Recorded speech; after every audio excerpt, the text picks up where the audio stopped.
All right. We should be live on the YouTube streams. Both YouTube streams should be live.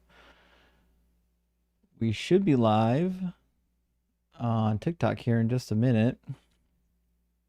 I think I've discovered the way to keep TikTok and OBS from glitching out with each other when I start the streams. And it seems like I need to start my OBS streams when TikTok Studio is not open. And then once the streams are open, then opening up TikTok and starting a TikTok stream works. So I want to start the TikTok stream. Should be live here in just a second. Bada bing, bada boom. We should be live on TikTok now. So as far as I can tell, we're live in all the places, friends. I've got the guest box open on TikTok. I've got the guest box open on YouTube. So we should have people populating the guest box shortly here. Let me make sure the comments are being displayed before I forget. Yeah, comments are loading up. Welcome in, friends, on TikTok. Welcome in, Dr. Joe and Parker. Bad Religion. Reed, God held it up for me. Good to see you, friends. And lots of Dougites in the YouTube chat already. Big W to all the Dougites here. May the courts be with you, friends. I actually just picked up some more Doug lore that I'll be bringing out closer to Halloween. It should be a lot of fun. But a big W, friends. Thank you for being here. Yeah, Mistress says, we come for Doug. Obviously. Well, happy Friday, friends. I hope you're having a great Friday. Sorry we started a little bit late tonight. I had a situation with a buddy of mine who had some car trouble, and I think we got it under control, so I think we'll be all right. See if we can get Dalton loaded up here. Welcome in, Dalton. Hey, buddy. Great to see Oh, you, it's buddy. funny. I'm also having car trouble at the time. I got my car in the shop right now. Oh, no. I'm basically just stranded at home right now. I mean, if you're stranded at home, what better thing to do than to be on TikTok cooking, buddy? True. I think that's the thing to do. Yeah. Well, the guest boxes should be populating. Let me grab a couple super chats, and then we'll probably have a guest in the box momentarily. If you're watching on YouTube, there's a link on the screen, tiny.cc/dzguest. You can join. Also, it'll be a clickable link in the description of the video down below. If you're watching on TikTok, well, you already know how to guest request on TikTok. Just hit that guest request button at the bottom of the screen down here on the toolbar somewhere. Mr. Cliff, hey, thank you for the $2 moo, and moo to you, friend. Big W. And Mike, great to see you, Mike. Thank you for the $4.99 super chat. Says Doug is real, God is not. God smokes incense. Doug smokes electric lettuce. Indeed. Get stoned for Doug's, friends. Get stoned for Doug. And Sharon, obviously. Stay sinfully wet for Sharon.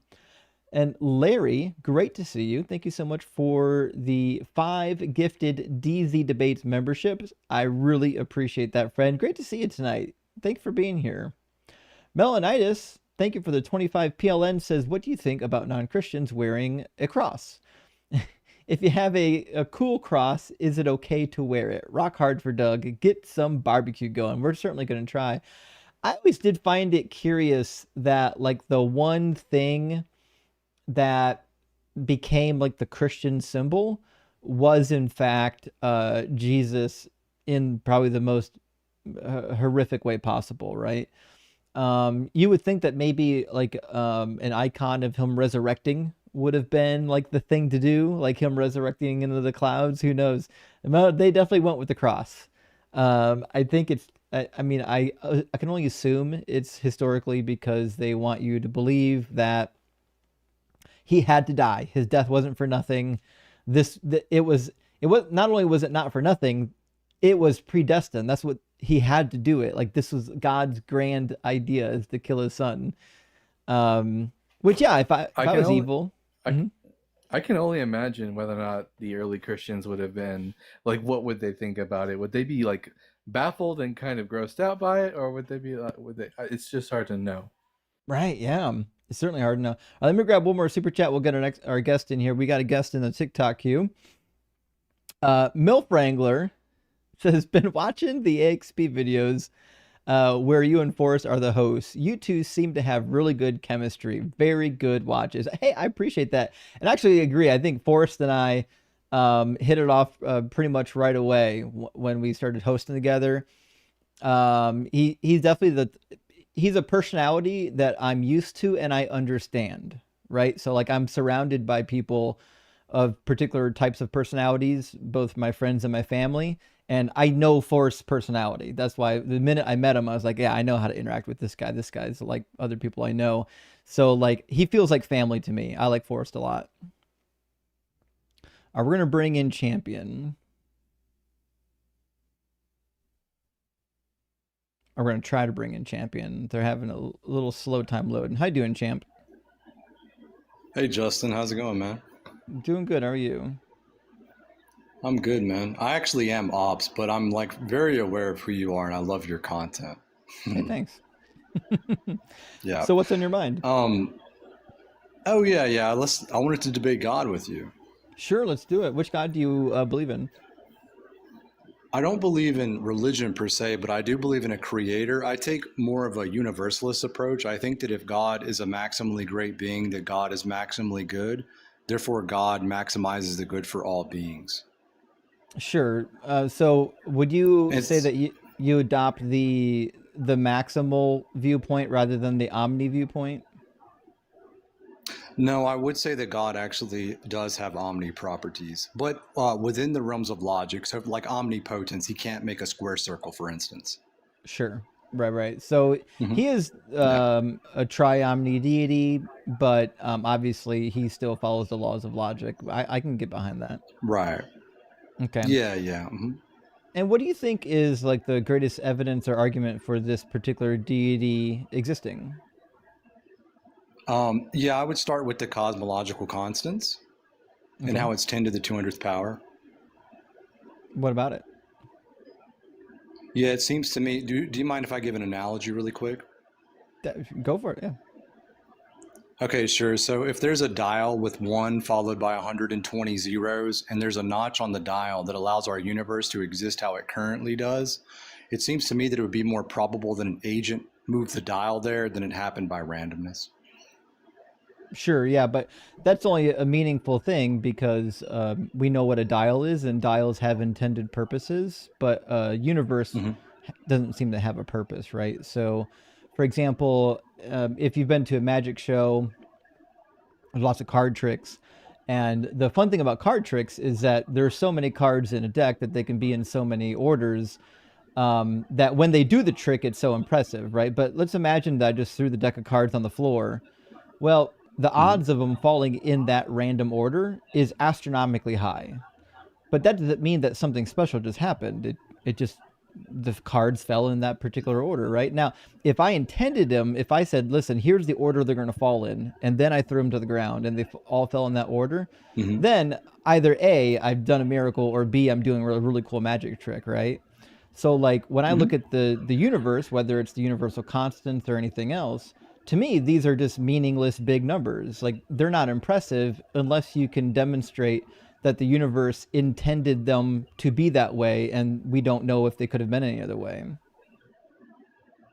Well, I would say that we do have like simulations, right, of the cosmological constants, and if we change the values, we do know what would occur, right? So if I were to ask like a very specific question, what's more probable that our universe exists the way that it does, right?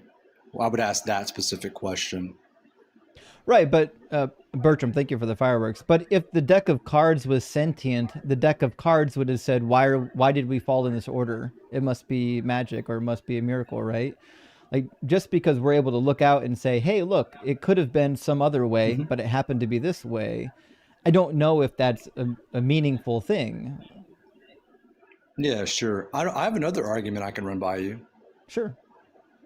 It's a modified version of the Kalam argument. So Mhm. it's whatever begins to undergo change has a cause. So this is similar to like the contingency argument, but more for the Big Bang. Yeah. So and then premise two would be the universe began to undergo change, Sure. Hmm. Well, and then when therefore. you when Mhm. you say begin, what do you mean with how are you using the word begin? Are you insinuating that it Mhm. didn't have change before the begin? Well, if there's no if if there's no change, I don't see how we could currently experience changes. Well, I mean that's my position. I think it's an infinite chain of changes, right? Are right? Are these causes or changes contingent upon each other? I mean, does one cause lead to an effect? Yeah, I think every cause has an effect. Right, right. So, if I'm not mistaken, you lead to modal collapse if this is the case, because if all the causes and effects are contingent on one another, that means it's either determined, which means that it breaks contingency, or that this could not exist, which means that it isn't necessary. Right, but I don't think this leads to a modal collapse. So, for example, I didn't suggest that everything is contingent on everything else, not that it couldn't be. What I'm saying is that there's an infinite chain of causes all the way into the future and all the way into the past. Like there's no first cause. It is interesting, right? If there's an infinite past, it seems like I don't see how we could get to the present if that's the case, Why couldn't we? because there would be an infinite sequences to traverse. So what? No, well, there wouldn't be infinite sequences to traverse, right? Because what you're trying to do now is put a finite point somewhere, which is on a moving point, right? You're suggesting, well, we can't get from the start of infinity to now because there's an infinite number of points between now and the start of infinity, but there's no start of infinity. Like you've created a category error. Can you? I'm sorry. Would you mind repeating the last part, Justin? Yeah, yeah. So the way this argument works out is you're saying, listen, because infinity doesn't have a definitive spot on the timeline, that means there's an infinite number of time between infinity or the beginning of infinity to now, right? But the minute this Mm. argument gets put out there, it's invoking a category error. You're suggesting that there's a beginning to infinity, and we have to measure the beginning from infinity to now. But if you have a spot on the timeline, let's call it the beginning of infinity, it by definition it now becomes a finite point. Like any spot of time on the timeline becomes a finite point, and there's not infinite time between two finite points.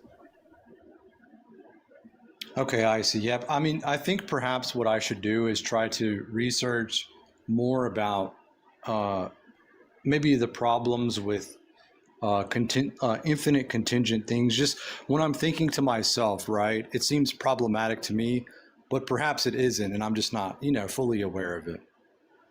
Yeah, I think if I remember correctly, I think Aquinas was the one who kind of popularized this whole notion that you can't have an infinite past. But I mean, outside of Aquinas, I think there's lots of philosophers that would just disagree.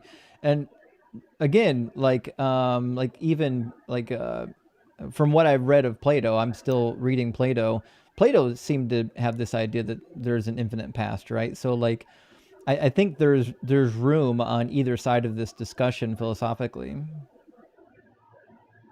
I see. I see. Well, yeah. Thank you very much, Justin. I appreciate it. Maybe I'll come back again. But yeah, thank you, man. Yeah, it was good to hear from you, man. Take care. You, you too, buddy. He's a nice guy. Oh yeah, that was nice and civil.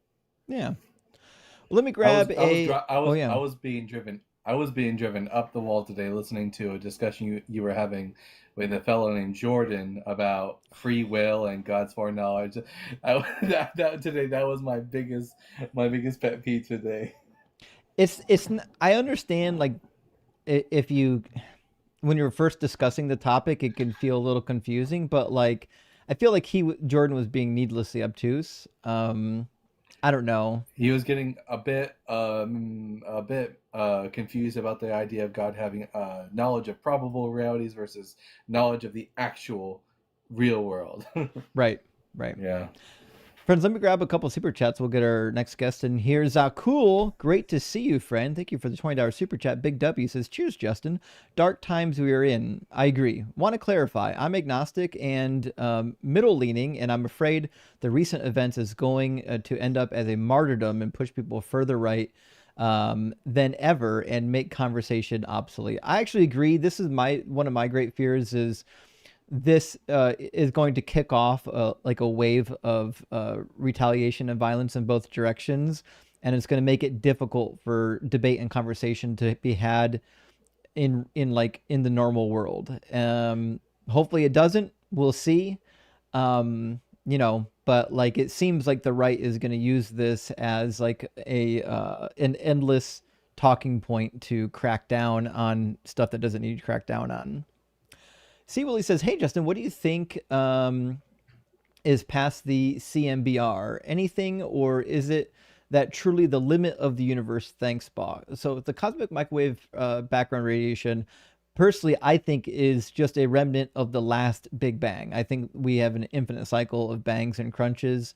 I'm aware that like this is like something that not all physicists believe in, and there are different models, but there really is no consensus as to what was before the Big Bang. So like there's really like I don't know why people get on my case suggesting that this is stupid, since like there are actual mathematics and models that have used real world data to confirm that this is a plausible event or a string of events. I've always felt that way because, I mean, if matter cannot be created nor destroyed, it just kind of follows that then it was never created and it will never be destroyed. It just seems as simple as that. Yeah, and somebody said once, well, if you can't get something from nothing and we have something, obviously there was never nothing. Like it just follows logically, right? Or you have to invoke magic. I think one of the two is more reasonable. Thinking that there was never nothing is way more reasonable than thinking there's a sky fairy. Which, for all the Christians out there, this does not contradict your beliefs. You can actually hold to the same belief that me and Justin have, because the Bible does not teach creation ex nihilo. Yeah, that's the funny thing is like there's a path forward. You don't get creation ex nihilo until the Greek period. And like the first time it really shows up, as far as I can recall, is in Second Maccabees. In Second Maccabees, there's that's in contention. Because the Greek is more like Dan McClellan has a great video on this, where the Greek seems to be implying not that God is creating from nothing, but he's creating from other things which are immaterial sort of things. So even then, it's not true creation ex nihilo. I don't think Dan was referring to the text I'm referring to. So there's a text in Second Maccabees where one of the martyrs, before they are martyred, gives a speech.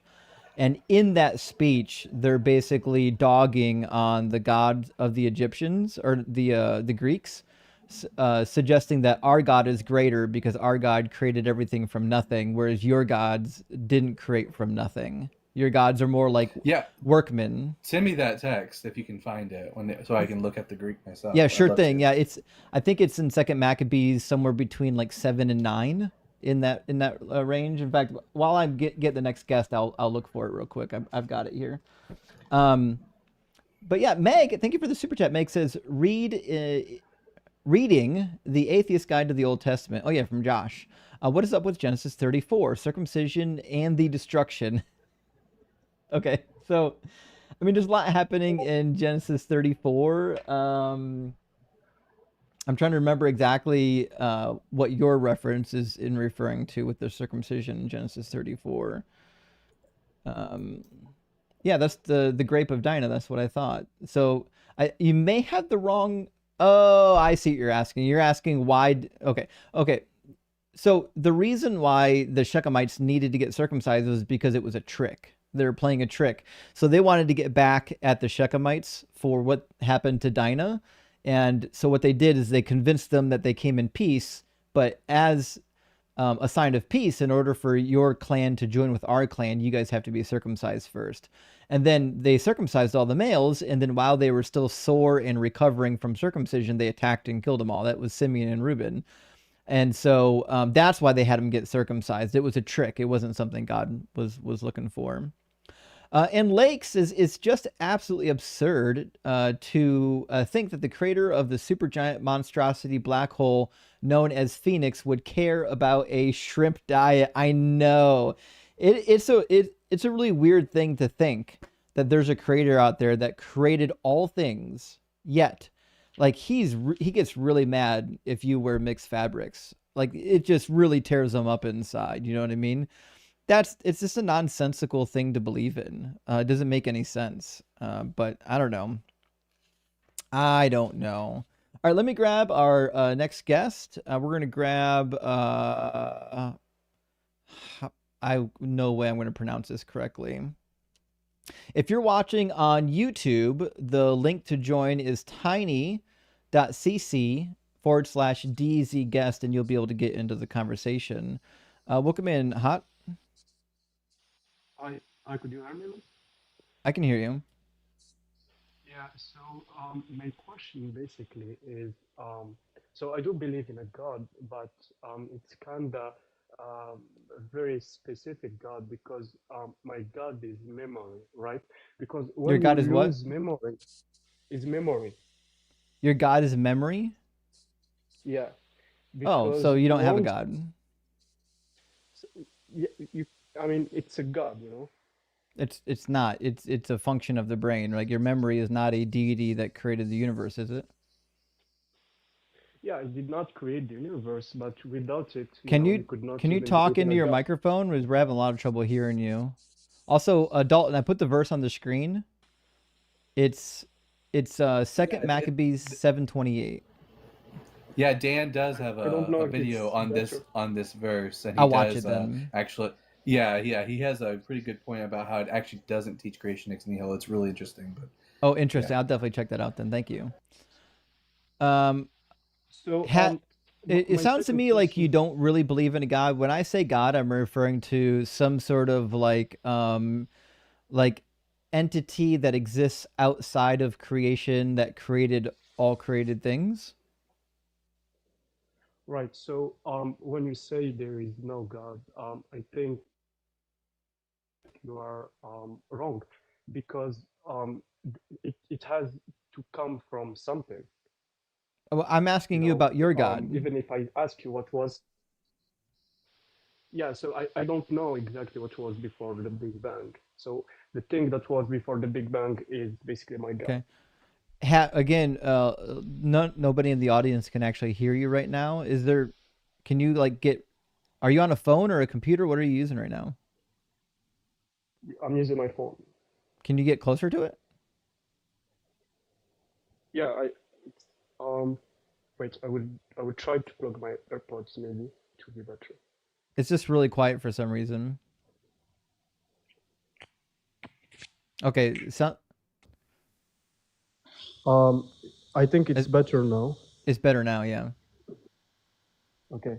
So what I was saying, it's basically I do think that God is wherever was before the Big Bang. You know, there's some scientific evidence that say that there was like gas before the Big Bang.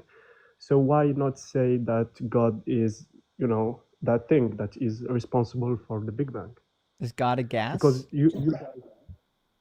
yeah, I mean, wherever was before the Big Bang is Right, God. but you can say that, but what's the evidence of that? Like I could just say that there's a magic teapot that caused a big bang. Yeah, so wherever, I mean, I don't have evidence, and even, there is no scientific evidence of what was exactly before the Big Bang. But, you could not dismiss as an atheist, you could not say there is no God, because I therefore didn't say you there's no God. know. So what's your position actually? Your God doesn't exist. But you are saying that there is a God. No, my God exists.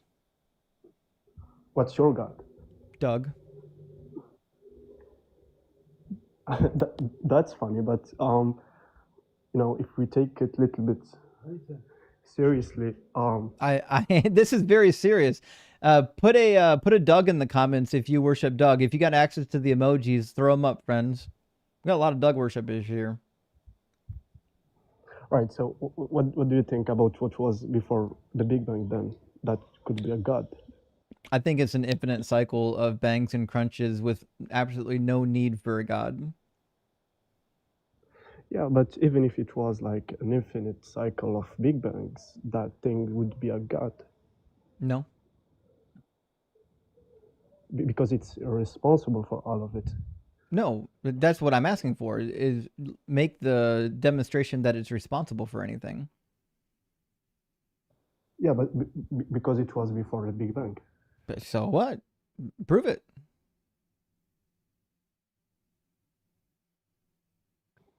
I mean, we will prove it at some point. Well, yeah, but you haven't. Yeah, but we have proved the Big Bang, right? Well, we've proven that there's an expansion of the universe. Yeah, but what you have think the proved Big Bang is, I think people there's some people have different opinions. Like you probably think the Big Bang is something different than what I think it is. No, but we all agree that the Big Bang was this big explosion, right? No. No, not necessarily. No. So what's gonna be your definition of a Big Bang? Well, I think the Big Bang was an expansion of space, time, and matter. Particularly, my view is I think it came from a black hole bounce, which is a credible mathematical model that we know actually does happen. That black holes can actually become unstable, collapse, and spew out large amounts of matter. Basically, if this was the case, then we would expect that at the center of our expansion, there would be a pretty massive black hole. I don't know if that is the case, but there's lots of reasons why we could have be in a current expansion period. I don't think the word explosion is the right word for it. Like an explosion, I think entails like some sort of a chemical reaction. Chemical process. Yeah, I'm not Right. sure that's the case. So in this case, what you are basically saying that that expansion, it was irresponsible of the Big Bang. I mean, that black hole expansion, right? I don't think the expansion was responsible for the Big Bang. I think the expansion is the Big Bang. So what was responsible of the Big Bang? Again, I just told you. I think one plausible theory is a black hole bounce. Roger Penrose has another theory, actually. Roger Penrose has a pretty well thought out mathematical model for an infinite universe that doesn't require black hole bounce. There's lots of ways to get there, actually. Okay, but then it will require that the black hole bounce would be the cause of all of it. So in some sense, it's what we could call God in your point of view. No, wrong again. So my definition of God is like an entity that exists outside of our universe that created the universe. If you're using the word God just to mean whatever is like the most fundamental thing, then that's not what God means. Why couldn't it be a part of the universe? I mean, you could believe that, but outside? then your argument doesn't work, right? So if you believe in a God that's part of the universe, like the Greek gods, they're like in the Greek pantheon, they believe that a lot of people, not everyone, believe that the universe was eternal and that the Greek gods were part of the eternal universe. So they weren't necessarily the cause of all the things in the universe. That being said, you could hold to that view, but I don't know. I still don't know how you would demonstrate that your God is real, because your argument so far has been that, well, what we have needed to be caused by a God, right? So if now you're saying, well, there's a God, but he didn't, or it didn't cause anything, well, I guess we just need to find a different argument then. Like you need to find a different but you couldn't method. you couldn't provide me an argument or a method, as you are saying. Well, you that have to proves, provide your argument. Like if you believe that so there's a neither of us God have an that argument. is eternal along with an eternal universe, then it's up to you No, to no. present the What argument, I'm not saying, me. no. What I'm saying, you basically said a minute ago that for you, God is something that exists outside of the universe. But why you are giving that assumption without having evidence or a solid argument for that? Why you What did what I'm take saying that is that's definition? just the definition of God that we use as human beings. The God is defined as the thing that like created all things. Now, if you've Yeah, got another right. But definition of God where he didn't create all things, that's fine. We can still talk about that God. All I'm saying is that the argument you came in with is no longer a valid argument if you believe in a God that didn't create all things. But even if it's, I mean, we could interpret that what was before the Big Bang is something that's outside of the universe Why? Why would we do that? because we don't know what was actually there. So there is multiple Yeah, but do we suggestions. have any evidence that a God was there? Yeah, we don't have evidence, Right. but we could assume, So this is like the we weakest could just, form of the God of the gaps. You're just saying, well, it could be God. Well, it could be a magic teapot too. Like just saying, well, I don't know how something works, therefore it could be God. That's not an actual argument for why God is the cause of it. Like if I what was I'm telling you saying is, that the cause of the no, Big Bang was actually the magic teapot, it would be on me to provide an argument as to why the magic teapot is the most reasonable explanation of the events. right, but what I'm saying is, basically I'm saying there is a God, and it's not an imaginary God. It's just wherever it is responsible of the creation of the Big Bang, wherever there Right. was before the Big And Bang. that's what I'm We asking you to cannot, we prove. don't Give know. me an argument No, for why that's true. no, either of us know exactly what's the definition of God. So Okay, so you can't do it. Okay. Listen, I think you stumbled into the wrong place. This is not like shower thoughts. This is an actual debate where you have to present an argument for your position.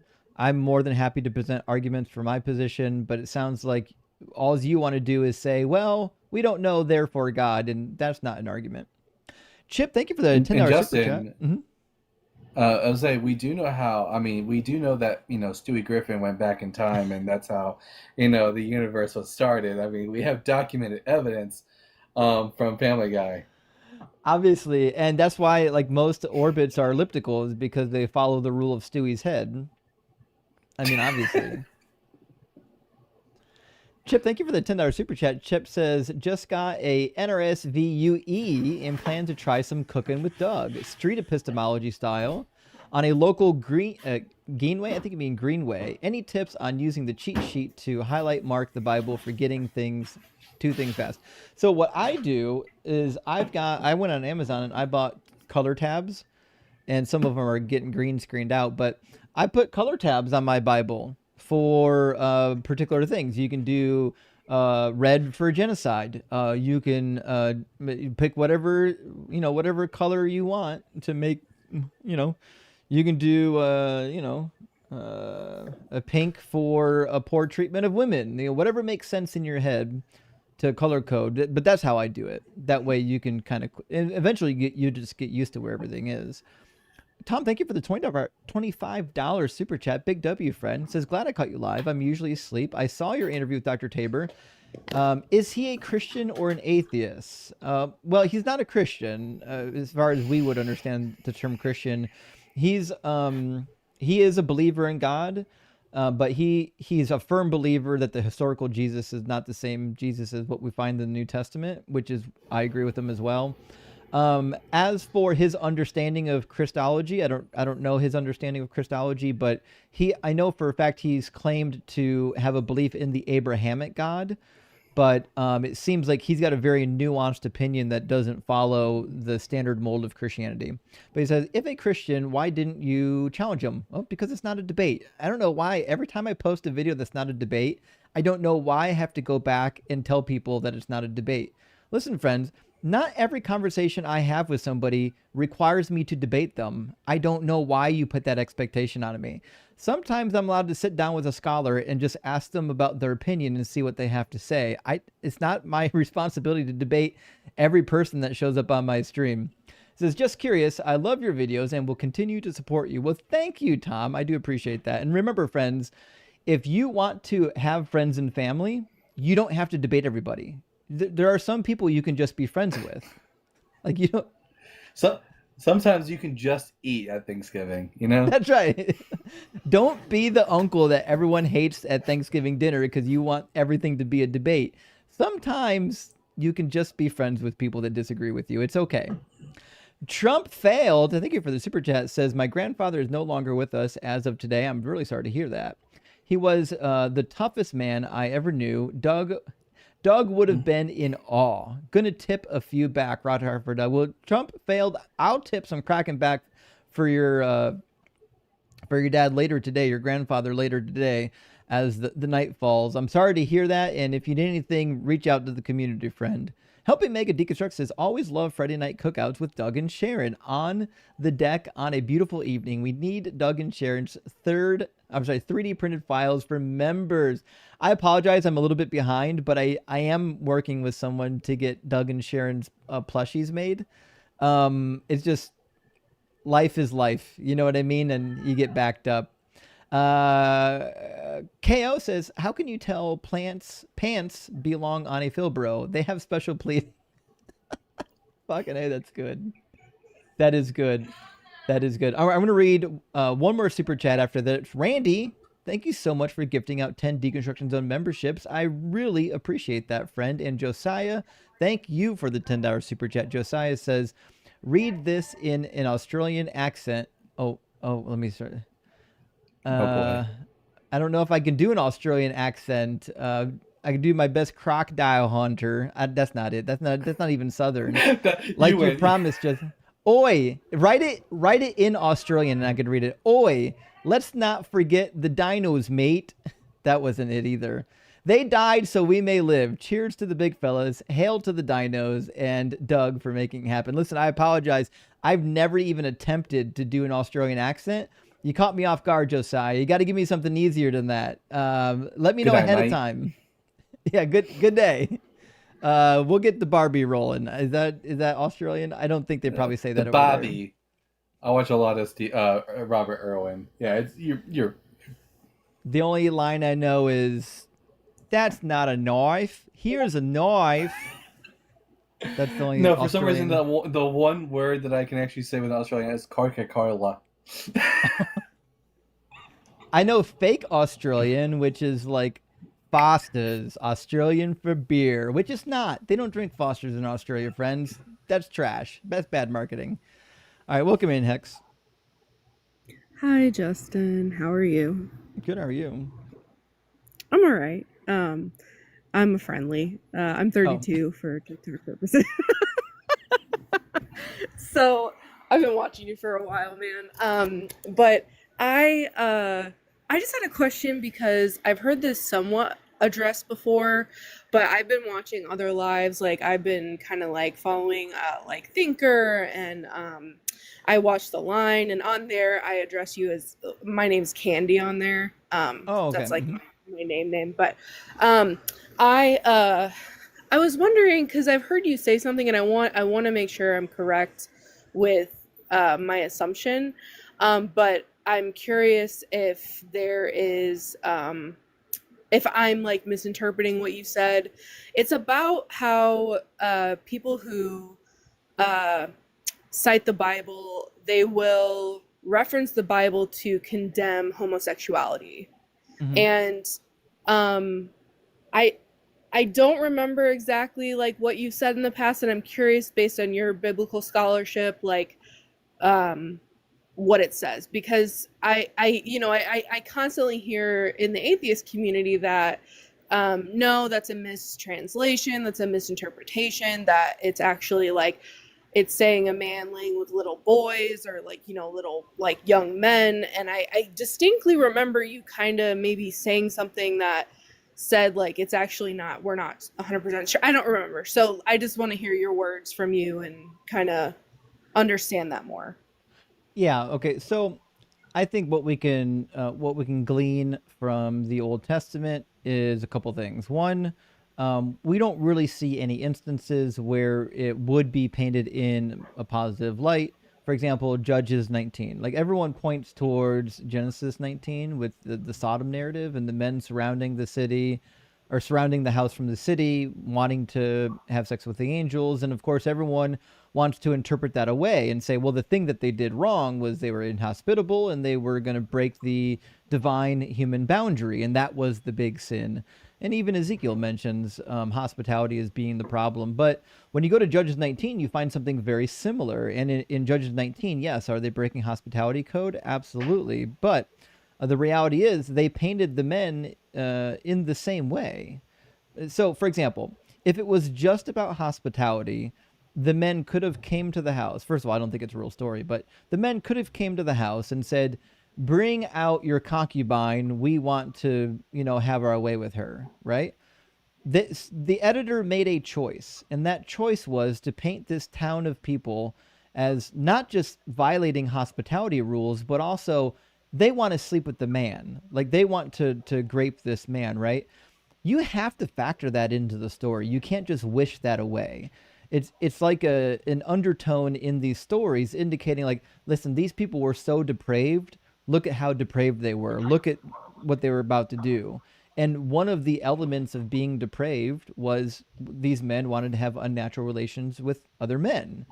And then when you get to Leviticus, I mean, I think it marries Leviticus 18 and Leviticus 20 when it says that a man shall not lie with a male as he would with a female. Now, I get that the grammar in those passages are notoriously difficult, and it can be interpreted in different ways. Like you could interpret it as something different than sexual union. But that being said, you could literally interpret it the way I'm doing it. You can just interpret it as a prohibition against men bedding other men. And then you get the Romans chapter 1. And what did he say in Romans chapter 1? Talks about how the men were engaging in these sinful passions with other men. And I think he actually tips it off at the end, not the end, but closer to the middle. And he says, for this reason, God gave them over to dishonorable passions, so sexual passions. Oops, I just hit the button. There we go. Their females exchanged natural intercourse for unnatural, and in the same way also the males gave up natural intercourse with females and were consumed with their passionate desires for one another. I mean, I don't know what else you can take this as Paul basically suggesting that the men and the women should stick with men and women. Men shouldn't be with men and women shouldn't be with women. It's unnatural. It's dishonorable passion, right? And so I understand that if you're a Christian and you want to not believe that God of the Bible is horrible, you're going to go into this book and you're going to interpret it as softly as possible to not be anti-LGBTQ. I get it. You're going to do that, right? But if you're an atheist, there's no good reason to do that. You should just look at this book and say, hey, look, like it appears, as far as most scholars can agree, to be condemning this behavior. Maybe the Bible is just useless to us in the modern age and we should get rid of it. I think it's also important to note that while generally when we think about two men and two women together, we're thinking about loving, consensual relationships. In the ancient world, when the Bible, especially like the Old Testament, when it is speaking negatively about men with men relations, it's usually about power dynamics. There's this idea in the ancient world that the man must always be on top and the woman must always be on bottom. And if a man is stopping another man, or even if a woman is stopping a man, this is somehow contrary to the natural order. It's seen as demeaning for men. And if you really want like a really deep dive on this topic, there's a book called The Bible Says So by Dan McClellan. He has a whole chapter dedicated to this one topic. Okay. And Yeah, sorry, go ahead, Justin. I was just saying, and to be clear, there's a lot of dialogue on this topic. So there's a lot of material out there that you can find that's going to push in both directions. I think it's worth reading as much as you can to make up an opinion for yourself. Yeah, fair enough. I've been sitting with this and like just wondering, because for me, like I'm an atheist and Um, I I'm like echoing Sorry. on my end. Sorry. Go ahead. No. You're okay. I was trying to formulate my thought. I just in other words, what I'm getting kind of from what you're saying is that in a way, Christians are like to be a quote unquote like consistent with their biblical narrative is to be anti-gay, anti-LGBTQ. Is that kind of what you're saying? Yeah. In So, the, like, I agree. Yeah. I think that to be consistent with the biblical narrative, like, you can go the route of condemning homosexuality, or you can go the route of, like, what I would like say is like infinite nuance, where you try to nuance it away. And that's fine. Like, there's certainly a path forward for that. A lot of scholars have done it. And the first scholar I ever read on this topic was Dale Martin, and like I didn't think it was the best case in the world, but I respect Dale Martin. It's important to recognize that there are scholars on both sides of this issue, and where I came down, I could be wrong. It's possible that I'm completely wrong, and that the people who think that there's no actual prohibition or there's no negative connotations against it in the Bible, that they're right and I'm wrong. I've never been convinced of it yet. okay. That's really helpful. Yeah, I've just kind of been wondering. I've been listening to The Line for like a year, you for like half a year, and like all these people, and I feel like the question hasn't been like solid, except that when I hear in different circles, it's like um I was taken aback because the common conversation is the one that comes up where it becomes that talking piece about it being like the translation of the Hebrew is actually like meaning boys. So it's like that's where I was just getting Oh, confused because then well, when I Yeah. that's If not true. okay, if the okay, author okay, of the Torah wanted to say boy, I mean, Na'ar would have been a perfectly fine word for it, but they never use it. Yeah. okay, Yeah. I do know the argument you're referring to, though. That's not something that's really held in scholarship. That's something that came later from like TikTok. The translation in Leviticus and in Leviticus 20 and 18, neither one of them say boy, and that's just obvious in the text. okay. Um, that's helpful. Thank you. I know because I honestly I'm getting a PhD in psychology, so I don't have time to do all. That's why I have you guys on in the background for Very my cool. for educating, and I do go search for my own stuff. But like, um, it's helpful to listen to like the different lives to get educated because you guys know the stuff I don't, and I trust you. And I think that's it. I did tell you one time in a message like a while ago. I was like, if you ever need someone for a psychological perspective, just bring me up. I don't mind. Yeah, I Um, appreciate that. Sometimes we need it. but yeah, because I'm also a licensed therapist, so Oh, big W. it's a it's a lot of fun and recovering from religion and secular therapy project, all that good stuff. But other than that, I think that's it. I really appreciate you taking me up and answering that question. Yeah, sure thing. Good to hear from you. Hopefully you have a great night. Yeah. Enjoy your Friday night. Yeah, you too. Cheers, Thanks. friend. Bye. You know, Justin, there are some Jewish sources that were so against the idea of a woman topping a man that they would claim that the men, if they allowed this, that they would suffer from delaria or like diarrhea, which is wild. It really is an issue. It really is an issue. Miss Michelle, thank you for the face paint. I really appreciate that over on TikTok. And Hex, thank you for the kitty cat. I appreciate that, my friend. Let me grab our next guest. We've got people populating in the TikTok queue, but for some reason, like the YouTube queue is entirely empty, which usually by now we've got like 7 or 8 people in there. I don't know what's going on with YouTube tonight. If you're watching on YouTube and you want to get into the discussion, the link is on the screen. It's also in the description of the video. It's tiny.cc/DZ guest. You'll be placed in the queue just like everybody else, and you'll be able to get in here. You don't have to download TikTok to get into the conversation. And Can Best, great to see you tonight. Thank you for the 50 Canadian dollars. Big W. says Friday night cookout. Much love from Canada. FYI, bad Aussie accent. It's the worst. I was not prepared for Aussie accent. I don't know why I was. Oh, it is what it is. Listen, I don't do accents. I'm not an actor, by the way, just in case you guys are aware. I think there are some people in our circle that can act though. All right, let me get Pruna in here. We'll do Pruna and then Robin and Herv. How you doing, Pruna? Hello, hello. Can you hear me? Yeah, I can hear you. Okay, I'm fine. And you? Doing well, thanks for asking. Pruna, are you at least 18 and do you believe in God? Yeah, I'm at least 18 and yes, I believe in that. Okay. And which God do you believe in? In the Christian God. Okay, cool. So you're Christian. So in your opinion, what would be the most convincing evidence or argument for the Christian God being real? Well, in my opinion, the most convincing argument would be that taking the Christian God out of the picture, you cannot have a grounding for knowledge.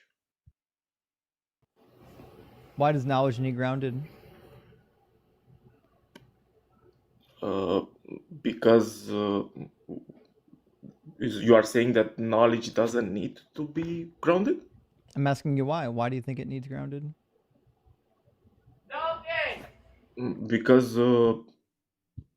for example, we have logic, yes? I do And agree. logic, I think we've got some logic. okay, and you would agree that this logic is what, is objective or subjective? Neither. I mean, guess maybe subjective. I think it's an invented language to describe the universe. So without our existence, logic wouldn't exist? I don't think logic really exists in the way that you think it exists. I think logic is a language. Okay, yeah, so that would make logic maximum subjective. Sorry. I don't know what maximally intersubjective means, but what it means is that logic isn't a transcendental existence. It's not something that exists in the real world. It's just something that we've made up to describe the world, the same way we made up numbers to describe quantities. Yeah, so what I mean by intersubjective it means that a group of people says something is so this is like this because a group of people says it. And we've tested it. Yeah. I hope I'm explaining well. Real quick, Justin. I'm not English. I'm gonna go eat some dinner, and I'll be back later. All right, cheers, buddy. Eat something for me. Yeah. So what I mean is even making sentences, for example, you would need an objective logic. Why? Because if logic is if logic is only subjective, this means that everybody can make its own logic, and then it would be true. No. Yes, this is exactly what it would mean if it would be subjective. Nope. Why not? Why would it be? So first of all, logic Because isn't it is something subjective. that exists. Like it's a language that we invented to describe the way the universe works. Now, it's true that many people looked out and observed that yes, this is how the universe works. We agree. And because it doesn't fail, it seems to always hold true until quantum physics proves me wrong, which they might be doing right now. It just stands to reason that these laws actually describe the real universe that we're living in. That's it. Yeah, so you would say that it is maximum a logic, sorry, a language? No, I don't know why you keep adding maximum to it. Maximum has nothing to do with this discussion.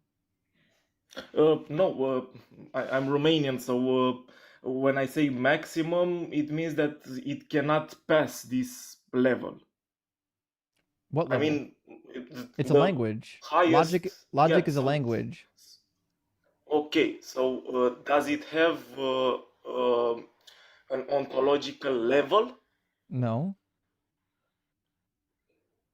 So, for example, before our existence, could the sun exist and not exist in the same time?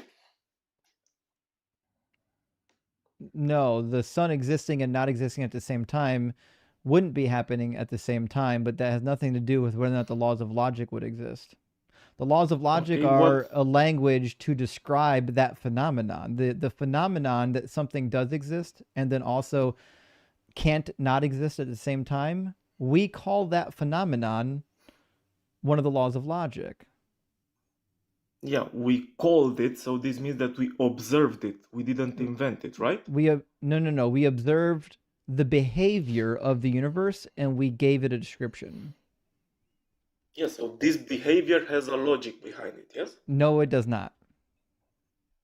So the sun not existing and existing, so the There's sun can't exist or exist at the same time, right? there's no law of logic causing that to be true.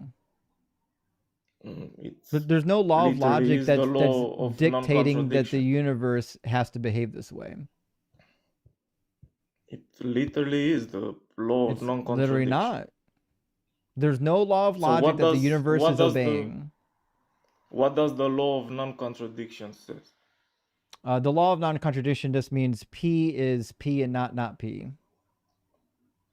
At the same time, under the same, I think it's called respect. Respect what? No, I mean something cannot, for example, be true and false at the same time and under the same respect. Yeah, which means P is P, but not P. Yeah, exactly. So So it logicians can't. also found. So it can't be a Sorry. thing and the negation of that thing at the same time. Yeah. So logicians also found out that there is an ontological level. No, they to didn't. This, yes, it is. You can No, search they it if you didn't. want. I can literally quote you logicians who say that. You can it quote has me an any logician ontological you level. want to. It's meaningless. There's zero way to demonstrate that the laws of logic have an ontological nature to them, that they exist independent of human beings.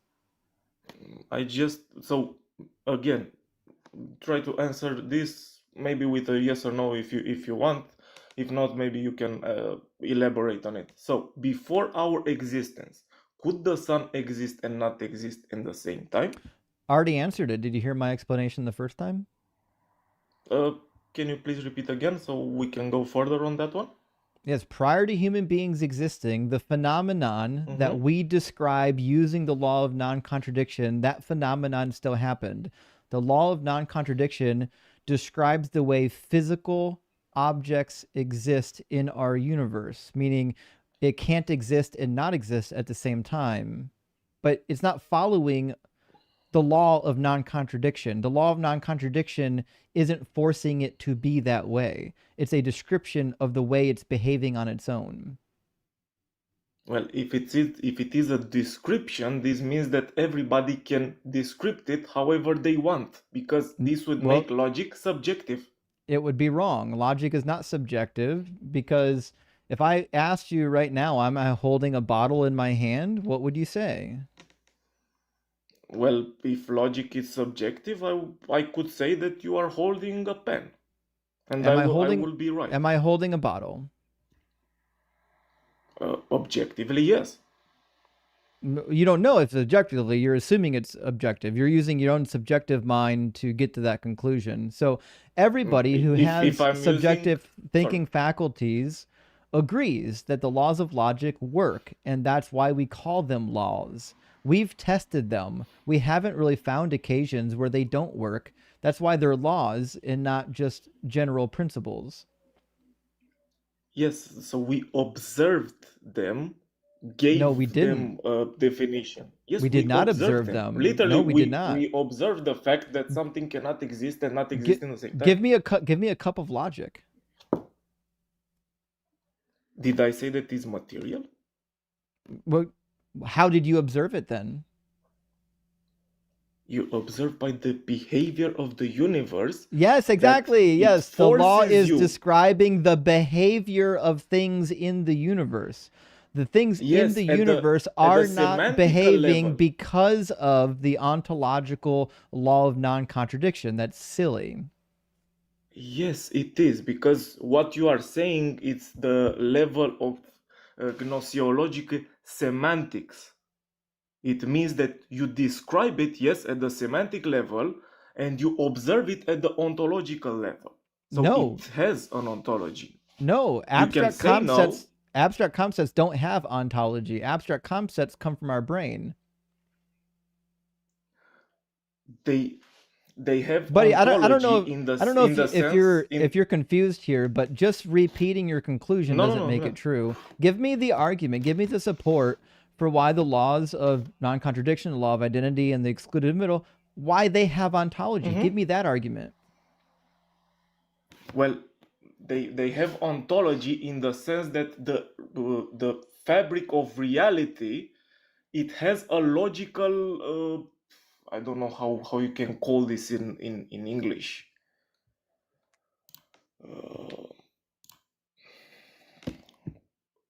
So the ontological let me think how you can call it in English. So the ontological level says that the reality has a logical fabric behind it. Prove it. Well, I just told you that before our Again, existence, the just sun couldn't repeating your exist. conclusion doesn't make it true.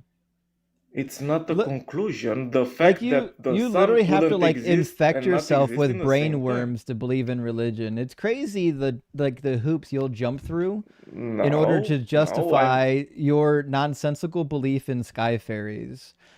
Let me ask you a no, it is. question. Why did you pick Christianity? Because not a single argument you've given not only can you not demonstrate a God, you sure as hell will never get from that argument to Christianity. Of course, I can get it from Christianity. Prove it. Do it. Okay. Are the laws of logic universal? As far as we can tell, they appear to be universal. I've got some questions because quantum physics has observed that sometimes there are effects that precede the cause. So what now? Yes, in quantum physics is about observation, is about knowledge. So if you know, for example, if you can observe that particle, in that moment it becomes a particle. If you cannot observe it, it's a wave. So it's Try only again. your I'm not talking knowledge, about but waves or particles. Focus on what I said. I said that in quantum physics, they have observed that sometimes effects precede the cause. It's called retrocausation. In what sense? In that the effect precedes the cause? I don't. Is Can that you give an example example of what? of where an effect precedes a cause? Retrocausality. I just told you it's in quantum physics. Listen, I don't know if you know this. I'm not a quantum physicist. I'm not going to give you a detailed breakdown of how retrocausality works. Then why are you telling me about? Then why are you telling me about? You can look it up. Just look up retrocausality. It's a principle in quantum physics. Want me to put it on the screen? And what laws do you use in order to get the conclusion? Quantum physics. No, what laws do you use to interpret that? That is true. Physics, the laws of physics. The laws of physics? So the laws of physics tell you that something is true, or something else tells you what is true? No, observation tells you what's true. When we describe something as true, it's because our observation makes the proposition and reality align. The observation, yes, but in your observation you use a tool which is called observation. LOGIC. It's called observation. Yes, and for that observation you use a tool in order to establish that something is true or false. Yeah, whether or not it matches the proposition. When observations match propositions, we call that true. Yeah, and you use what? Logic, yes? Yes, exactly. We use the tools, the language of logic to describe it. Yes. Perfect. We So invented that, by the way. We you use invented the logic. tools. We invented logic. Yeah. So this means that logic is at the maximum level intersubjective. You cannot go objectively. Again, I don't know why this is so confusing for you. Everything that is It's a not. language is by definition subjective, but it's describing the objective world. Like every proposition about the objective world is inherently subjective. So everything you'll ever do, whether it's the laws of physics, whether it's the laws of logic, whether it's just plain old propositions, all of them are subjective. They're coming from your brain. If they are subjective, this means that if somebody tells that the sun is not existing, is right because it's subjective. No, incorrect, because the subjective proposition still has to align with the objective world. When the subjective So proposition aligns with the objective world, we call that true. okay, so this means that this truth is objective. Where do you No, ground it that? does not mean that. It's still subjective. You are literally contradicting yourself. I'm literally not. Yes, you are. No, I'm not. Yes, you are contradicting yourself No, I'm because you not. say that All you need propositions are subjective. Every you proposition you need can ever give me is subjective. every proposition is subjective. Every single proposition that has ever been postulated is subjective. It came from a mind. Okay, it came from a mind, yes, but That makes it in order, subjective. So if I but make a what? But proposition about the objective tool world, itself, it's still yes, subjective. The tool is still subjective. So all the tool that you are, propositions are subjective, and our ability to validate propositions are subjective as well. this means that if somebody tells that the sun doesn't exist, is right, but you No, don't see they it. would not be right. I don't know why this is so hard for you. So, Just because someone can so make a this means, proposition doesn't mean that the proposition is true. You still have to make the okay, observation about what we agree the objective world is before you can say that it's true. Merely making the proposition doesn't automatically mean that the proposition is true. well, if logic is subjective, yes, it does, No, it doesn't. because you need an objective standard. No, literally, logic is subjective because it's a language that came from minds. If it comes from a mind, it is subjective, but it describes the objective world. We used a subjective language Okay, to and describe how the do way you that the know? objective world behaves. How do you know that there is an objective world if everything is maximum subjective?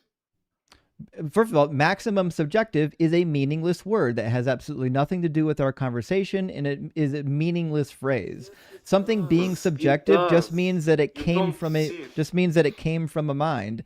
And when it comes to whether or not there is an objective world, you're in the same boat as I am. Neither one of us can prove beyond a shadow No. of a doubt that we're not brains in a vat, but both of us operate on the axiom that we're not brains in a vat. Neither one of us can get away from hard solipsism. Hard solipsism. And so I already see you wanting to go down that road, and it's going to be a loser every time. No, because I'm a Christian and a loving God wouldn't permit that. A loving God wouldn't permit what? Wouldn't permit that his creatures who are made in his image to have a hallucination life, to say like that. Why? How could you possibly know about your God? Your God says to murder babies. My God says to murder babies in a Have context. you bothered reading the Bible? Do you think there's Yes, ever a I've scenario bothered where it's reading the okay to Bible. murder babies? Well, are you okay with abortion? I mean, I'm not okay with some forms of abortion, but again, I'm talking about babies that have already been born. Do you think there's ever a scenario where it's okay to So murder it's a difference. already born It's babies? it's an ontological difference between a Don't baby that is don't be born and a baby that is not born. don't be scared. I know you're scared to read the Bible, but I'm going to make you do it. So do you No, think I'm there's not. ever a No, scenario I'm where not. it's okay to murder babies with swords? I'm just telling us. So I know you're desperate to Okay. burden shift because you're feeling the heat, but No, you're gonna read the Bible whether you like it or no, no. not. So, is there ever a scenario Ah, where so it's now, okay to take a so now sword you and drive it through just a a second. baby? Just a second. We'll go also there. Don't worry. So now we jumped from logic, yes, because logic buries you literally. No, because you keep repeating the same bad talking points with no support for them, and it's boring, and it doesn't get you to your God. Ah, so okay, it's boring the Why are fact you that you say Why that are you logic terrified of the is Bible? subjective. Why are you terrified No, of the I'm not. Bible? Because as it turns You out, said that I can prove my said Pruna, stop talking. I can prove my claim. My claim is that your specific God is imaginary. You want me to do it? Do you know that? You want me to do it? Do you know that? Do you want me to do it? Do you know that? I'm Do you asking you want a me to question. do Do you it? know that? Stop being Do a you know? coward. Do you want me to do it? Do you know that my Do God you is want me to imaginary? do you want me to do it? Why don't you answer? Why don't you answer? You I made a asked you first. claim. Go ahead. You made a claim. Okay, Well, so I I'll told go you. ahead. I'll I just go told you ahead my and do it. argument. So I'll just go ahead and do I it. told you my So, argument. So well, you jump from my your argument argument. has nothing to do with your God. I'm making the argument Yes, about my your God right argument has now. everything. My I'm making argument the has everything argument. to I'm do. making the This argument is why about your you're God. jumping. I'm making the argument about your God right now because you couldn't substantiate anything you said in your argument, and I'm not going to spend Yes, I 30 could. minutes pissing over whether or not you think the laws of logic have ontology, and I know you can't demonstrate that they do. I literally demonstrated that. You did not. You've made claims and you Yes, haven't I did. demonstrated it. You did not. Yes, I did. You I did did. not. And you admitted the fact that the sun didn't exist and I it admitted that existed the that's the same way time the before. universe that's the way the universe behaves, and we created the laws of logic to describe that behavior. No, that So literally is the so law of so it's non-contradiction at literally not ontological the law level. of non-contradiction. There's no ontology to it. You just want it to be. So again, is there ever a No, it scenario where literally it's is. okay? It Pruna, literally I don't know. is. Pruna, you're in the wrong place if you think you're going to dictate how this conversation goes. Just to be Well, clear. wait a second. So You just I just gave I just gave an argument. so I gave you So 21 I gave an minutes. argument. So I've given you 21 minutes to provide an argument for your God. And what you did was provide a really shitty argument for the ontology of the laws of logic.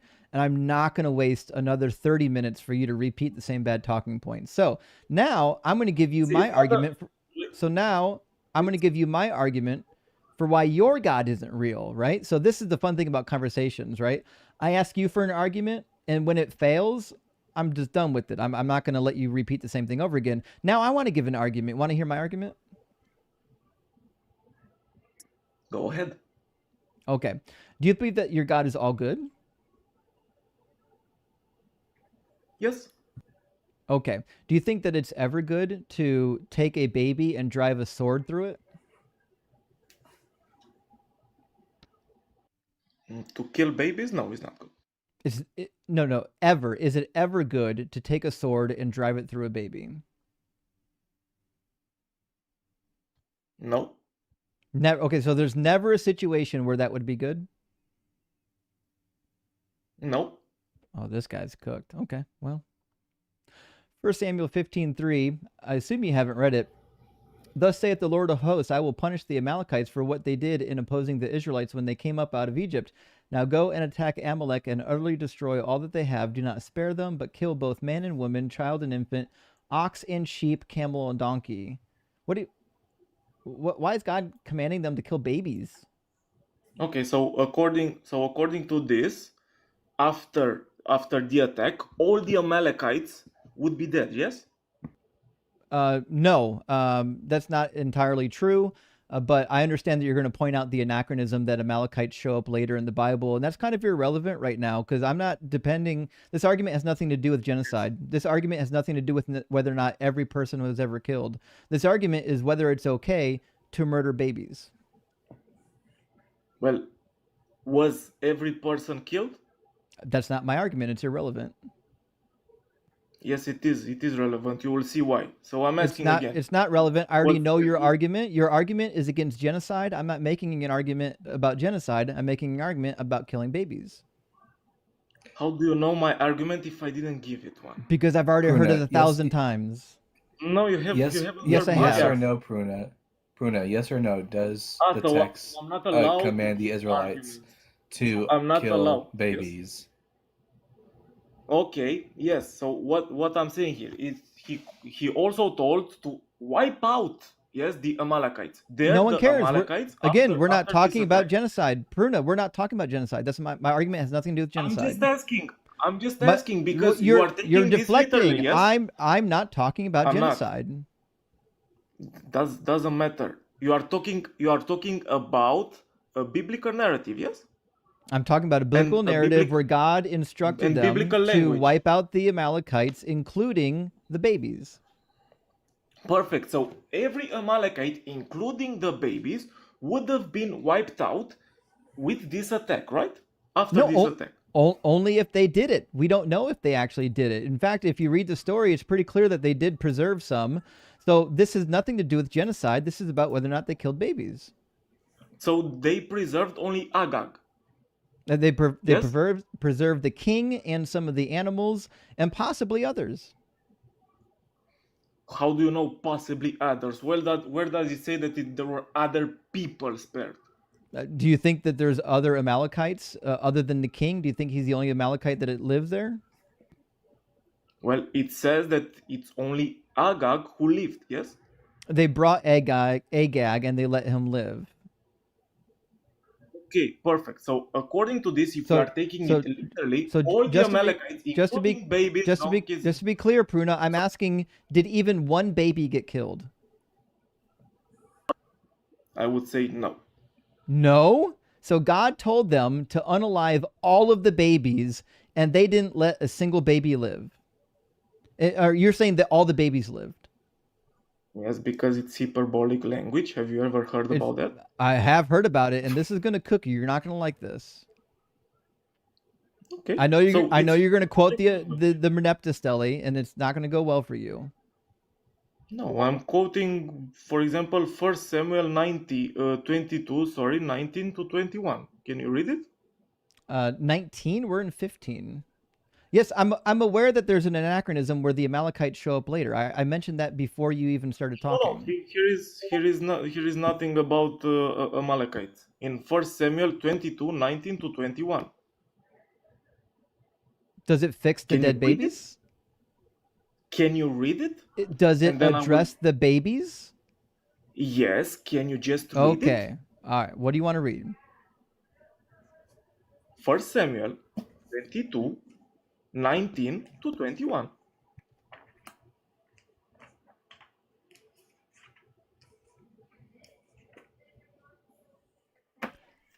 Oh, this you're not gonna like this. The murder of the priests. This is gonna cook you hard. The priests at Nob that were murdered under God's own prophecy from Samuel chapter 2. Okay, Nob, the city of priests, he put to the sword men, women, and children, infants, oxen, donkey, and sheep. He put to the sword. You're aware that God predicted this in 2 Samuel chapter 2, right? Just a second. So children and babies were put to death, yes, according to what you read over. Okay, which you agreed wasn't a good thing. Okay, go ahead and read it. Just to be clear, were any babies killed here? Just go ahead until 21, and then we will. Just to be clear, were any babies killed? Can you go ahead and then I will tell you? Okay, so you can't tell me. It says, but of the sons of Ahimelech, son of Ahitub, named Abiathar, escaped and fled after David. Yeah, because that's what God predicted in the 2nd chapter. Abiathar told David that Saul had killed the priests of the Lord. David said to Abiathar, I knew. Do you want me to keep reading or yes or no? It's fine till here. So who did Abiathar tell David that were killed? The priests, and we know their family was killed too. Do you want to know how? Okay, so the priests, yes? And their families. You want to know how? How? Because not only does it say so in the book, God predicted it. If you actually go back to when God prophesied that this was going to happen in 2 Samuel or 1 Samuel? Let's go 2 Samuel 2. No, it's got to be 1 Samuel 2 because it's Eli. So according to just pay attention, Pruna. Maybe you'll learn something. Just a second. Just a second. So Can just stop talking for 5 seconds. So there's a prophecy that this would happen because of Eli's wicked sons. God says he's going to punish the house of Eli because of this. So when you go down to the prophecy, later down, like 30 or so, says, the man of God came to Eli and said to him, thus the Lord has said, I revealed myself to the family of your ancestor in Egypt when they were slaves to the house of Pharaoh, blah, blah, blah. I chose you, blah, blah, blah, blah, blah. And he says, the time is coming when I will cut off your strength and the strength of your ancestors' family. No one in your family shall ever live to old age. The only one of you whom I shall not cut off from my altar shall be spared to weep out his eyes and grieve his heart. All the members of your household shall die by the sword. All the members of your household shall die by the sword. And who's the only one that gets away after the murder of the priest at Nob? What's his name? Abiathar? Abiathar, yes. So the prophecy was that the entire household would be murdered and only one of them would get away. And then we fast forward to chapter 22. And what do we see? The entire household was murdered and only Abiathar got away. Yes, but according to Abiathar, who was killed? The priests and the families. According to Abiathar. Just be clear. According to Abiathar, all of the priests have been killed, but that doesn't mean that the rest of the text isn't true. Obviously, all the children and the rest of the family were killed too. If Abiathar told only the priests, could babies be priests? Abiathar didn't say only the priests were killed. I don't know why you keep adding that. Why didn't he tell it? Pruna, are you insinuating that there? Yahweh's prophecy did not come to pass? Yeah, No, did Yahweh's I'm saying prophecy not come to pass? It came to pass, but Okay, so then when it says that they killed the children and the infants, that means it killed the children and infants. That is hyperbolic language, because then it tells that hyperbolic doesn't necessitate that no children died. I don't know why you keep going to this. Listen, even if it was hyperbolic and not every individual ever in that household died, it doesn't entail that there weren't dead babies. It does, because it says that no, it doesn't. Priests were killed.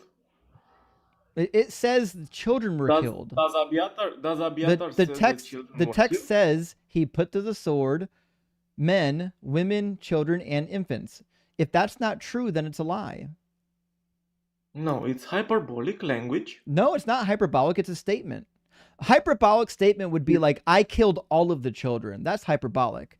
When it says that they killed the women, children, and infants, that's not hyperbolic. That's just a statement. Yes, it's hyperbolic language that can be used. It's not hyperbolic. Well, Abiathar tells us otherwise. No, he does not. Abiathar at no point states that the rest of the family members didn't get murdered. So just be clear. God says that I'm going to murder your entire household. None of them are going to live to old age. The text says that the entire household was killed. Not one of them was going to live to old age. Abiathar later, when he recounts the story, just says that the priests were murdered. That's a true statement. Yeah, so according to Abiathar, who was killed? According to Abiathar, the priests were killed, and the priests were killed. He didn't say only the priests were killed. Why does my screen keep changing? Yeah, I gotta go back. He didn't also tell that their children were killed. It's not relevant. If some tragedy befalls me at my workplace, and all my coworkers and their families are tragically killed, and I say, "Oh no, my coworkers have all died," does that mean that I'm saying that the families also didn't die?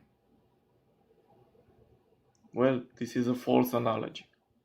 No, it's a not a perfect analogy. No, it is a false analogy because our language is not their language. No, I know about language. So how they express some things is different from how we express things. False. So if we find here that Saul killed babies, children, and worms, whatever. It says that they did, and he takes credit for it. David David takes Yes, credit for it. and then, David says, I'm and then responsible for the Abiathar. lives of all your father's house. So yes, I agree Yeah, that when Abiathar said they killed the priests, that's a true statement. It's also a true statement when David says, I'm responsible for the lives of all your father's house, because his father's house was murdered as it was predicted. but Abiathar tells us that were only priests. No, he doesn't say that. He, not in a single word does he say only the priests were killed. Okay, does he tell that anybody with the priests were killed? He doesn't have to. Your own dumb apologetics in the New Testament Does. agree that just because not every person in the story is mentioned doesn't mean that there weren't other people in the story. It doesn't mean there weren't other people involved. If that's your hermeneutic, then Okay, you're it absolutely also screwed when it comes to the resurrection narrative, okay, because now you've got a it gigantic also contradiction just a in which second. women went, when Just did a they s- go, where were the angels, how many angels were there. But okay, in your own biblical okay. hermeneutic, you We will agree go. We will go that there just if you want. because somebody makes a statement about some, like a group of people, and they don't mention every single individual, doesn't mean that there weren't other individuals present. Okay, and it doesn't mean that there were. So you are No, having it a double does. standard. The text absolutely tells you that there was. It positively tells you in 3 And the different text places that there were and other the people text there that were murdered. and the text also tells me that there were the priests. So you are No, it taking doesn't only say what you that. want from the text, No, and when we'll the try this text again. buries you, So you there don't know. are 4 passages that talk about these deaths. 3 of those passages indicate that the entire household is murdered. 1 passage mentions the priests by themselves. I'm using the 3 independent passages that distinctly say that the whole house would be murdered to conclude that the whole house was murdered, and you're clinging desperately to 1 passage saying that these other 3 must be wrong because this 1 passage, if you squint hard enough, means something I need it to mean. No, I'm just, as you say, yeah, exactly as you say, it is written in the Bible this. I'm also saying it is written in the Bible this. So It's I'm not. using what I'm using is your standard. I know No, that you what don't you're like using is your lying. own standards to bury you. You're I lying on lie. what this says. This doesn't say that only the priest Okay, died. does Abiathar say that the priests of God died? Did they die? Yes. Okay, so then it's a true statement. The priests did get murdered, as well as their families, because the text says that their Okay. Does families Abiathar were say that? murdered. It doesn't Does matter what Abiathar Abiathar say said. that? God said it. It does. It God does. said it, Pruna. Pruna, Okay, where God does can it say use that the only hyperbolic the language. priests? Where does it say that there were others with the priests also? We just read it. No, where does Abiathar say that? Because you are asking me, Why where is does Abiathar say? Abiathar's statement the only thing that matters here? God himself tells you what he's going to do, and then the book itself tells you what happened, and then David, the king, admits what happens later, says that he's responsible for what happened to all of the household.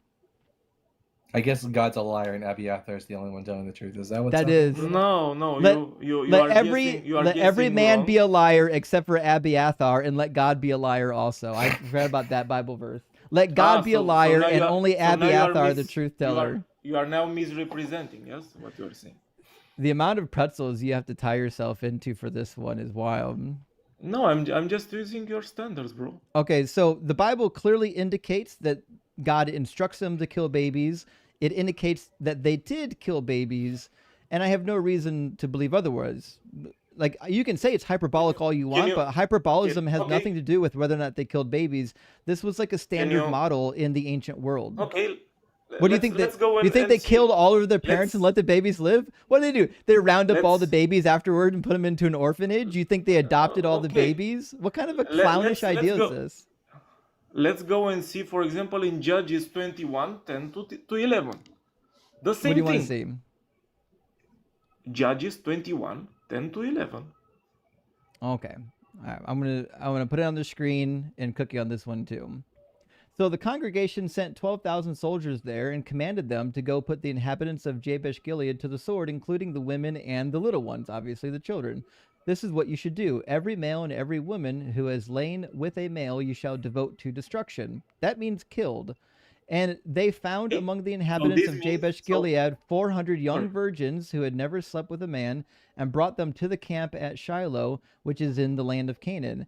And what does God say in Leviticus 27 about human beings that are devoted to destruction? Just a second. So To be what clear, does it say in, God to be what clear, does it God say in there? commanded them to be devoted to destruction, right? What does it say over there? We'll try We this can again. go. We can It says, go if Leviticus you're paying also. attention, Pruna, if you're paying attention, I will tell you. The instruction was to You are kill every male pivoting, and bro. every woman Yeah. who is lain with a Mhm. male, and they shall be Okay. devoted to destruction. What does devoted to destruction mean? To kill everybody?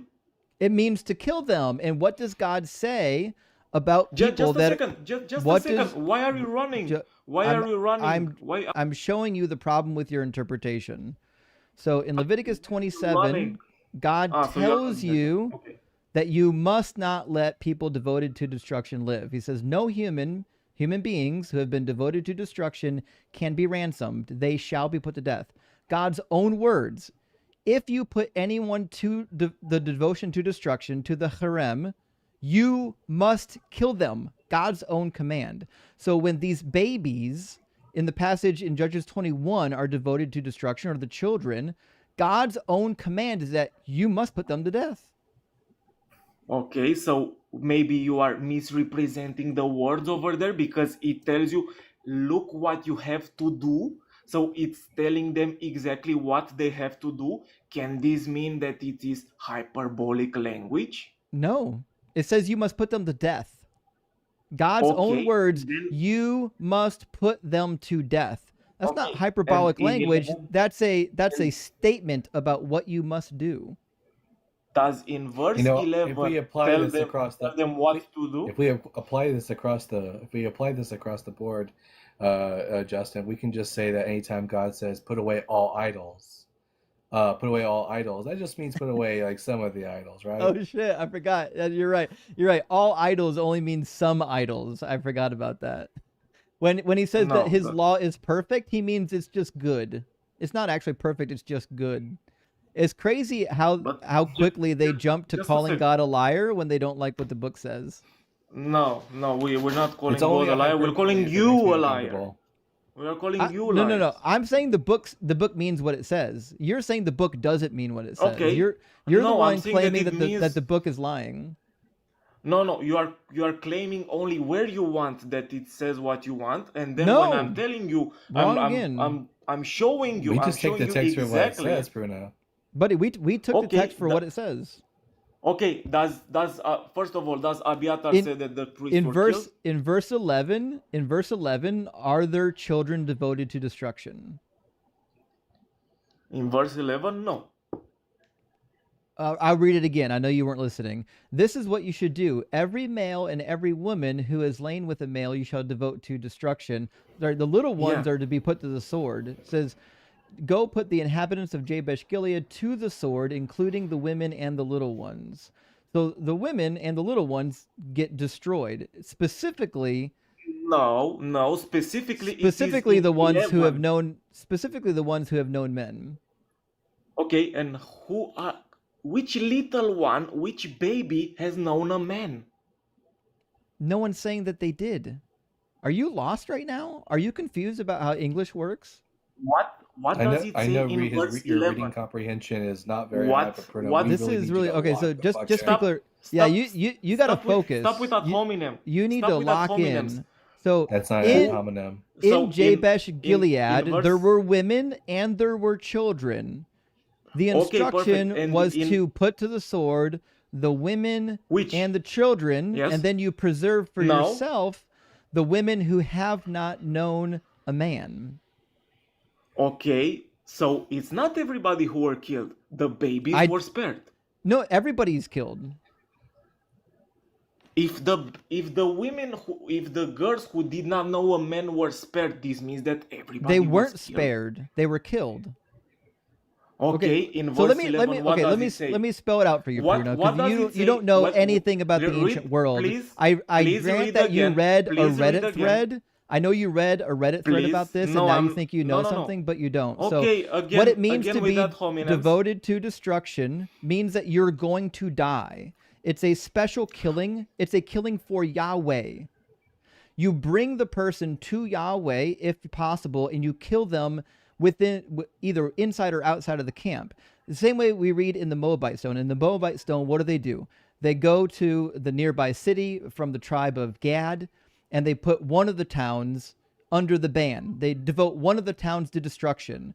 That wasn't the only town they fought against. They fought against other towns. It was a special destruction devoted to their deity Chemosh. It was Nebo. The town was Nebo. The king of the Moabites says that they took the city of Nebo and dedicated it as devoted to destruction for the god Chemosh. That's what it means to devote something for destruction. So they took this town, and some of the inhabitants were outright murdered. They were just killed. Some of the inhabitants were not outright murdered. They were devoted to destruction. They were murdered specifically as an offering to Yahweh. Everybody got killed. No, because Yeah. it tells them in verse 11, this is what you shall do. Yeah, put them to the sword. So it explains what they should do. Yeah, yes? you kill them. Yeah, you put them to the sword. And in verse 12, in verse 12, they die too. Devoted to destruction means die. In verse 12, where do they die? 12. You are reading 11, bro. Why would I be waiting for them to display how they died? Okay, what did they do with that one? They brought them to the camp. That's what I told you. It's a killing for Yahweh. You're killing these people for Yahweh. It's a human sacrifice. The people they who found are among killed the inhabitants for of Jabesh Gilead 400 young virgins who had never slept with a man. They brought them to the camp at Shiloh, which is the land of Canaan. And then they did according to the law. Where does it say that they were killed, bro? The law instructs you to kill them. Where does it say that they were killed? Because the instruction was to kill women who knew men. To be devoted to destruction means you're going to die. That's what it means to be destroyed. Yes, and according to verse 11, I've literally never heard somebody twist these words so badly as you. This is the worst reading of the text I've ever seen. Can you go again? I could permit this if you were like 12, but you're a grown-ass man. So we'll do this again. Yes, and if you're devoted to destruction, you die. Nothing that a person owns that has been devoted to destruction. Nothing that a person owns that has been devoted to destruction for the Lord, be it human or animal or inherited landholding, may be sold or redeemed. Every devoted thing is most holy to the Lord. No human beings who have been devoted to destruction can be ransomed. They shall be put to death. If you are devoted to destruction, you will die. You just get a special death. Yes. You get to die for Yahweh because you are set apart for Yahweh. That's what it means to be holy. To be holy means you're set apart. You're God's portion. You're set apart. These are special killings for Yahweh, but they still die. Okay, and according to verse 11, because you are talking and you are not Buddy, I need you to address the passage I just read. Stop going back to the passage that does nothing for you. No, because verse 11 explains. What does God tell you happens to people that are devoted to destruction? What does he tell you? Yes, they are to be killed, but according to verse 11, who is to be... if you're devoted to destruction and they set apart people that are devoted... I'm muting you because you keep talking over me and you are incapable of having a conversation. So if you're devoted to destruction, it doesn't mean you get to live. It means you die. You get to die a special death, not an ordinary death. You get to die for Yahweh. That's what's happening in the text. Just because the text doesn't describe their death doesn't mean that they didn't die. That's the dumbest argument ever. These arguments from silence are the worst arguments I've ever heard. Can I talk a little bit, or you want to monologue? I will put myself on mute. Are you going and to let you are you talk. going to address the text that says what happens to people that Yes, are devoted? I Then address yes, it. I'm Address the addressing. I text told you. that talks about what you do to people that are devoted to destruction. Okay, can I talk a little bit without you interrupting me? I'm asking you to talk. Address Yes. the text that I just read. Yes, so according to Leviticus, yes, everybody who is specified needs to be put to death. And in verse 11 specifies who is to be put to death. Yeah, indeed. And verse And 12 in verse too. 11, in verse 11 In verse doesn't 12. include babies. Yes. Yes, both of them die. Those that are devoted to destruction and the babies die. Does verse 11 say we'll try babies? Verse 11 does not. Verse 10 does. So we'll try this again for the last time, since you're Okay. incapable Damn, of reading is reading hard. yourself. So the congregation sent 12,000 soldiers there and commanded them, go put the inhabitants of Jabesh Gilead to the sword, including the women and the children, the little ones. They died by the sword. They're done. They're dead. The only ones that were preserved were the women and the men who didn't know man. That's it. And they were devoted to destruction because they were not impure. If you're impure, then you can't be devoted to destruction typically.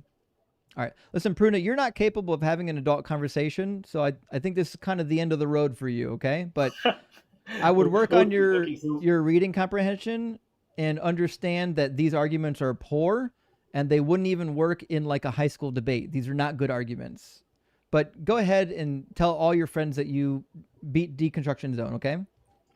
Reading is hard. Apparently, I've literally never seen somebody make such a hard argument from silence. Well, it doesn't say that they got killed. It literally gives the instruction to go kill them. What else are we going to think? Crazy. Smack, thank you for the 50. NOK says, I think a lot of theists would shut the F up if we just taught them how the probability of something that already happened is 1. I know, yes. If something happened, the probability of that thing happening is 100%. It's just 1 to 1. That it happened, we know that the probability is 1. I agree with you. Joseph, thank you for the super chat, says, friction and pilot pens, my dude. I actually have both. They have erasable highlighters, life-changing. Praise Doug. So I have both of those pens you're referring to and the erasable highlighters. Joseph, I think we've commented before on my love for writing utensils, and I'm with you. I'm on board. Stephen, thank you for the $9.99. Says, I'm Metalhead from Utah. The believers in Joseph's myth around here are either really nice or super judgmental, sheltered and brainwashed. Love your content and the smell of deep-fried Mormon logic. Well, thank you. I appreciate that. And the Mormons, at least, that I've come upon are typically pretty nice. It's just the belief system is crazy. Kyle, thank you for the 70 ZAR. I don't know what country that's from, but W says, if atheists believe there is nothing after death, and so I assume you're not an atheist, and that is eternal nothingness, then how do you explain the prelude to this existence? You can't just pop into existence from eternal nothingness. I never said that we did. Souls don't exist, Kyle. You just want them to exist. Consciousness is derived from the brain. They are literally brain states, not soul states, which is why... I didn't come from nothing. I was a swimmer before I was a fetus. I came from pre-existing matter, and so did my dog. As it turns out, my dog has brain states, and my cat. And I've even had goldfish. In fact, I've had a goldfish that was smarter than the last caller. Dale, thank you for the 100 Aussie dollars. Big W, Dale. I appreciate that. Says, to my brother from another mother, keep up the good fight, mate. I had a full day's drive for work last week, and you made it go so quick. Justice for Satan. Praise Doug. Well, thank you so much, Dale. I really appreciate that. And yes, justice for Satan. Satan was innocent, friends. He was innocent. All right, last one. You know, a really interesting book. Someone needs to write this and call it. It's a book about all the Bible stories, but from the perspective of Satan, and like he's like, and we'll call it the Better Book. I listen. I'm down. Let's make it happen. That guy Fox says, the prophet of Doug, I ask of you, which is more dense, these theists or Doug? That's a tough one because Doug is the densest material on the planet, obviously, because he's the grounding of all grounding. But it's hard. It's hard because these theists are really, they're reaching so hard already tonight. It's not a good look. I'll have to pray on that one. We'll get Herv in the box. How you doing, Herv? Yeah, I'm blessed. What about you? Good. Herv, are you at least 18 and do you believe in God? Sure, I believe in God. Cool. And which God? The universe God, the one who created me and you. Does it have a name? The name, Zeus? that the name I said God. Let me tell you one thing. Do you know the meaning of God? Let me try this again. Does your God have a name? No, that the name we call God. That I'm No. trying to ask you. Do you know the meaning of God? We'll Because you try say again. God. Does your God have a Okay. name? That's what I'm just trying to make you understand. You say on your Just to be title- clear, I'm looking for a yes or no. Does your God have a name? No, let me tell you. Well, There's We'll try this again. It's a yes or no question. I need a yes or no I cannot answer. answer you Does yes. your I God cannot have a answer yes you- or no? I cannot answer you yes or no. The God that the Okay, name. because you can't be honest then. Yeah, no, I cannot say yes or no. There are questions that you Well, cannot you can say yes. I don't know. Just say I don't know if you don't No, know. no. My All God. right, so the we'll God try is- this again. Does your God Can I have a say- name? Possible answers are yes, no, or maybe. God that the name. That what you mentioned. That the name. God. I'm that the name. I'm still waiting for a yes or no. I know you just said That's not words, a but I name. couldn't make them No, out. that's what I'm trying to explain to you. You don't let me explain. You want me to answer what you have in your mind. I'll not give you what you have in your mind. So The- I'll the name just put it God- on the screen to make it a little bit easier for you to follow along. So I've got a notepad up now. The question at the moment is, does your God have a name? Now, it could be yes. It's possible that your God has a name. No, It could be no. no. It's possible that your Okay. God doesn't have a name. No, listen. It could Let actually me- be. give It me- could be give a me time to maybe. answer. It could be a Let me maybe, say- or let I me don't answer you. know. Let me answer you. You don't give Okay. me time. Let me say. You Okay, see, so God. just so we're God- aware, Okay, we only let me- need a one word answer. Okay, let me answer. Let me give me time. It's one word. God, You that's already the used name. 4 God. words, 5 words, 6 No, no, no. words. I need Okay, one word. God is the I need name. one word. So, God is in English. Is Oh. Dieu in French. We'll Is try this the- again. the- I'm looking So for a now yes I'm or answering. no. A yes is YES, a no is NO. Then yeah, the name is God. That's what you mentioned. We'll Is try that the this. name of We'll try my- this again. Does your God have No. a name? No. The problem is that you don't have to put God. Put We'll another try this- word. Then so- I'll tell you. Then So here's So what's you gonna happen. Her. worship El, the chief deity of the Canaanites? It sounds like he almost said it. It was really hard to get out because he's shouting into his phone. To be clear, Herv, I don't care which God or what you believe about the God. I'm trying to figure out if your God has a name so we know like what you believe. I'm trying just to be clear, we're not in the argument yet. This is not an argument. I'm not that I say, debating. I'm giving you his name. Just to be clear, Herv, we're not in the debate yet. The debate hasn't started. I'm only asking you details about your God. I need to know about the your God. name. And the first Okay, my detail God. that I need to know about your God is whether or not your God has a name. That's a detail I need to know. So it's yes, no, or I don't know. Yeah. You could say maybe. Yes. Which one is it? First, God. The name is God. Yes. Okay, so the answer then is no? No, I give you. I say yes. The name is God. So what you want me to say? Oh, so no? the answer is yes. God has a name, and the name Yes. is God. Correct. Okay, so his name is identical to his description.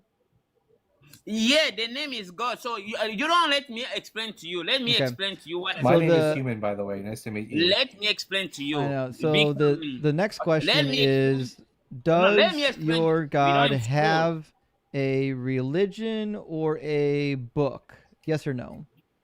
God has no religion. Okay, Religions so- come from people. Does it have a book? Who? God. Your God. No. What they put in the book is I the don't know word why of you God. can't say yes or no. Say yes or no. No, Does your no, God have a I'm not book? answer. No. Why you want me to answer yes or no? Am I in Buddy, you're school gonna like say a yes or women? no. I'm gonna I have to drop you. explain to you. I have to explain to you the No, word. you don't have to explain shit. What you need Why to should do I? right now is give Why me should a I not yes or explain to no you? to the discussion, because before we can debate the existence of your God, I need to know what fucking God you believe in.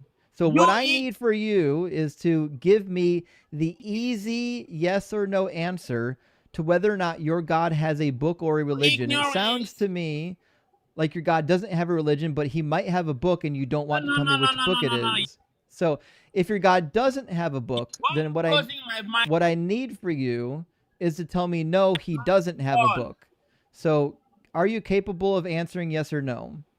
You want people to say what you people to repeat what you say. All right, so we'll try this again. Does your God have a book? No, let me tell you. Does your God have a book? No, God has no book. Does your okay? The So word of God is the being answer put is on the no. God has no book. No. You Why do wrong. why do I have to ask you? Okay, You wrong. so God does You have a wrong. book. Okay, You so wrong. yes, God does have a book. Does not have a book. Okay, so then it would be no. Okay, so we're back at no. Okay, God does not have a book. God does not have a book. Okay, Oh, what the next question? Then why do you tell me I was wrong when I said no?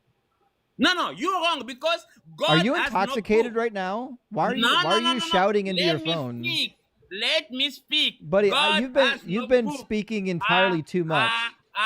Woman, All right, so it sounds like we finally came to the conclusion of our first two introductory questions. No, why you don't let why? So we finally got to the answers to our first two questions, which is primarily your God doesn't really have a name, your God doesn't have a religion, and your God doesn't have a book. Now that we finally got that out of the way, Closing my microphone?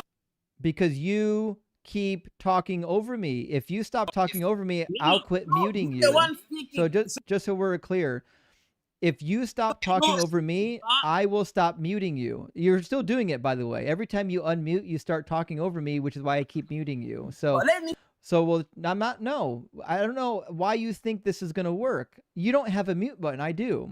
So what's going to happen is you're going to come back to the conversation and you're going to stop talking over me. If you stop talking over me, I'll stop muting you. And then we can have an actual conversation. I'd love to have a conversation. I'm here for conversations. Dalton is here for conversations as well. We want you to have a conversation with us. We want you to tell us about your God. We'd love nothing more than you to tell us about your God. But you have to stop talking over me for that to happen. So the next question is, now that we know that your God doesn't have a book, your God doesn't have a religion, tell me the attributes or qualities of your God. What's your God like?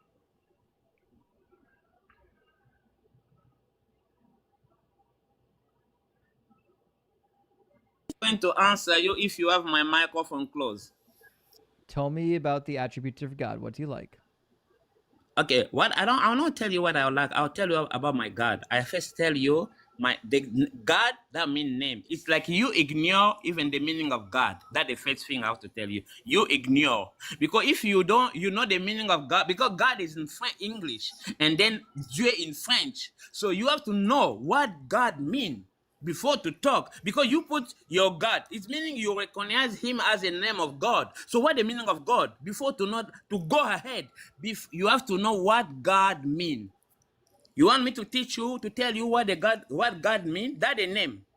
God. It depends on the religion, Hervé. Yeah, in most monotheistic religions, God is the creator of all things. In polytheistic religions, God isn't necessarily the creator of all things because there's multiple deities. Are you a polytheist or a monotheist? No, let's go bit by bit. You want me to tell you what? Are you a polytheist or a monotheist? Why we can move when we do not finish the first question? Are you a polytheist or a monotheist? Oh, God of heaven. I don't know. We cannot move like this. So there's nothing. Do you believe in one God or two gods? Because it's like you questioning me. It's Do you like I'm in your one student. God or multiple you keep gods? questioning me to answer you. It's me. Do you believe in one God or multiple gods? Let's first finish the meaning of God, the name of God. Well, the meaning is different depending on how many gods you believe in, which is why I'm asking you how many gods you believe in. Why don't let me talk? Why you Herb, don't let me I talk? want you to Let talk, me but I talk. want you to answer my question first because I'm No, confused you about your keep you keep position. asking I you want keep to know what asking your position is, question Herb. over question. No, Herb, let I me want to finish. know what your position is. Do you believe in one What my God or position? multiple Okay, gods? before to move there, let me tell you what God mean before to We're gonna move try there. this Can again. you allow me? So I don't know why you think you're in charge here. It's crazy that you think you are. So we'll try this again. In order to define God, I need to know if you believe in one God or multiple gods, because the definition of God in No. polytheism is different than the definition of God in monotheism, which means in order to get to our conclusion, I need to now know whether or not you're a monotheist or a polytheist. Can you answer that question? A lecture in the school in a class, your student will all have 0 because you don't let finish the first question, you jump in the second one, you give, so that's not a debate. You won't What answer any of the questions. Yeah, what question do you think you're answering? Okay, I first want to tell you what the What name God question means. do you think you're answering? No, I want to tell you, ask me the name What of God. I say question God do is you the think name. you're answering right now? I want to answer God. What God means. What question do you think you're answering? You don't let me answer any question. That's why you keep asking me questions. I'm asking you to tell me what question you're giving the answer to. I want to give the God, the meaning of God, what God means. That's not a the question. I That's didn't not ask the you question that Justin asked you. Pardon? Nobody's asking that question. You asked me before, you say, what the name of my God? I tell you the name is God. You gave me the name. It's God. That's already done. We're already past that. The name of God is God. And then I asked you the second question. Does your God have a religion or a book? You said no. Boom. We're done with that. Now we're on a third question because it sounds like you might be a polytheist. Are you a polytheist? I believe in one God. Okay, so you're a monotheist. Great. I don't know why that was so hard. All right, go ahead and tell me about your monotheistic, nameless God with no book or religion.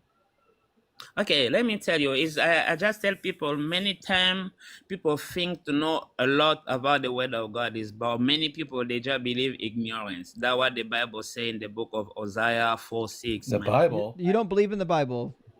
I believe in the Bible. I thought you just worshipped a God named God, not Yahweh. Yeah, No. You said your God doesn't have a book. Oh, no, okay. You said Why are God you does lying not to have me right now? What is wrong with you? God does not All right, have a book. we got to go back. So we got to go back to the drawing board again. So my question was whether or not God had. So we'll try this again. So the question about whether or not your God had a book or religion is yes, and it's the Bible, which means you're a Christian. It's crazy. What did Jesus say? He says, if you deny me before men, I'll deny you before my Father in heaven. So why are you up here denying that your God has a name, denying that your God has a book, denying that your God has a religion? Why are you so ashamed of just saying, I'm a fucking Christian?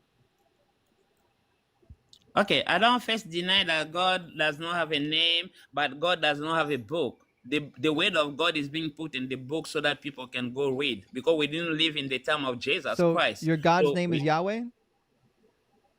Whatever people can call him. I cannot have also It's another Yahweh name. and or Jesus. In my home. We started out the discussion with 2 lies already. The first lie is that your God doesn't have a name. Your second lie is that your God doesn't have a book. In fact, your third lie was that your God doesn't have a religion. But as it turns out, your God has a name, he has a book, has a religion. You're a Christian. Don't know why you couldn't just come up here and say you're a Christian. Jesus is going to spit you out of his mouth because you are lukewarm as fuck. No, I'm not. I don't design myself as a Christian, because you know what? Christianity are all these people doing. He's denying the Savior? Hervé, do you I'm a believe that disciple. Jesus of Nazareth was the Messiah and the Son of God? If you say yes, you are a Christian. If you say no, I'm a you are disciple. not a Christian. No, I'm a disciple, because Jesus. You're a Christian. No. Let me tell you, Jesus did not left Christianity. He left disciple. Herv, what is the word Christian? What is the word Christian? Christian comes from a phrase which means follower of Christ. If you are a follower of Christ, you are a Christian. No, Christian. First of all, Herb, I don't know how many times I can say this. Stop shouting into your speaker. I don't care if you have to take a step back from it. I don't care if you have to put it on the table next to you. Stop shouting into it. You're blowing my eardrums up. Nobody can hear a word you're saying because you're literally shouting 3 millimeters from your microphone. Stop doing that.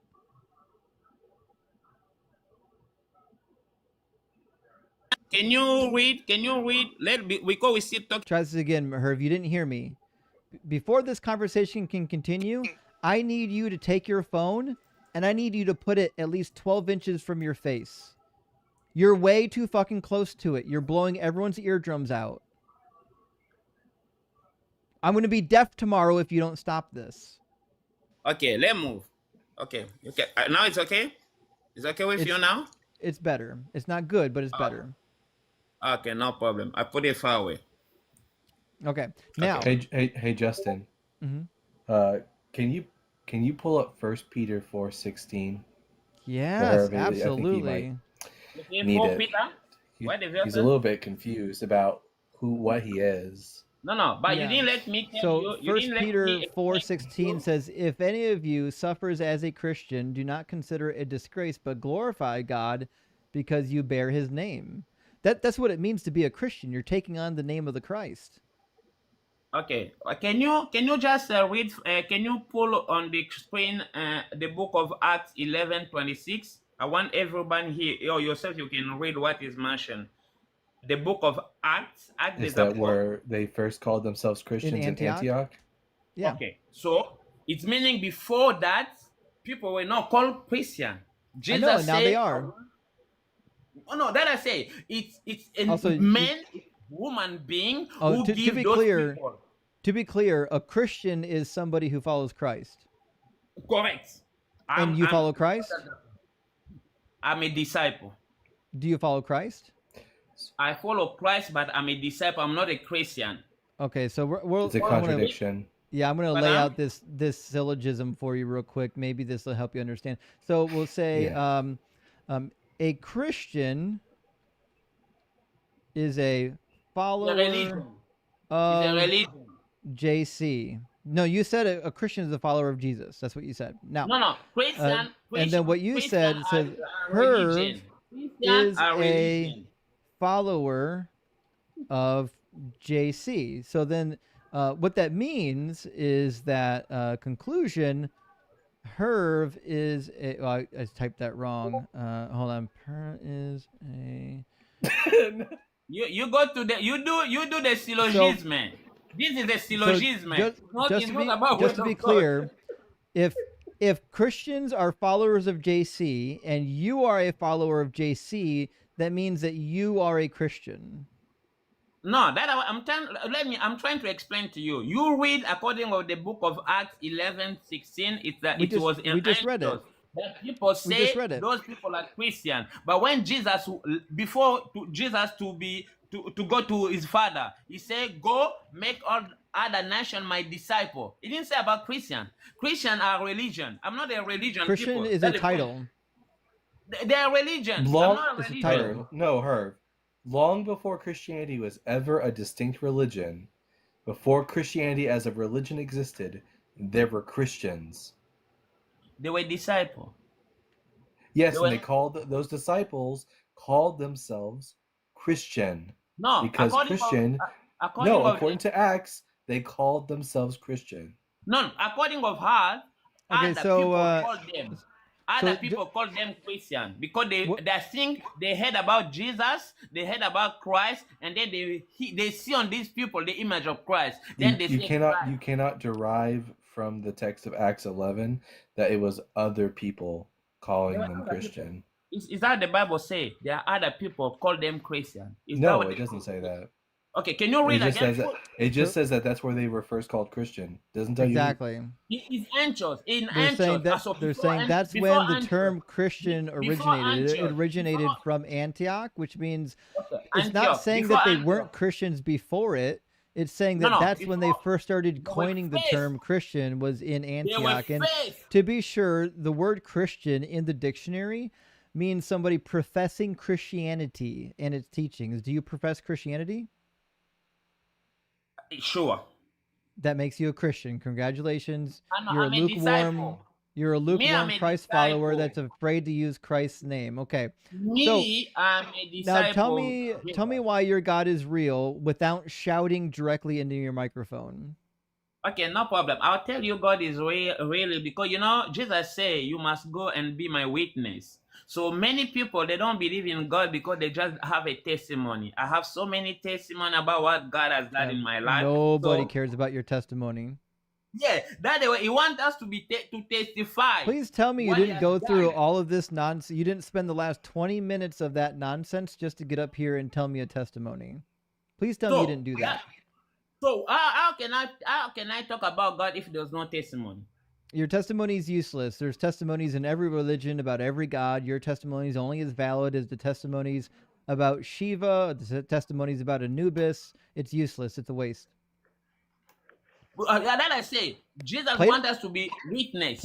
Hey, Plato gave a testimony about a guy who died and visited the heavens and saw the Greek deities. Do you believe the myth of air? I believe in God in everything. I believe in the creation. Do you believe in the Greek gods? Pardon? Do you believe in the Greek gods? Greek god? What do you mean? Do you believe that the Greek deities exist? Go again. Like Greek kid? I don't get Zeus. it.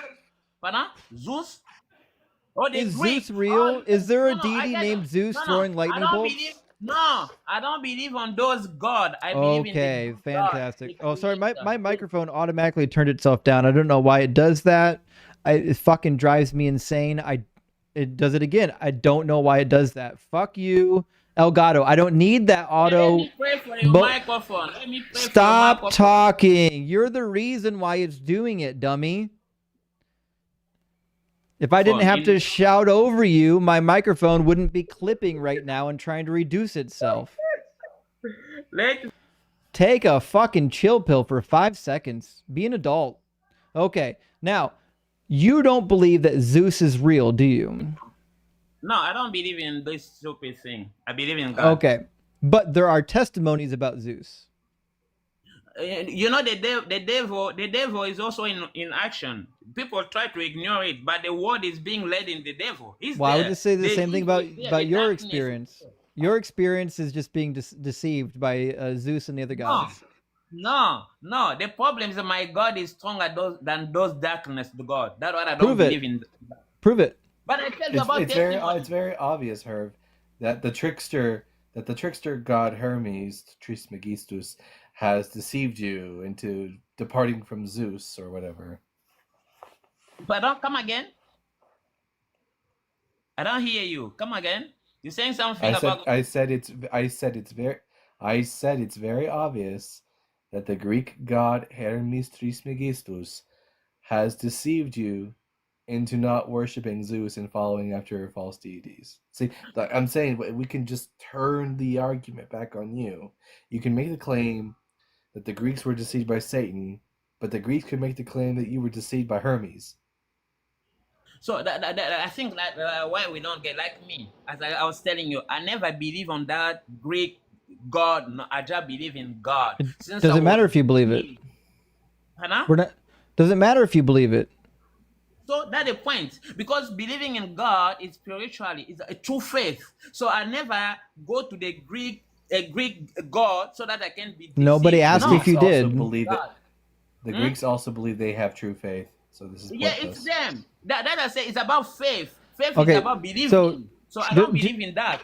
Just to be clear, you're completely lost in the dialogue. You said that your God is real because of your personal experience, and I said, well, personal experience doesn't demonstrate that the God is real because other people have personal experiences with gods that you don't believe in, which means personal experience is not evidence of your deity.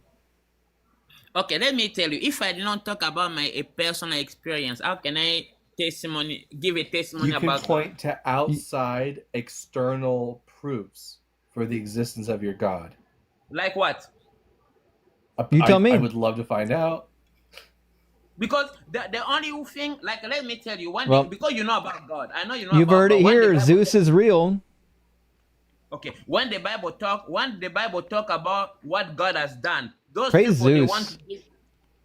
No, I'm not Zeus. Praise I'm the Hervé. rider on the clouds, Pardon? the master of the rods, the lord of Uh-oh. electrons.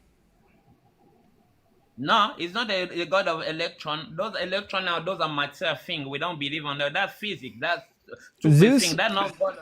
God is the God of human being like me and you. That's is the my God that mic we is my mic too loud? Let me know if my mic's too loud. I found a way to lock the gain in, but I don't know if I turned the gain up too much. So God is. I might finally be louder than this guy. I don't know. It's too Just loud. a I tiny think. bit. No, I think you have to just come back to God so that your microphone can run wide. Otherwise, it will Yeah, that's go certainly down. not good. That's not remotely close to what's going to Considering the happen. fact that so many of the Christians on here have horrible mics, I don't think that's the case. Pardon? Hello? Hello? What are you saying? I didn't hear you. Can you come back?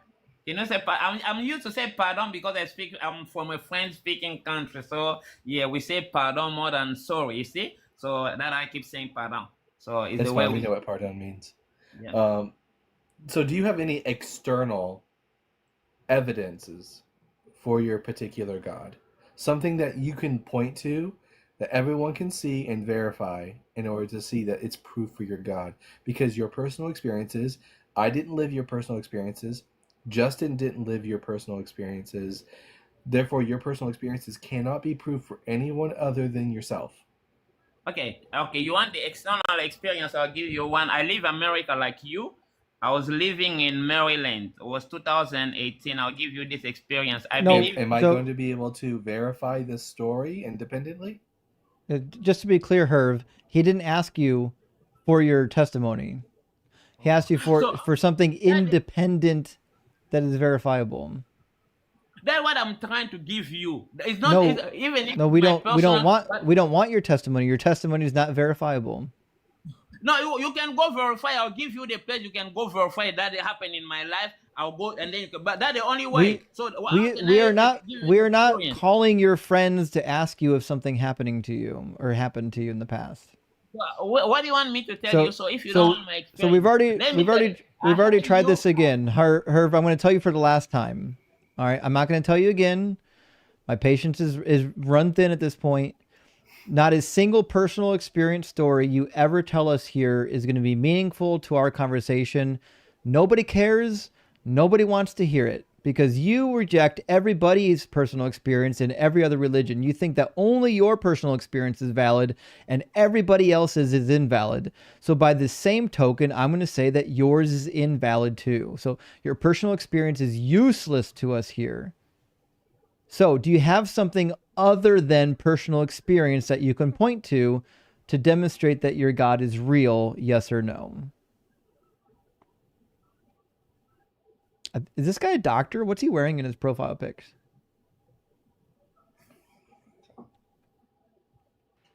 I'm a medical doctor. You can even see it. I'm a medical doctor, so I'm alive.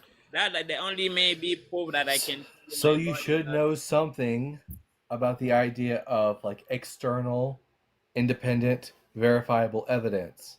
I cannot give you something external. I'll give you the experience that I went with my God. That clear. No, you're not you going to. I told you we're not listening to your testimony. No one cares. If So you don't want, so let's move for How another about- thing. Herb, how about you read the Bible with me? How about that? Pardon? If I You're a read the Bible, You're a medical doctor. I need your professional experience to tell me how to interpret a passage, okay? it does not matter being a medical doctor or not. I need your no. This is going to be medical in nature. Just pay attention. It says, No, suppose a this man is the marries a Bible. woman, but after going into her, dislikes her and makes up charges against her, slandering her by saying, "I married this woman, but when I lay with her, I did not find evidence of her virginity." What evidence do you think that person was looking for? Come again with your question. What evidence is the man looking for when he slept with his virgin wife? I don't know. He's the one I have to know because I'm not him to give you an answer from. You don't know? As a medical doctor, what would you expect typically to find from a woman who has just had her first experience intimacy with a man on the night of their marriage? what evidence would she be presenting for her virginity? So that's what I'm telling you. Okay, when he said that the men say, I sleep with my virgin woman. So first of all, for a woman to be a virgin, the vagina, I don't know how to say that organ in English, but there's a I forgot this to say it in English. But It's a hymen. first of all, the hymen, okay, in English must be closed. Second of all, many people, they try to find that there may be some blood. And I think those are the face, face and the thing that a man can find for a virgin woman. And you know that sometimes they don't bleed, right? Sometimes, yeah, that I said, some men, they can notice bleed, but some it will be difficult for the penis to go in the vagina. That clear. Yeah. Okay, so pay attention. It says, suppose a man marries a woman, but after going into her, dislikes her, and makes up charges against her, slandering her by saying, I married this woman, but when I lay with her, I did not find evidence of her virginity. So the evidence that he would be expecting is most likely the blood, correct? Yeah, it would be like difficult to go through the vagina or maybe blood. So yeah, it must find. But it's like you go with a woman that pretend to be a virgin, but you go inside. So she's not a virgin. So that's right. Yeah. All right, just keep paying attention. It says, the father of the young woman and her mother shall then submit the evidence of the young woman's virginity to the elders of the city at the gate. The father of the young woman shall say to the elders, I gave my daughter in marriage to this man, but he dislikes her. And now he's made up charges against her, saying, I did not find evidence of your daughter's virginity. But here is the evidence of my daughter's virginity. Then they shall spread out the cloth before the elders of the town. So far, they go to court. And God says, when you go to court, you bring the sheet. You spread the marital cloth out before the elders and demonstrate that there is indeed blood on the cloth, which that would make her innocent, right? So let me ask you first a question. Is it the husband or the father to prove the virginity of the girl? Is it the husband or the father? Before to move to your question. To do what? Who has to prove that the woman was virgin? Is it the father or the husband? It is the husband who presents the marital cloth. It's the husband. It's not the father. Because if it's the father, it's meaning the father sleep with the daughter. Pay attention, Herv. The marital cloth was typically collected by the family members of the bride. You said the man. Where's this? Let me go because I'm just listening to you. I was not reading here. Here is the evidence of my daughter's virginity. Yeah. So the parents are saying, here is the evidence of my daughter's virginity, and then they shall spread out the cloth before the elders of the town. So the parents are spreading out the cloth before the elders of the town. But my question I'll ask first, where the father, the parent, did them get that proof of virginity? Because it's the husband who's sleeping with the wife. Because it's part of the marital process. So during the day that they get married, when they have the feast, they consummate the marriage on that day in a special tent. They go into the tent. There are witnesses. There are typically at least 4 witnesses that watch the bed chamber get made. They watch the sheet get laid in there. They watch the couple go in and consummate the marriage. And then when they leave, somebody is tasked with taking that cloth and keeping it safe as evidence of the virginity. This is described not just in the Talmud, it's described in all kinds of literature from the ancient Near East. So what happened was, at the wedding night, when everybody was present, there was a sheet that was placed there, and there was a sheet that was collected, typically by the family of the bride. So, my man, I'll ask you, that's why I'm keep asking you the same question. Is it the husband to notice the virginity of the wife, or is the family member? That's my question to answer. It's not about your text. I'm asking you, if you're a man and then you're going with a woman, who has to notice that the woman is virgin? Is it the parent or you? Because you go with your penis in the vagina. It's like you weren't even listening. So at the beginning of the text, the man who slept with her said, hey, this woman's not a virgin, which means he slept with her, and obviously he was like, hey, I expected there to be blood, but there's no blood. Yes, maybe even no blood. Sometimes they don't, but I expect to have a hard time to get inside the vagina, but I get just like the door open. Are you gonna Okay, say that so woman so will? So go ahead, Dalton. I was just say, Herb, you acknowledge that the woman does not always bleed. Would it be, if God was all knowing and he knows the female anatomy, would it make sense for God to make a rule that says that if a woman does not bleed on the night of her first intimacy, that she should be put to death? Does that make sense? Okay, but I'll answer this question. First of all, God is God. God is not I feel like me. he's not going to answer it. No. I want to answer. That's my answer. He I'll not he answer the started way by you expect avoiding me it. to answer. The point is that I'm not gonna answer the way you want me to answer. Let Okay, me You Herb, answer actually the way. are. does God know? Let me answer Does you. God Let does me God answer you. understand? Does Let God me answer understand you. female human anatomy? Yeah, so the first question, keep in mind, Herv, it's a yes Let or me no. Does answer. God Let does, me. you can't answer while you're yapping. You don't even know what the question is. The first question is, does God know female anatomy? What is God don't know what female? I'm What the asking you, question is? does God know female anatomy? Yeah, God no female. Okay, fantastic. Okay, why did God give a law stating that if there's no blood on the marital sheet that you can execute a woman? But you don't let me answer. Let me answer. Just be quiet. Let me answer. You don't give me chance to answer. So that's the point. I Keep don't in answer. mind, if your answer doesn't answer my question, I'm going to ask it 100 times until you answer it. Oh Jesus. Let me answer. No, the point is that you want me to answer the way you want me to answer. You No, don't let me we just answer want the an way answer. Go I'm stop thinking to stop answer. crying and answer it. No, I'm not. Okay, let me answer you. So, God, first of all, God is not me, and then I'm not God. So, No one asked God you is about all that. powerful. Try No, again. let Answer me the question go. on the table. Let me answer you. Let me answer. Just be That's not an calm. answer. Let It me has nothing answer. to do with the question. You know, in normal time, do you know when you sleep with a woman who's What we virgin? want you But to let me do is answer. answer the question, not yap. Let me You're answer not you. We'll try this again. You're not actually answering the question. You don't even know what question it is. You're just yapping and Tell you, man, and I'm a you're medical doctor. you're I did what they call to.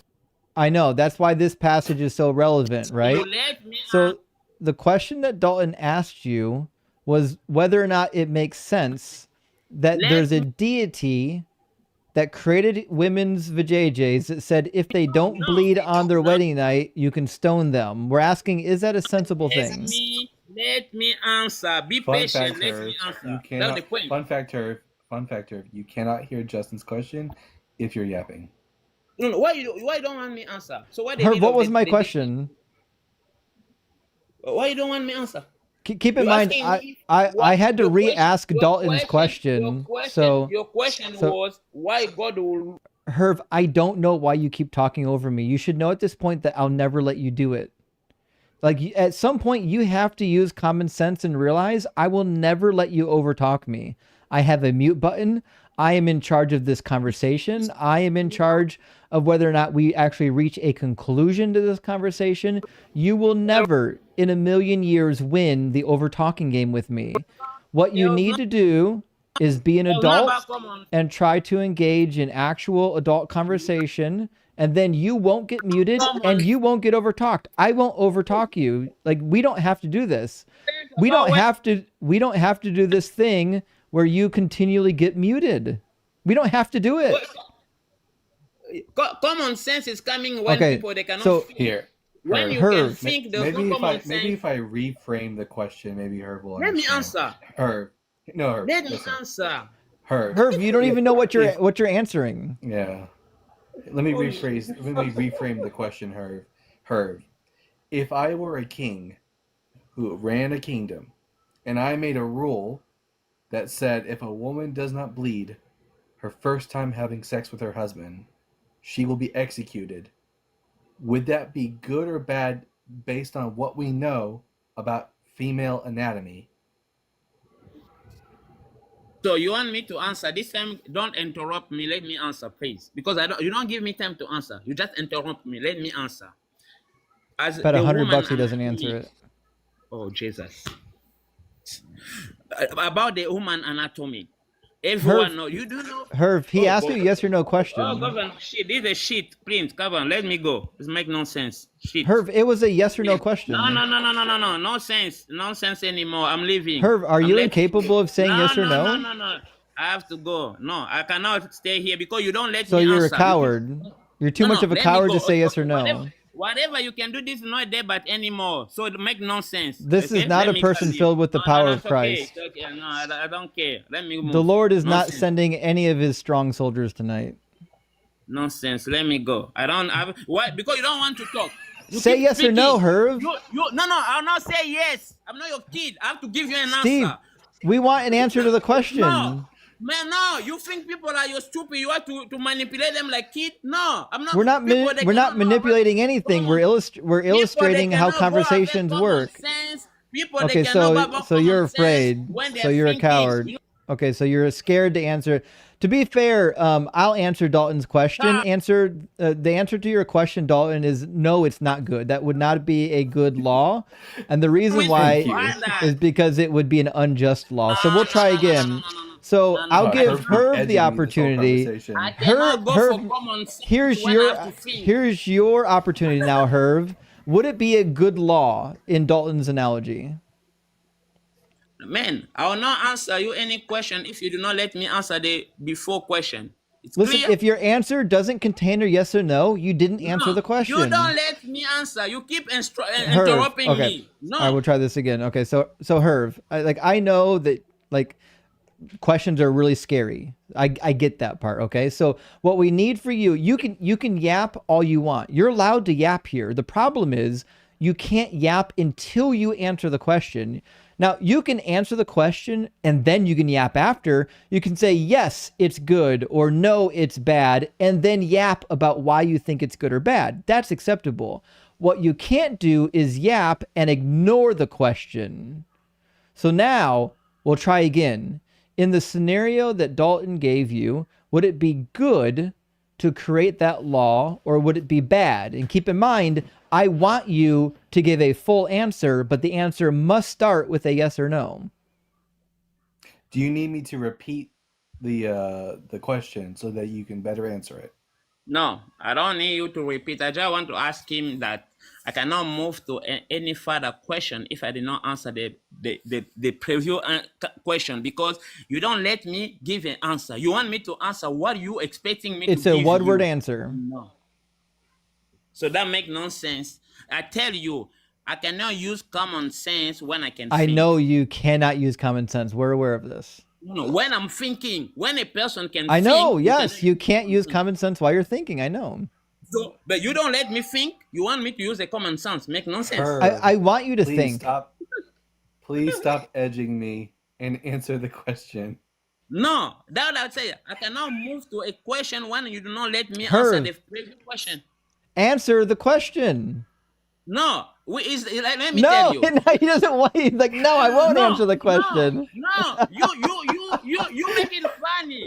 You make it funny. It's crazy. You don't let me answer you. Somebody is paying this adult human being money to be their doctor. Imagine going into a doctor's office with this guy diagnosing your medical issues. This is crazy. Doctor, could you please just tell me what's wrong with me? I wouldn't take a dog to this doctor. I would gladly call my vet and ask it about my medical problems first. Medical doctor, this is crazy. You know, like this, if you're a medical doctor, you kill people. Oh boy! Because all right, so hear your patient. so Herb, we're gonna try one more time. We're gonna try one more time. We're gonna try one more time, Herb. Just so we're on the same page. We're going to try one more time, Herv. The question that everyone's trying to figure out right now is, does it make sense that God said you can kill women if they don't bleed on their wedding night? Is that a sensible thing to say? I told you, you don't want me to give you an answer in that question. I'm dying for you to give me the answer. The answer is yes, no, or I don't know. No, I'll not answer you yes or no. That you don't get me. There are Well, questions people then they you're cannot too answer you cowardly to yes. answer. No, no. I Let cannot your give you yes what be you yes expecting me and to your give no you. be yo. We don't need yap. No, I'll Anything not else give is you. from the enemy. No, I'll not tell you yes or no. I'll not. I'm clear. I'll not give Are you this you answer. going to Yes or answer no. the question? I want to explain to you because you know you ignore. So me, I I want to an explain to you. answer. I want an answer, not an explanation. An Should we answer. bring up the What notebook? do you mean answer and what do you mean explanation? Answers and explanations are two different Explanation things. can also be an answer. Explanations Explanation and can also answers be aren't the same. So try no, again. no, no. We want You must know an English answer better to the than me question. because We want an explanation is answer to also the an answer. question, and the question is, does it make sense for God to create a world, a rule, in which a woman gets killed for not bleeding on her wedding night? Every woman that I say, you don't know what it means virginity. It's like you ignore that. If you knew that the woman must bleed for the first time going for sex, she must bleed. It's clear. So if the woman does not bleed on the bed for the first time going for sex, it's meaning the woman that is not she is not virgin. It's clear. No, Herb, you know well as a doctor that not all women. It's no, lie. All I'll try this again. Lie. Just to be clear, Herb, I know that you've got your medical degree from like the bottom of a cereal box, but surely you know, and you started the conversation by admitting that let's talk about Christianity. That not all women bleed the first time they have sex, even if they are in fact virgins. Are you aware of this, Herb? Are you aware of this fact? We don't talk about my medical school here. You know, a medical doctor. You know Herb, nothing. Let's talk about religion. Okay. Herb, are you aware that not all virgins bleed their first time? Yes or no? Respect me, I will respect you. Try this again. Are you aware that not all virgins bleed their first time? In fact, we'll do a poll. If you didn't bleed, if you're a woman, you didn't bleed your first time having sex, put a 1 in the comments so we can take a poll. See, it's actually a pretty common phenomenon. In fact, you're about to see like all kinds of ones showing up on the screen. I've done the survey a lot. The survey seems to pan out according to the statistics that we have. So the reality is, Herb, that not all women bleed their first time. Do you know this? First of all, do you know what you talk about Iman? You know. Try this again. This is a yes or no question. Do you know that not all women... You don't know. Do you know that not all women bleed their first time? I ask you a question. Do you know? I'm just gonna mute him till he stops talking. No, you know what? My microphone. You take my microphone and then. So why you want me to talk when you?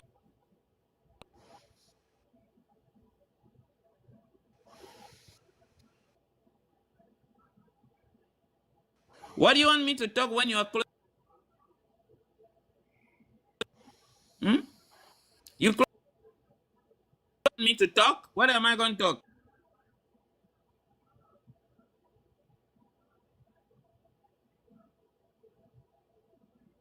You have to leave me. Leave. I got all night, Herb. You keep his patient survival rate must be like rock bottom. My microphone. How am I going? Herb, it's only 9:30. I got lots of time to mute you. It's up to you on how long you want this to go on, okay? So why are you meeting me? In the same time you meet me.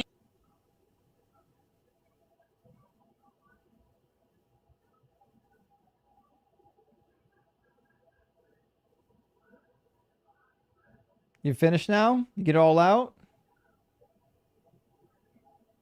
Do you need burped?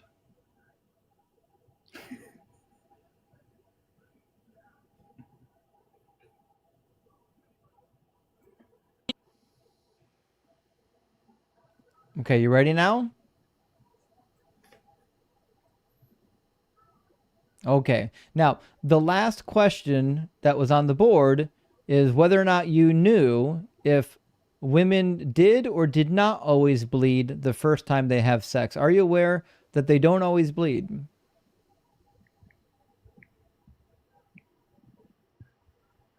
Man, I'll tell you. He cut himself. Yeah. You know, the irony is that he may be a doctor, but you have far more patience than he does.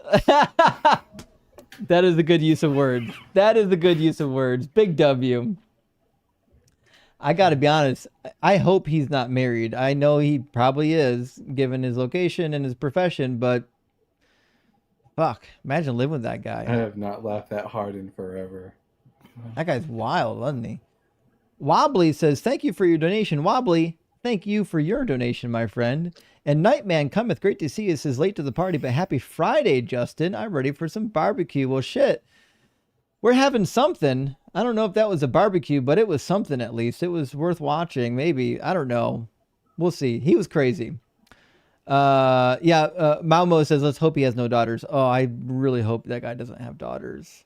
Wobbly says, I love how you're defeating theists on their own turf. Keep up the good work. Well, thank you, Wobbly. I appreciate that. Yeah, I try as much as possible to take people to their books and their dogmas so we can talk about that, because like these people that come up with dumb philosophical arguments, none of them get you to your God. At this point, it's got to be our turf. We just know the place better. Fair. That's fair. I think it's our turf now. Jack says, hey, Justin, quick question. Where does the story of Peter being crucified upside down come from? I hear many Christians say they believe it, but I have no idea where it comes from. Praise God. Well, there's a couple sources. I think probably the earliest source is it's called sometimes the Gospel of Peter, but that's bullshit. You shouldn't call it that. The more accepted name is the Apocrypha of Peter, the Apocalypse of Peter. What the fuck do they call that thing? Apocalypse of Peter. Yeah, so there's a really fun story from the 3rd century where Peter and Simon Magus basically get into a wizard's duel.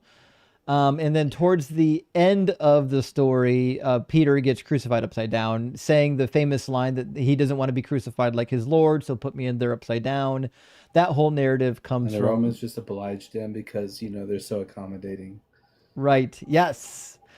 So that's crazy. I actually watched this when I was Catholic. I watched this video. It was called The History of the Church, and literally the first couple hundred years of the video was just mostly apocryphal writings, and the way they presented it as if it was including the wizard duel where the demons are carrying Simon Magus into the sky and Peter calls them to let him go and he falls to his death. It's so funny. Oh, the story is insane. In the story, there is a dog that is gifted the power of speech and gives a whole speech to the onlookers. And there's a baby nursing at its mother's breath that is given the power of speech and gives... It's the craziest book ever. It's worth reading. Happened. Absolutely, it's real. Hope that answers Jack. Adam, great to see you tonight. Thank you so much, Adam, for the $19.99 super chat. Says, got an earworm for some old Bethel music. Oh no. That I used to play when I was playing in churches, and message aside, it still slaps. I know. Some of them are okay, but I removed them from my listening devices. Do you ever get nostalgic for any bands or songs from your old church days that are just bangers? Yeah, I still love Reliant K.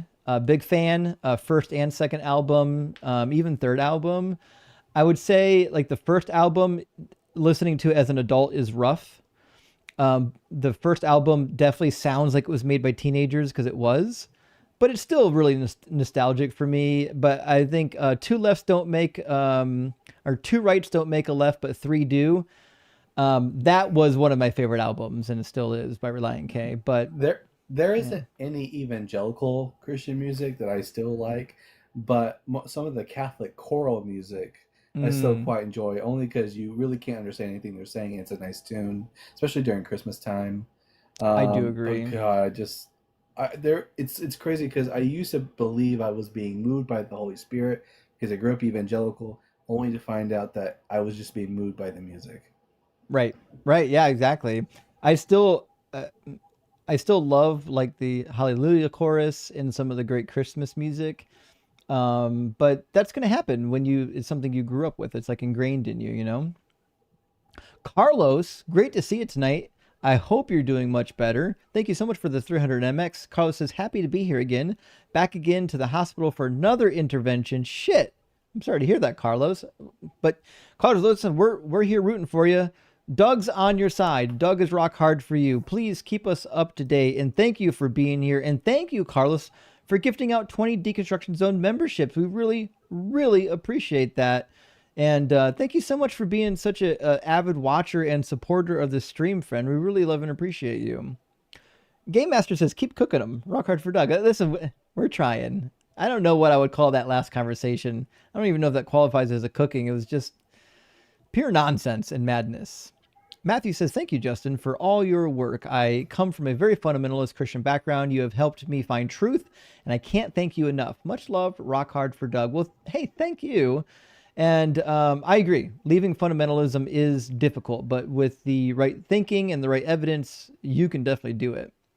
And Jarek, thank you for the 666 THB, says, the aroma of your cooking woke me up today. Doug provides. Love the topic. Satan is innocent. Hope to see it again. Rock hard for Doug. Justice for Snake. And Hail Nero. I really like that topic. I wanted to run that a long time ago, and then I kind of forgot to do it. So, you know, here we are. Rufanus says, states' rights. Proponents don't believe in objective morals. That's a fair point. If you believe in states' rights, it's hard to say that you have objective morals.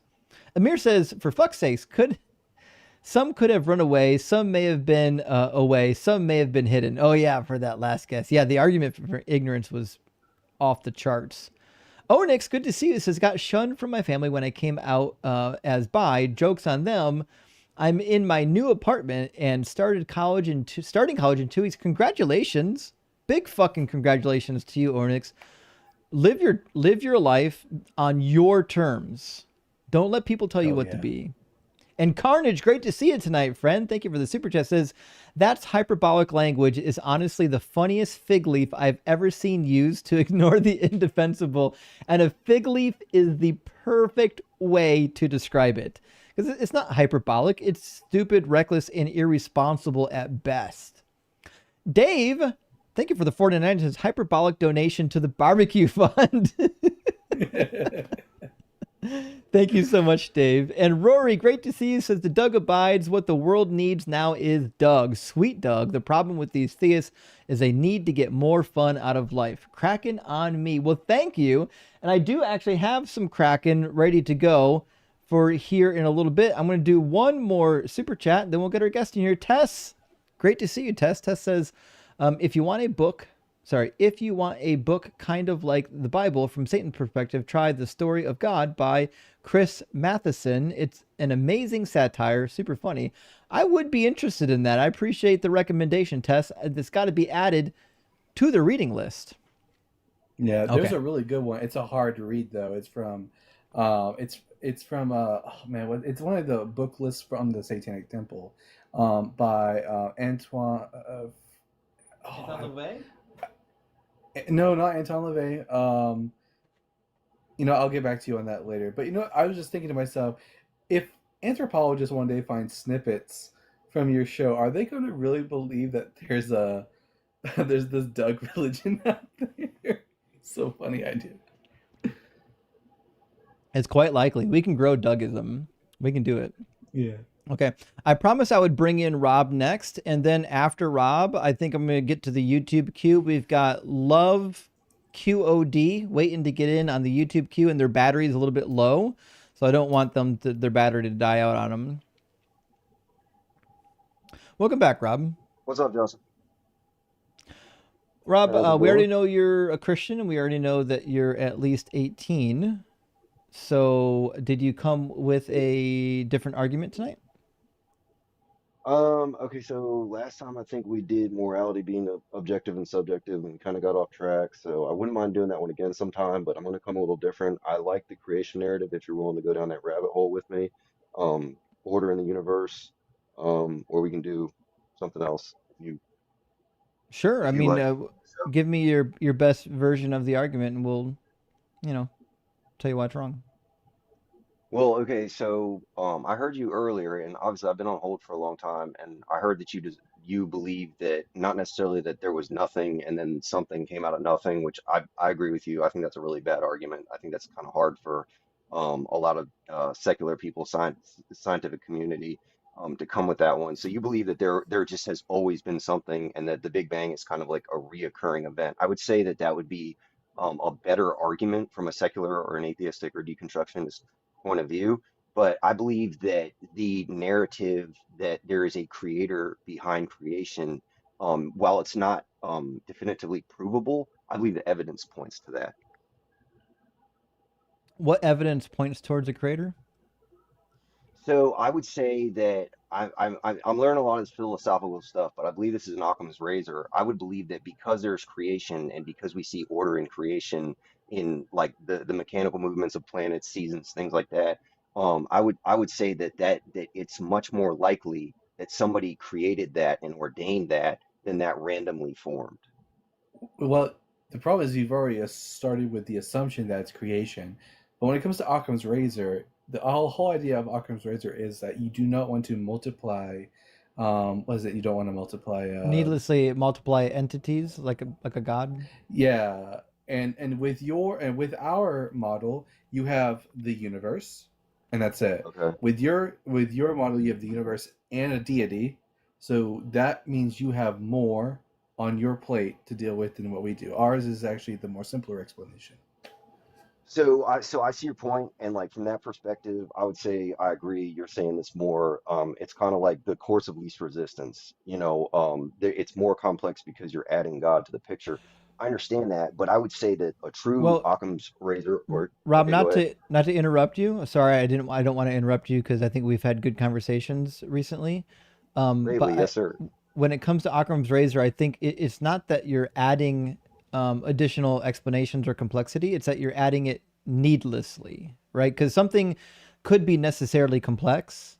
I think the problem is when something has an explanation and it doesn't need a complex explanation for it. Does that make sense?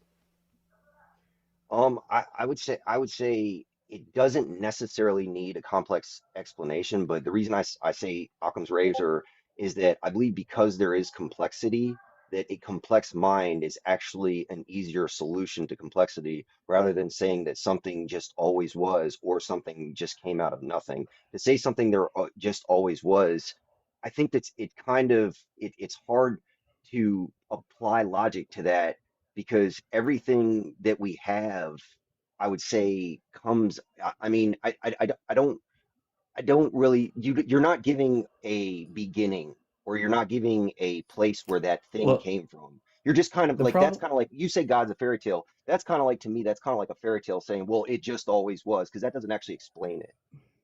I mean, yeah, the problem is that your view also has something which just simply always was. But I agree. I agree with that. Yeah. I mean that's Right. that's a fair argument. But what I'm saying is that when we see divine order, I would say that the But we hand of don't. God. e- So I would say that we do see divine order. Well, I don't. How do we know what is divine order? Like, what's our measuring stick?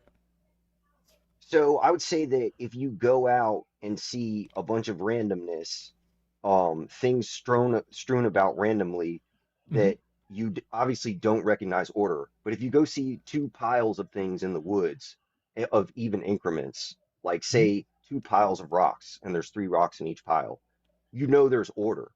Well, I would say that human beings and animals and nature are created symmetrically. Trees grow in plumb lines. So Not and, all and I'm a animals are uh, symmetrical.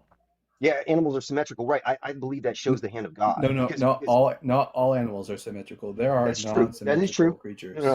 yeah, fair enough. I agree with that. But some animals are symmetrical. Just to make my point. I believe that symmetry shows a divine mind. It shows the hand of God in creation, and I believe that's inherent in the human mind. And I believe that when Romans 1 says that the law is written on our heart, that we can see God's hand in creation. It's very obvious to us. He put that in us, the Well, yeah, recognition of that. but that's It, just the claim that the Bible makes, though. That's what you have to Right. Well, I yeah, think, demonstrate to because be to me true. and Justin, it's not obvious. but you guys recognize symmetry, correct or not correct? Sure, Like I but think there's a reason for that. symmetry aside from randomness. Do you recognize so. symmetry aside So from randomness? is this created by God? This crab? Yes. Well, not every But it's not animal is. I symmetrical. didn't say every. Right. Not every animal is symmetrical. Right. Right, but But if you're the fact suggesting that symmetry means that it was created by God, then that means this isn't created by God. Like that's the connection you made, not me. No, I'm not saying every single thing is symmetrical is created by God. I'm not saying God created every single thing symmetrical. I'm saying the fact that we can identify symmetry from randomness shows in our mind that is God revealing himself to us, saying, look, you can tell the difference between symmetry and randomness. I mean, And when you see symmetry, you see the hand of God I don't because think natural symmetry is things the word you want because like be- there's a lot of things that have symmetry. Like crystals sometimes grow quite symmetrical, but like that doesn't mean it's designed. Snowflakes are symmetrical. Does it mean it's combined? okay, well, how about The water molecules can only bind in particular patterns that causes them to be symmetrical. It's just how physics right? works. Right. I would say, well, from my Christian world viewpoint, I would say all that shows the hand of God. But I guess when I'm saying symmetry, I really mean like I'm a design build carpenter by trade. So I would say one thing is the same on one side as it is on the other side. You're an engineer, you Mhm. understand this. If like I said, if you see two piles of rocks and there's three rocks in each one, you automatically know that there's a logic and an order in that. But if you drop a pile of rocks on the ground, you've just got scattered rocks. You can tell the difference between the two. You'll never Right, drop a pile of rocks on the ground and you'll have because two piles, one and three, one and three. But you see, human beings are built on center. You see right, but your eyes relatively on center. Your two eyes are symmetrical Rob, from each other. Your two symmetry hands are isn't going to help you here. It's irrelevant. There are lots of animals that are not symmetrical. This is not the argument you want. Like we recognize patterns because we observe human beings doing things in patterns. Like I can recognize that there's a pattern of rocks in the woods because I know from observation, from past experience, how rocks normally form, right? It's not just right. But where did because that it come has a from, though? pattern, it's because I've seen it happen. Right, but where did that come from? I guess I would say, like, I've where did the watched it. ability yeah, but the actual physical ability for your brain to determine symmetry and Evolution, patterns, where did that come from? Well, our billions of brain, years So of evolution. yeah, our so brains you're gonna are say evolution? Well, then fair three, enough, like what, fair enough. 3.7 billion years of evolution. Right, fair enough. I mean, that's your viewpoint. My Christian viewpoint is not that. I would say that God built our minds to be able to recognize patterns, and I'd say that's much more plausible. When you say evolution, like that's the same thing as saying God, but you're just substituting evolution. Like No, that's the way I we look have at it. proof for evolution. Want to hear For some? okay, Yeah, well, and also Rob, yeah, sometimes yeah, humans observe patterns where they simply don't exist. Do you acknowledge that? Like sometimes we can be mistaken. sure, absolutely, absolutely. We're definitely not built perfectly, and I would say the Bible says that. We're definitely flawed, Yeah. I mean that's. But Rob, do you I would say, Rob, do you yeah, know go ahead. what a pseudogene is? No. I didn't know until recently, so don't worry. So a pseudogene is basically a genetic structure that still exists within an animal, but is no longer active. It's no longer being expressed for one reason or another. It might be that the pathway requires 4 steps for it to be fully expressed, but there's a mutation in the genetic code that only prevents it or only allows it to do the first 3 of the 4 steps. Therefore, it never does actually produce the protein it was meant to protein for, right? Now, what Okay. we find, like nowadays, I think a lot of people just refer to this kind of stuff as like junk, like it's junk DNA. But I don't know if that's the best way to say it. I'm going to say it's old DNA, and I'll give you a reason why. Human beings and primates used to be able to produce vitamin C. Most of the animal kingdom can produce their own vitamin C. And then we Okay. went into the animals and we found the genetic code and the pathways that allow them to produce their own vitamin C within the body.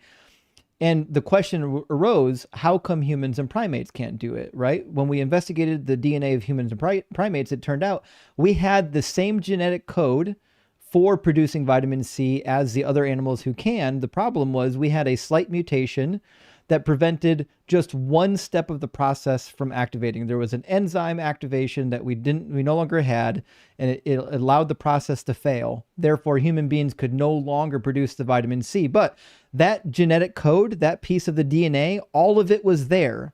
It just was no longer functional anymore because there was a mutation that crept in that made the genetic code useless.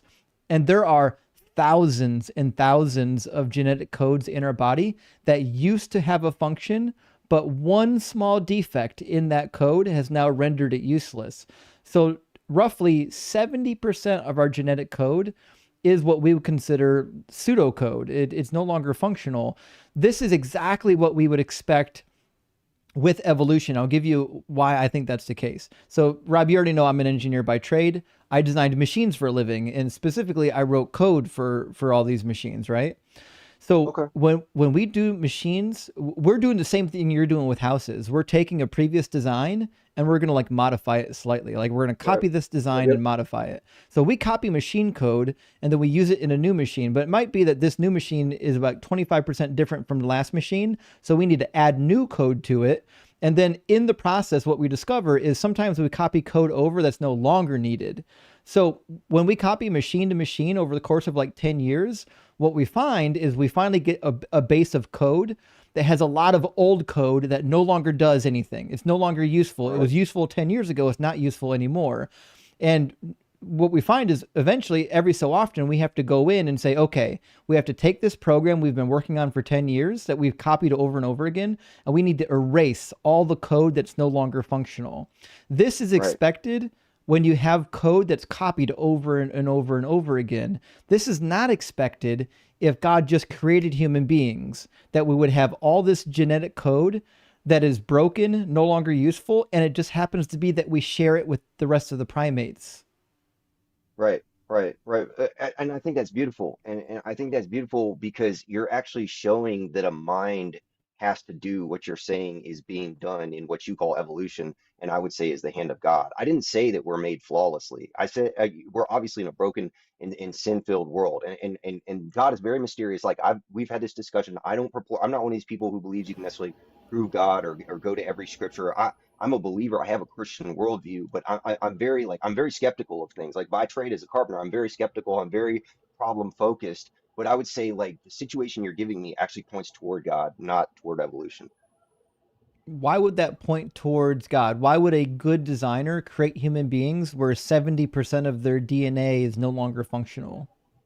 Right. I mean, that's a very fair question, and I would have to say I don't know. But the fact that you can describe it in such engineering terms, and the fact that it's so complicated, to say that that randomly happens, I think is absolutely preposterous. Not randomly. It's not random. It's by means of natural selection.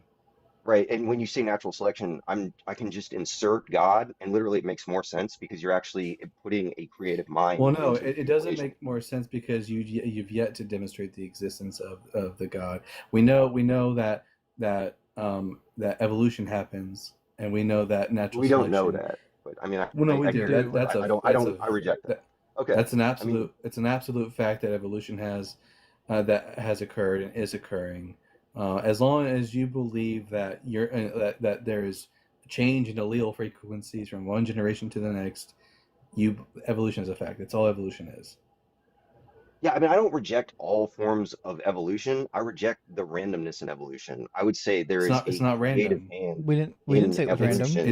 It's not random. That's the problem. Is that Christians have a false idea about So, evolution. That's a random process, but but it's not. Like for example, if you have a group of brown bugs in a green forest, one of them has a okay, mutation that makes their shell appear green.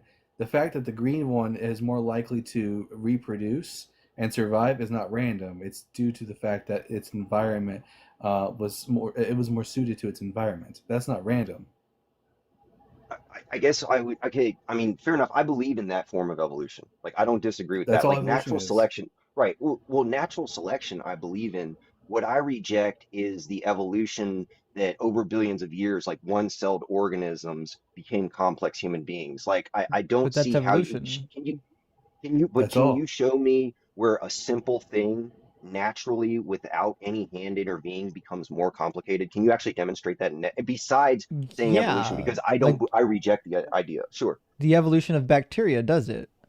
So like Well, you're I don't saying know if you know evolution, this, but I'm the saying outside of bacteria evolution. reproduces on a super fast scale, right? So if you have a colony of bacteria, they will very quickly evolve over the course of time to be more complicated than what they started with, and they'll speciate fast. You get speciations quick. In fact, in studies with birds, there are some species of birds that will create new species within only 10 generations.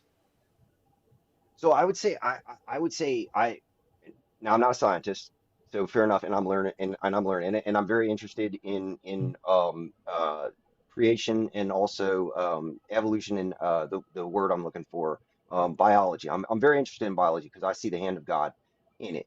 I have heard that there's actually no observable cases of one species becoming another species, and That's like not I've researched true. that That's not true. from a sec. we Well, hold on. we've had flies in a laboratory. We've actually seen flies undergo speciation, and by the way, all that is required for speciation is that you have so much genetic variation that two individual species are no longer able to interbreed with one another, which these flies were not capable of. So that is speciation. Right, and that may be, and I wouldn't say that that precludes the hand of God. I would say that by my research, that's not the case. I mean, I have read Richard Dawkins, I read Cosmos and Carl Sagan. I've read Bill Bryson. I was an atheist for a long time. I got to the point where I couldn't reject seeing the hand of God in creation, and I think it's much more logical than saying that all of this came out of some random process Again, because you just use the phrase "a random process." Like you're talking about how you were an atheist for so long and you read all these books, but and this is not a dig at you, but you just don't seem to understand exactly the process of evolution if you continue to describe it as a random process. There's nothing random about it. yeah, I mean, second law of thermodynamics. Things tend toward disorder. In a We have closed we have system, in a closed system, but the Earth is not a closed system. the Earth is not a closed system.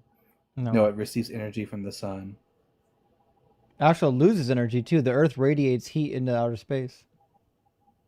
Yeah. I mean, we're literally living in an encapsulated system where we're protected from harmful gases We're not. by an ozone layer. We're Yeah. still receiving. Are we not receiving energy from an outside source, being the sun? Well, yeah, and I would say that that's very close to a depiction of an extension cord being plugged into a terrarium to give it light, and I see God's hand in that Yeah. So as the well. terrarium is not a closed system because it's receiving something from the outside. The second law of thermodynamics only applies to closed systems. Right. If you're receiving energy from outside of yourself, you're no longer a closed system. That's why the second law no longer applies. Okay, well that may be. I just when I look around from my personal experience, I look around and I see that things rust, things rot, Hmm. things decay, Hmm. and I never see things getting more complicated. I only Yeah, see you do. them over time. I mean, over long periods of time. Yeah, So nothing you haven't nothing looked. over thousands of years gets more complicated. No, that's Would you wrong. call a stalagmite that after 50 years of growing more complex than when it first began? Yeah, but I mean, ultimately, a stalagmite is going to ultimately decay, given long enough time. So I don't see how over 4 billion No. years you started with a very uncomplicated situation, and you grew into planets that had perfect orbits, and then they created this perfect system where we could percolate from a single cell. Even if you prove to me that evolution was true, I'm willing to give you that. Like I'm willing to say that everything came from a single cell. I would still see the hand of God in that because I would say that while I can't prove it, I would say it's much more likely that somebody designed that than to say that that could happen on a chance variation, like in a random Again, it's not situation. chance. I don't know why you keep insisting that it is. Well, okay, so I could take out the word chance and just say that okay, we have a big bang, okay, molecules explode, universes, stars, the likelihood of something as complex as the human hand or the human brain or the symbiotic relationship between plants and lungs, one gives off carbon dioxide, one gives off oxygen. The harmony of that, the fine tuning of that. You would have It's not fine-tuning. you would have a point, Rob, if those things just suddenly popped into existence. I would see like, yeah, that's way too complex. It just arrived out of nowhere. But when these symbiotic relationships arise gradually over billions of years, it doesn't require any outside force. I mean, it doesn't require any further explanation. I mean, I hear you. I mean, and that's your worldview, and I respect that. And I can't refute that. And I would just respectfully say that you can't refute my worldview that a creator did it. And I believe in the Occam's razor situation that We don't need to refute your position because the atheism is the default position. I mean, from your worldview, I would say I respect that.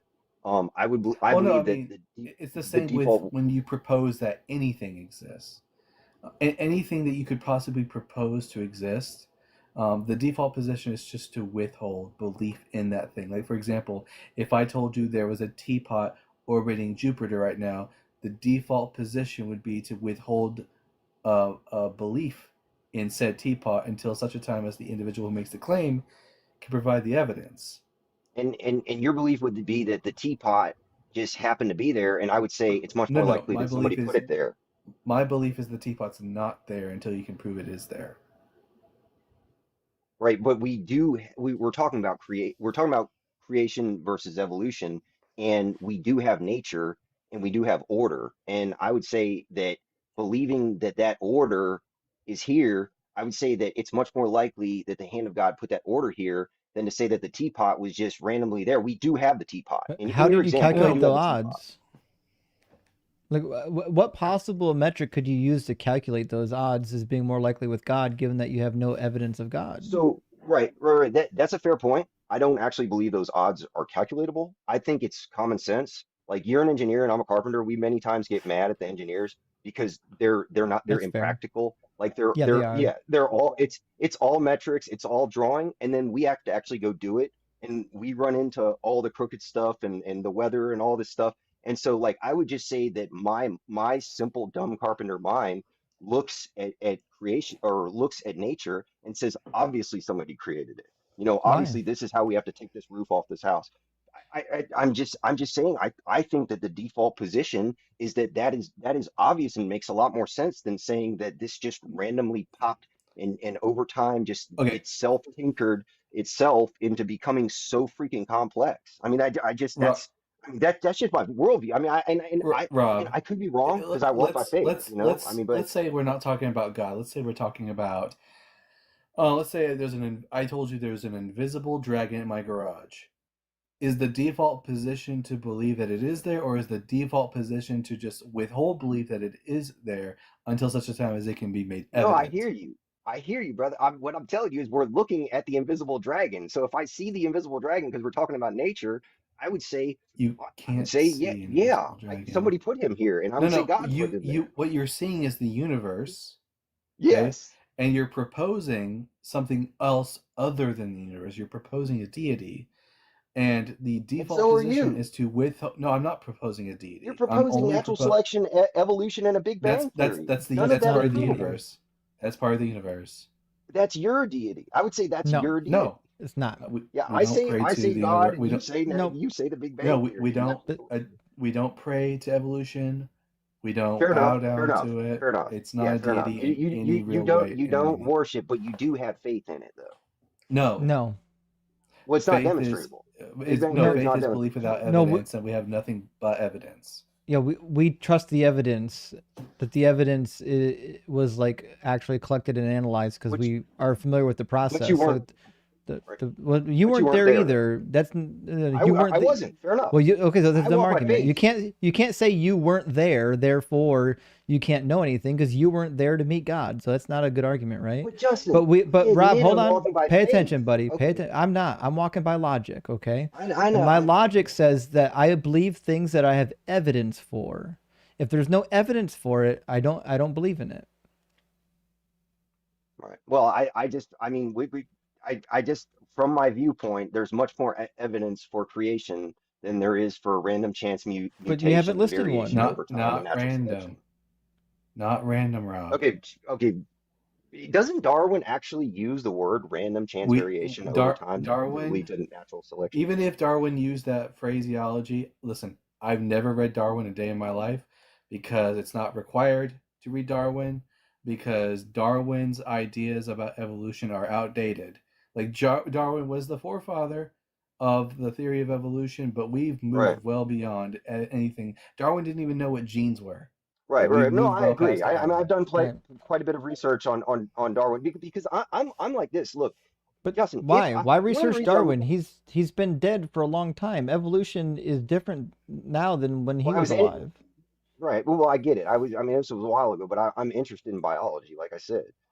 And I'm Well, actually interested in deconstruction because, like, I'm like this. I've been listening to you, and I appreciate the dialogue. I appreciate your knowledge of the Bible. But if I can be deconstructed, I'm like, deconstruct me because I am a skeptic by nature. But I believe in God. I believe the evidence points toward God, and my faith is strong. And I mean, I know you don't want to hear my testimony, but that aside, like, I believe the evidence really points to God. Like, I do believe that. but Like, and like, you guys aren't you really can handing never me enough point to any evidence evidence. to Every deconstruct. evidence you point to always boils down to, well, I just have faith, which means it's not evidence.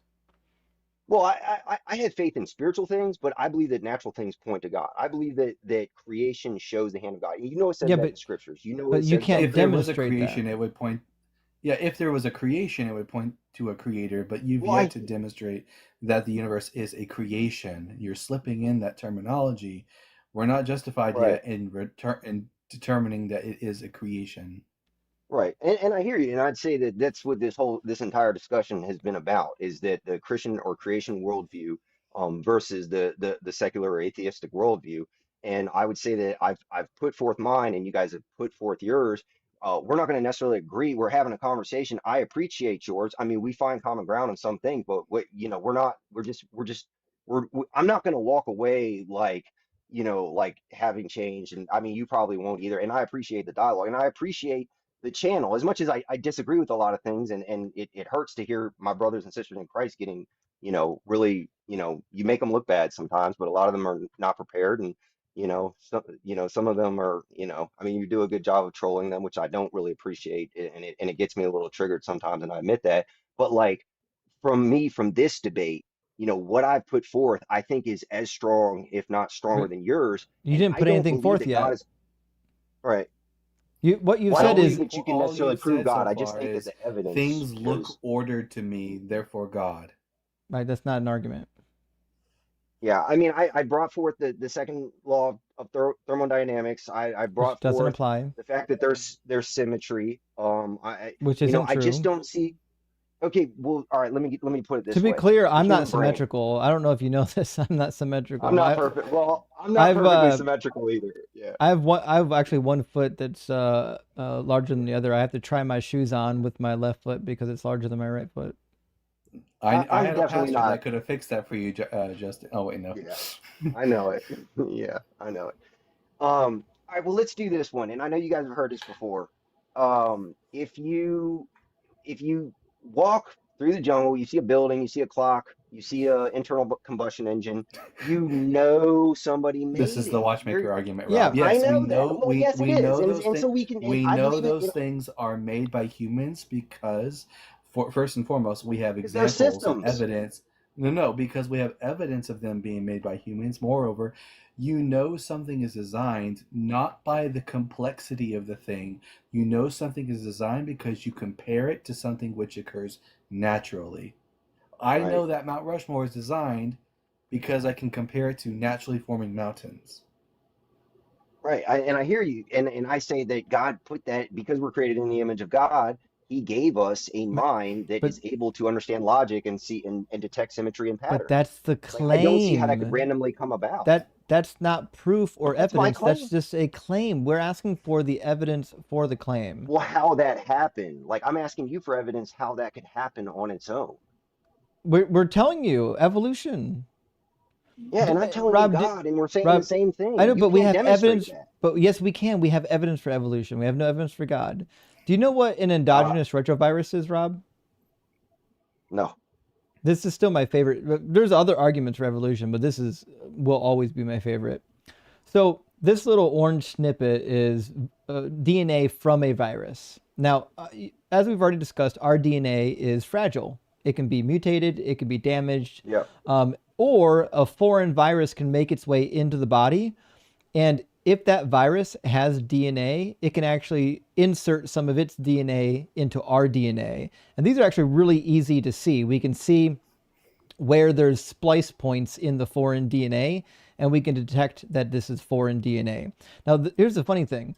We have many thousands endogenous retroviruses, but when it comes to human beings and primates, we share almost 80% of our endogenous retroviruses with primates.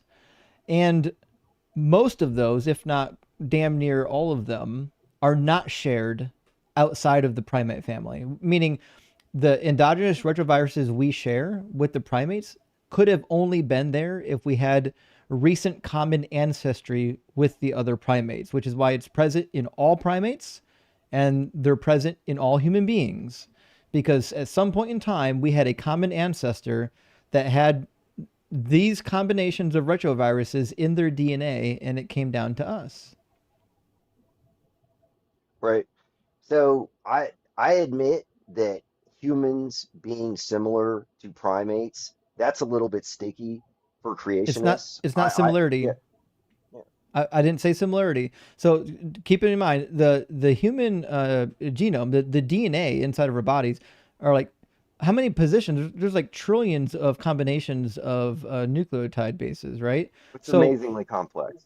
the funny thing is, we find these retroviruses, we can identify them not just by their individual sequence, but by the fact that they always show up in the same place in human beings, right? So the fact that it would show up even in two human beings in the identical same place in the DNA is impossible given the odds. The fact that it would show up in all humans can only mean that this was given to all human beings by a common ancestor that we all now have their blood DNA virus in it. Same with the great apes. The reason why we share so many retroviruses with great apes is because we had a common ancestor with them, and their retroviruses were shared among all the apes, including us. Justin, I can't believe you brought up DNA. I mean, have you ever seen a code write itself as a Yeah, software engineer or mechanical engineer? You've seen sure a have. code It's write just itself. four But different acids right, but that the have been system, reproduced at different like variation at different intervals and different combinations. It's right, not all that complex. It's just four right, different acids. in an order that actually serves as a function in a system. No, it doesn't. Not all of them. 70% of it doesn't have a function anymore. It's dead. But it is actually the 30% is actually doing something. There's I a system. know, which is expected under evolution. This result is expected under evolution, that we would have all this dead code from our ancestors. It's not expected in But Justin, creationism. Justin, I hear you, bro. But listen, the same way that you believe that I worship and pray to a sky daddy, that's what you guys say. I mean, it's really disrespectful too. But I mean, I get it. You I know, you mean, don't it's what the believe. Bible says, but I mean, it yeah. is Right. true Okay. though. Okay. Fair enough. Fair enough. Fair enough. Okay. You say it's a sky daddy, but what I'm saying is that when you guys say evolution and when you guys say uh mutation and natural selection, it's the same thing. It's something that you can't see. It's something that you No, can't You can see define. we It's it. can not see it. tangible. It is It's tangible. the same thing as saying in We've mentioned God, it 5 times. It's 100% provable and tangible, which is why biologists universally agree that it's true, even the Christian but ones. you can't We've literally demonstrate seen it speciation in the in an lab. actual random situation. You could never I see DNA I create itself I out of don't know why you non-DNA. You keep would talking never about see that. random. Yeah, we do. Yeah. Have we ever seen DNA We are. self-arise? No, it takes Right. Well, that's what you say. That's what it you takes say, but centuries. that's Rob, pay attention. ridiculous. Rob, it takes centuries I'm of listening. evolution for I'm that kind listening. of stuff to happen. So I'm going to illustrate the nonsense of what you're saying, Rob. Just pay attention for 5 seconds. What am I holding right now on the screen? Is it your phone? No. A chunk of wood with some googly eyes on it. Yeah. What do you think this is made out of? What, the wood? Yeah. It's made out of old DNA. You'd be wrong. This is petrified wood. This is Petrified wood. It's made out of wood. stone. Okay. This is made out of stone. How long does the process of petrification take? I don't know, honestly. Many thousands of years typically, which means And how do you know that? which means not a single person has ever witnessed wood petrify ever. Yet Right. it's something you're willing to accept at the drop of a hat. You're willing to accept that wood petrifies. You're willing to accept that under the right conditions, diamonds will form. You're willing to accept that geodes form these elaborate crystalline structure. Hold on, Rob. You're willing to accept that geodes form over thousands of years, even though not a single person has ever witnessed it happen from end to end. And what you're saying is because no human being has witnessed a process that starts and takes thousands of years, it must not be true. And that's completely ridiculous. There are many things, many processes that take thousands of years that we know happen because we've collected the evidence, not because somebody sat there for 1,000 years and watched it. Listen, I accept that something can be petrified, but to say that it takes thousands of years, I'm skeptical of that because nobody's been around thousands of years to see that. They don't need to.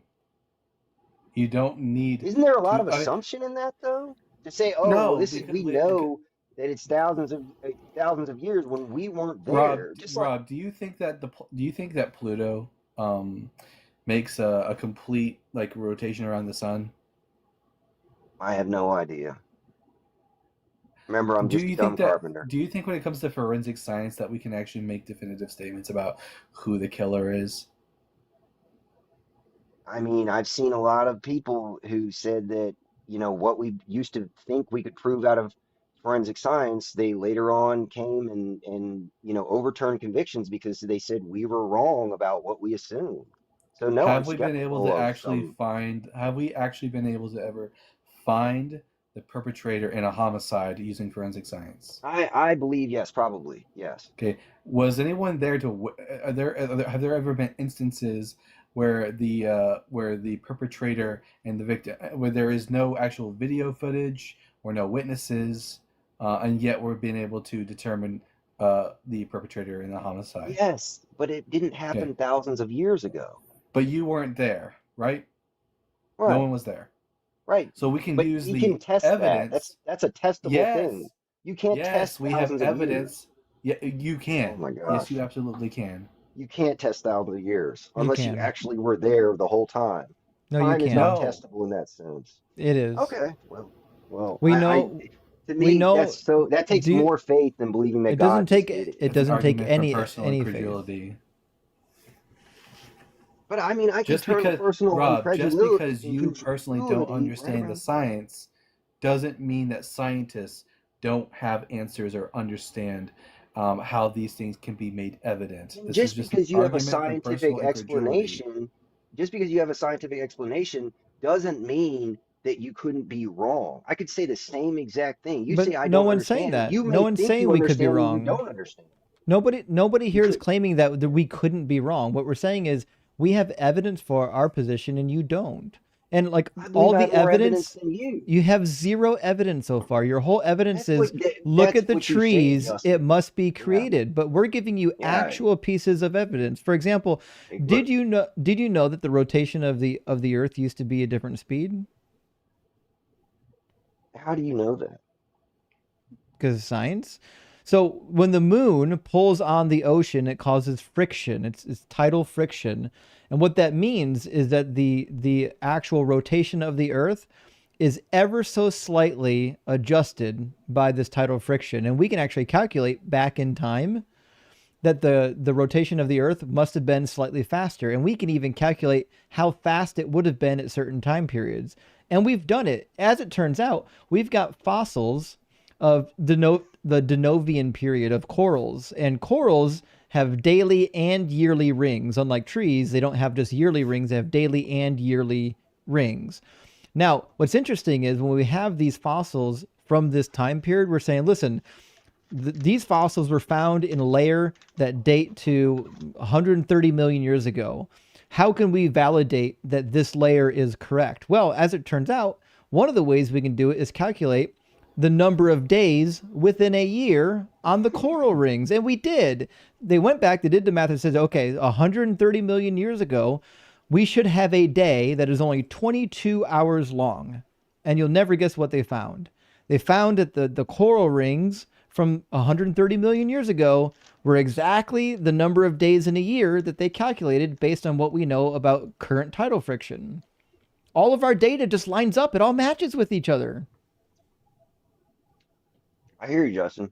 And I'm not arguing young Earth creation. I think that's kind of dicey. While I personally believe that's probably true because I believe that scripture is divinely inspired, if I found out that the earth was 4 billion years old, it wouldn't shake my faith in the hand of God doing it all. And I do believe in science and I do believe in testable data. And I don't refute what you're saying. I believe in calculations, but I also believe in error. I believe that these calculations are vastly complex. And that's the thing I always get into with engineers is that they calculate, they will over exaggerate and over calculate a point load and put it in the wrong place. So their PSI is correct, but they literally put the posts in a place where the building will fall over, and I have to move it over as a carpenter 2 feet in order to actually capture the load. But no So if one's you miss one saying that humans variable- don't make mistakes, Rob. We all know humans make mistakes. And Right. the way that I mean, in I certainly science that do. we and the way in science in which we discover mistakes is through science, through the peer review process. Agreed. I agree. Right. So I'm like pro-science. to be sure, Rob, like just because engineers make mistakes doesn't mean that the whole field of science is wrong about what it believes. So for example, Agreed. when I put together a drawing set, I give that drawing set to another engineer to review and to find my Yeah. mistakes. And then I fix the Yeah. mistakes and I give it to another engineer and he says, "Hey, Justin, you fucked this up too." And then I have to go back and fix it, right? So like just because people make mistakes doesn't mean that the mistakes don't eventually get either verified and weeded out, and doesn't mean that all of science is wrong. We have lots Right. I know of that. I'm data for the applying age that. of the I'm Earth. applying that to your. I'm applying that to your circumstance about calculations. I'm saying I'm somewhat skeptical of calculations because if I'm not the one there actually doing the calculation, and to be clear, many times engineers are right. They're right on the money, and I mess things up. But I'm saying that the human mind being fallible, like when people start to tell me about radiometric dating and isotopes and the curvature, this calculate, this span and I get a little skeptical because I know the inherent nature of human beings to make mistakes. Yes, there's a lot of true and good data, but I don't, and you don't, to be clear, don't have time to go test it all. I That's mean, what the it's peer review process is for. It gets peer reviewed, yeah, buddy. and peer review, that's true. That's a good point. Peer review, but the peer review process can also be it can be excelled or what's the word I'm looking for? It can be driven by funds, it can be driven by people with biases, it can be driven by narratives. It can be Rob, fallible. if I if So if I was able to do some amount of science to definitively prove that evolution wasn't true, and I was able to give an alternate mechanism, I would become one of the richest people in the world tomorrow. I would get a freaking Yeah. Nobel Prize so I wouldn't agree with that, and here's why. And you guys are gonna say I'm a crazy because of Christian when I say this. because of Because conspiracy I would say theory that that you're going. the God of this world, the little G, would not be happy about that information coming out. So I would say that In the other demonic words, spirit realm would absolutely they would Rob, probably have you off if you did that. So Rob, what I know makes I'm you a cuckoo. I know it. no, what makes you different than a flat earther? What makes me different than a Wait, flat earther? Rob, are you a flat earther? They will, No, I'm not a flat yeah, earther. No, because they absolutely not. make the same exact arguments that you make.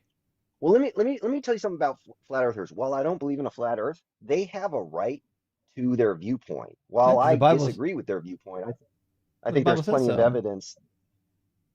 It says what? Yeah, The they're Earth is more. I mean, flat. the Bible is a flat. At least in the Old Testament, our Bible's a flat Earth book. So I don't know. I mean, I've had the Christians because I did dabble in the flat Earth, and I think they make some good points, but I'm not a flat they earther. I don't. think it would They be too don't big of make a any good conspiracy points. to cover up. Well, okay, so Yes, Rob. if you want to go, if you want to touch on that rabbit hole, Justin, as an engineer, can you explain to me the because I could never get a good answer on this one, but I don't believe in flat Earth.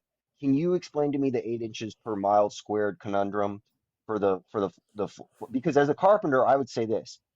There's If you no pull up 3 conundrum. feet, okay, can I can I give you It's been validated over and over and over again that the curvature of the Earth will in fact cause a laser beam to drift north the further you get. So drift up. Flat okay, Earthers have fair proven enough. that. I The believe that. further I mean, I the believe that that's yeah. the further you get from your target, that beam is going to move up and up and up and up on your target. Okay. And like a high power telescope as well. It could actually wrap itself around the curvature of the Earth because it's such a long No, distance. I mean, I could go for that. that doesn't do that. No.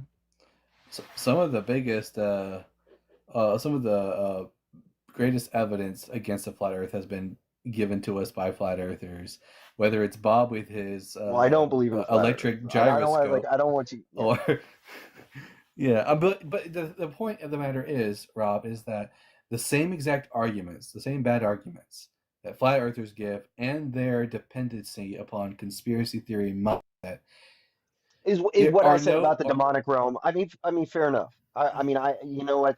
I'm saying that I believe that in faith, and I'm not sitting here trying to prove that to you, and I'm not going to argue that because that is a fair rebuttal. Doesn't mean it's not true.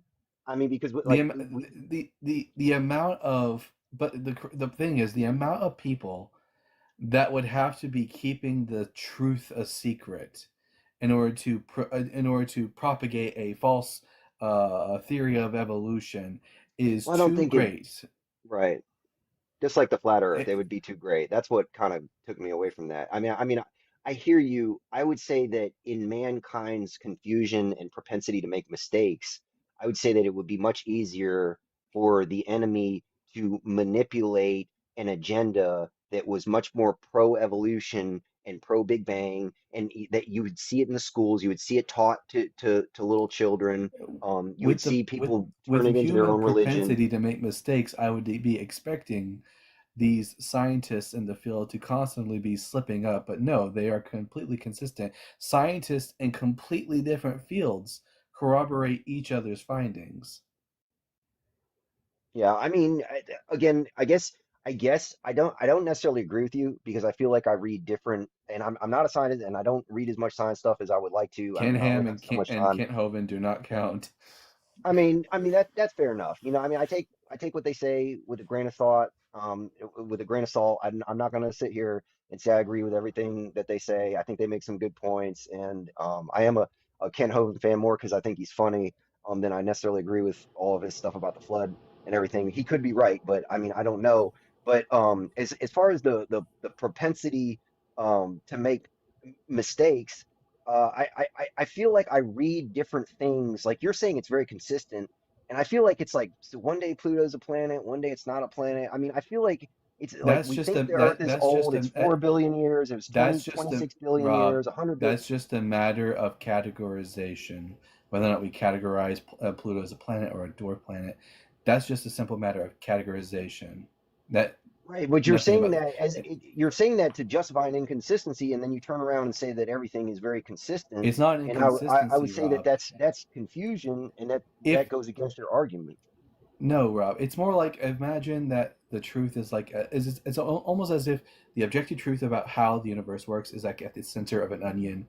Every time we make a scientific advancement, we're peeling away another layer of the onion.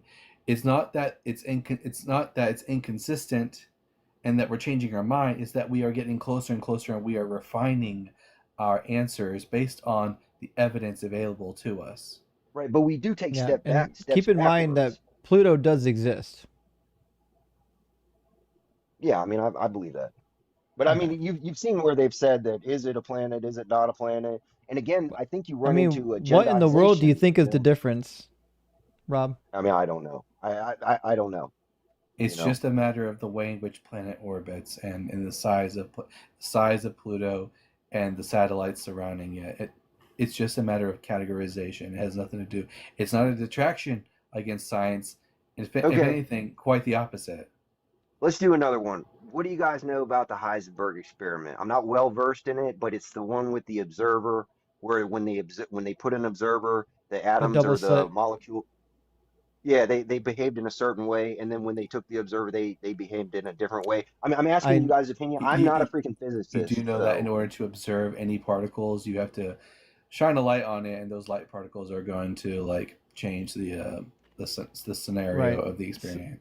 so the reason why the observer matters is because all of our methods of observation require us to interact with the particles. And the minute you interact right to with it, change something. right? So I would say that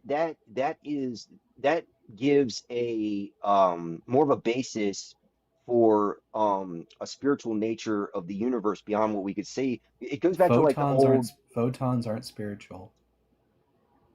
but they behave one way when we look at them and one way they don't. So No, if No, we're no. wrong never looking at again. them, how can we? Nope, that's incorrect. All right, well, I'm not going to argue physics. I mean, I wanted to hear you guys' take on it. I mean, it's something I'd like to look more into. I mean, I wish I was a freaking physicist, but I'm not. There are Christian physicists, by the way, and there are Christian biologists. And Look the up really Dr. good James Christian Storr. and the Huh? really good Christian physicists usually agree with the scientific consensus. Yeah, and I do pretty much. But again, I'm not a scientist. I am interested in this stuff, and I do read Like up. Francis And right, Collins is a Christian and a biologist, and he's a proponent of evolution. In fact, he's the right, one who completely mapped the human genome. the genome. He's a Right, right, right. Christian. Yeah, yeah. I mean, I get it. You know. Yeah, Rob. hmm How much do you know about dolphins? Not much. Dolphins are fun. So dolphins, like whales, used to be land animals. They evolved into aquatic animals, which is why they don't have gills. They actually have lungs like we do and noses like we do. But here's my favorite fact about dolphins. Um, the way noses work is that we have receptors in our nose that detect particular chemicals. Like the way that the DNA forms or the way that our DNA is expressed, it causes each receptor, like say we have 800 receptors, each individual receptor is one of those 800 varieties, and all of them are designed to detect a particular chemical. Now, some animals have more or less than the 800. That's not relevant. What we do know is that land mammals are, we can Okay. identify the same receptor. Like if there's a receptor in our nose that say can detect sulfur, right? We can find a similar structure, nearly identical structure in like an ape or an aardvark or something else that can detect sulfur, right? So the form of the chemical receptor remains the same. That's how we know what it does. Now, interestingly enough, what we would expect is that the receptors inside of noses for detecting airborne chemicals wouldn't exist in aquatic animals. And it turns out they fucking don't. Now, the exception, obviously, are going to be dolphins. Dolphins, who used to be land mammals, have a whole shitload of receptors that are no longer functional anymore because they used to be land animals breathing air, taking in chemicals from the air, and now they're not. They've developed a whole nother set of receptors for taking in chemicals from the water, and all of their old receptors for taking in chemicals from the air. Half of them don't even work anymore because the code is now dormant and broken, and the other half, it really isn't even functioning anymore because it can't bind to anything in the water. Why would God design a dolphin to have all of these airborne chemical receptors in the water and have 70% of them non-functioning and the other 30% entirely useless? Right. That's a great question. And so, like, I would say that that goes right back to your example of how we have certain DNA that we don't use anymore. And it's just like, as you said, as an engineer, you know, you take an engine, you get to the 2005 model and from the 2004 model, you upgrade some things, you leave some things. Some things are ultimately inferior, but you're not going to upgrade all things. but you're rebuilding on a template or a chassis. Okay, so I would say that it's very obvious that God has a template in DNA and that he moves it around and that he is efficient in it. And that means he doesn't do extra thing. He doesn't get rid of something. He doesn't. It's just like when I demo a light. When I take an But old light it's out of the bathroom, I non-functional, leave the Rob. old light box It's in the attic. I non-functional. don't remove it. You know what I'm saying? Like there's no reason Okay. for me to remove it. I Rob, throw it up if in the you attic and then I redid your put the new light kitchen, in. would you leave 70% of the old non-functional stuff in the kitchen? Like if you had a If it kitchen that wasn't was so... hurting anything, Hold on, if it Rob. wasn't hurting anything, you couldn't see it. Sure. Rob, Okay. hold on. If you had a I'm kitchen, listening. somebody came in and vandalized your kitchen, right? 70% Yeah. of your kitchen's Right. useless. Your countertops are broken. Your refrigerator doesn't work anymore. Your microwave doesn't work. 70% of your kitchen is now useless. And you said, okay, I need to go in and I need to fix this thing. If you went into your kitchen and said, I'm going to make it a kitchen again, but you left 70%, that 70% that is useless, that is not expected for a rational thinking entity who's trying to design a new kitchen. That's what you would expect if something was reproducing itself and had no mechanism for clearing out the old shit. So I don't think that's a correct analogy. I think the correct analogy in your kitchen analogy would be that somebody came in and vandalized and it was in an unseen area that's walled off that nobody needs. And you would No, say, okay, I'll no, leave it's not that, but unseen. they met the lights up. They messed the It's not lights up, so I'm gonna unseen. It's rewire it not unseen. in a dolphin. What Yeah, are it's these not what are not you talking unseen. about? Do you not know What are that the we're doing like actual science? We can use microscopes to yeah, see the actual receptors like inside of somebody's, like the olfactory receptors. We know what they look like okay. inside of a nose. I, okay, to be My clear, palmaris when I longus my my is not invisible. No, my scene example is from the aesthetic value of the kitchen. When you're talking about a dolphin, it may be able to be seen by a microscope, but it's non-essential that I get rid of it. It's more efficient that I change it the way I want it to Rob, But function do you and that see I leave Rob, the stuff do that you see doesn't matter. this? Do you see this tendon right here on my arm? Yes. It's called the palmaris longus. It's not Okay. invisible. It serves no function. It once did long ago Once did, sure. whenever our ape ancestors used to climb the trees. But over thousands I of mean, years that's of what you say. I evolution, the mean, that fact that may we be. no longer climb the trees, the palmaris longus doesn't serve a purpose anymore. In fact, that's why a number of human beings no longer have one. It's Right, not invisible. It's not hidden away. It's clearly visible right, on my body, and it serves no purpose. right. And my question to you would be, is it inhibiting you in any way? Sometimes the mutations do and sometimes they don't, but that's irrelevant. The question is, why would it be there? If I'm designing a machine from scratch, what I'm not And going to why would I do, spend extra what I'm energy not to get going rid of it if it's not Rob, inhabiting if it's not Rob, inhibiting God because doesn't something? spend energy. it's not there, Rob. God is Well, not. what makes you say that? Hold on, I didn't say Rob, God didn't hold on, expend Rob. Pay energy. attention. I'm listening. I'm listening. God doesn't need to expend any energy. Well, I mean, depends. And well, there's one spot in the Bible that says God Yeah, I rested don't and was know. refreshed. Yeah, that's your But God. I mean, I didn't say that. that's your God. So in I reality, don't if know. God is creating human beings, it's nothing for him. He's making them from scratch, by the way. He's making human beings, dolphins. He's speaking them into existence. He's not copying anything. He's not saying, "Oh, I like Justin, that." Let's hold on, Rob. Justin, He says, "I'm not copying this I over." Or reject hold that. on, Rob. Okay, okay. He's saying, "I'm not copying this over here." Like you could copy. You could take snippets from here and snippets from there and mush it together and say, "I like this," right? But the reality is, if you're a deity, the expectation of a deity when they design something is that it's going to be designed well. It's not expected that a well-designed entity is going to be full of junk DNA and stuff that is no longer functional, stuff that we know from evolution used to be functional. Again, Justin, it's going back to my kitchen analogy. I leave an old light in the ceiling because there's no reason for me to take it out. It's not hurting anything. But it's a And shit yeah, like design, Rob. Rob, if you leave it, an old light in the kitchen that's no longer functional, you're a shit carpenter. Don't do it. I'm not paying for that. but what I'm If I saying pay is you to you're saying that, remodel my kitchen, you take the old shit out that no longer functions and you put the stuff in that works. well, I mean, what I'm saying is you're saying it's a crap design. Okay, but you are that design, and I reject that. Like that's an opinion, and like my opinion is Yeah, that it is a beautiful my design. eyes are a testament to crap design. I can't even read any words on the screen. Well, I Yeah, don't. Yeah, and my that eyes are starting to actually go too. So I'm actually kind of with you in that boat. I'm 40, that so actually I brings get up a it. good point, which is that God purposely, according to your book, designs people defective and then punishes them for it. Want to see that one? But see, I don't. Okay, I'm sure you can show me that in the scripture, but I would say that from my Christian worldview, that when sin entered the world, we got decay, and we have flaws, and I'm Yeah, somewhat that doesn't deistic. address the Let me say, passage, let me Rob. say, You're trying really hard listen, to get ahead of my argument, and you're nowhere near it.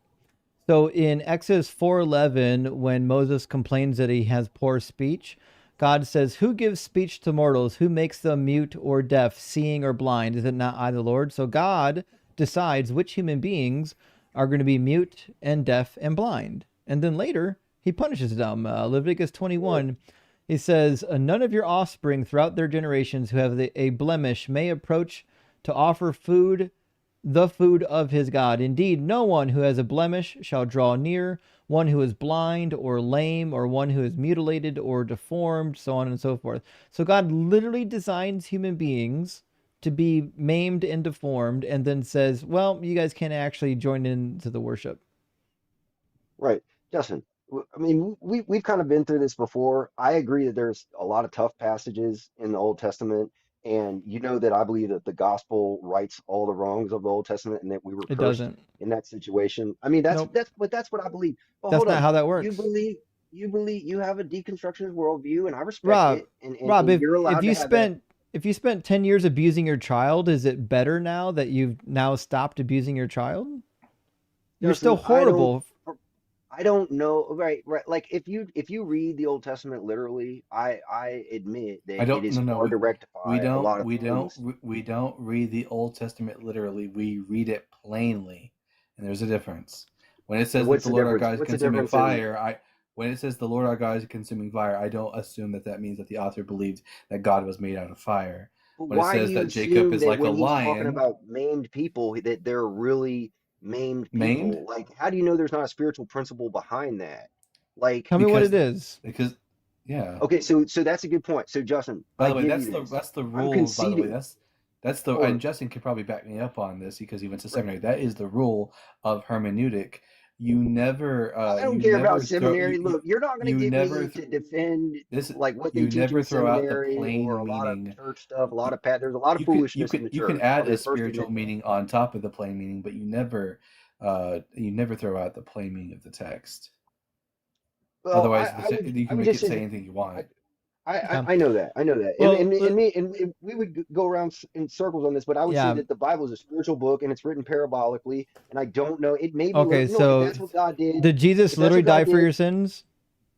Or is that a I believe parable? that. Yes. Yes, I believe that. How do you know it's not a parable?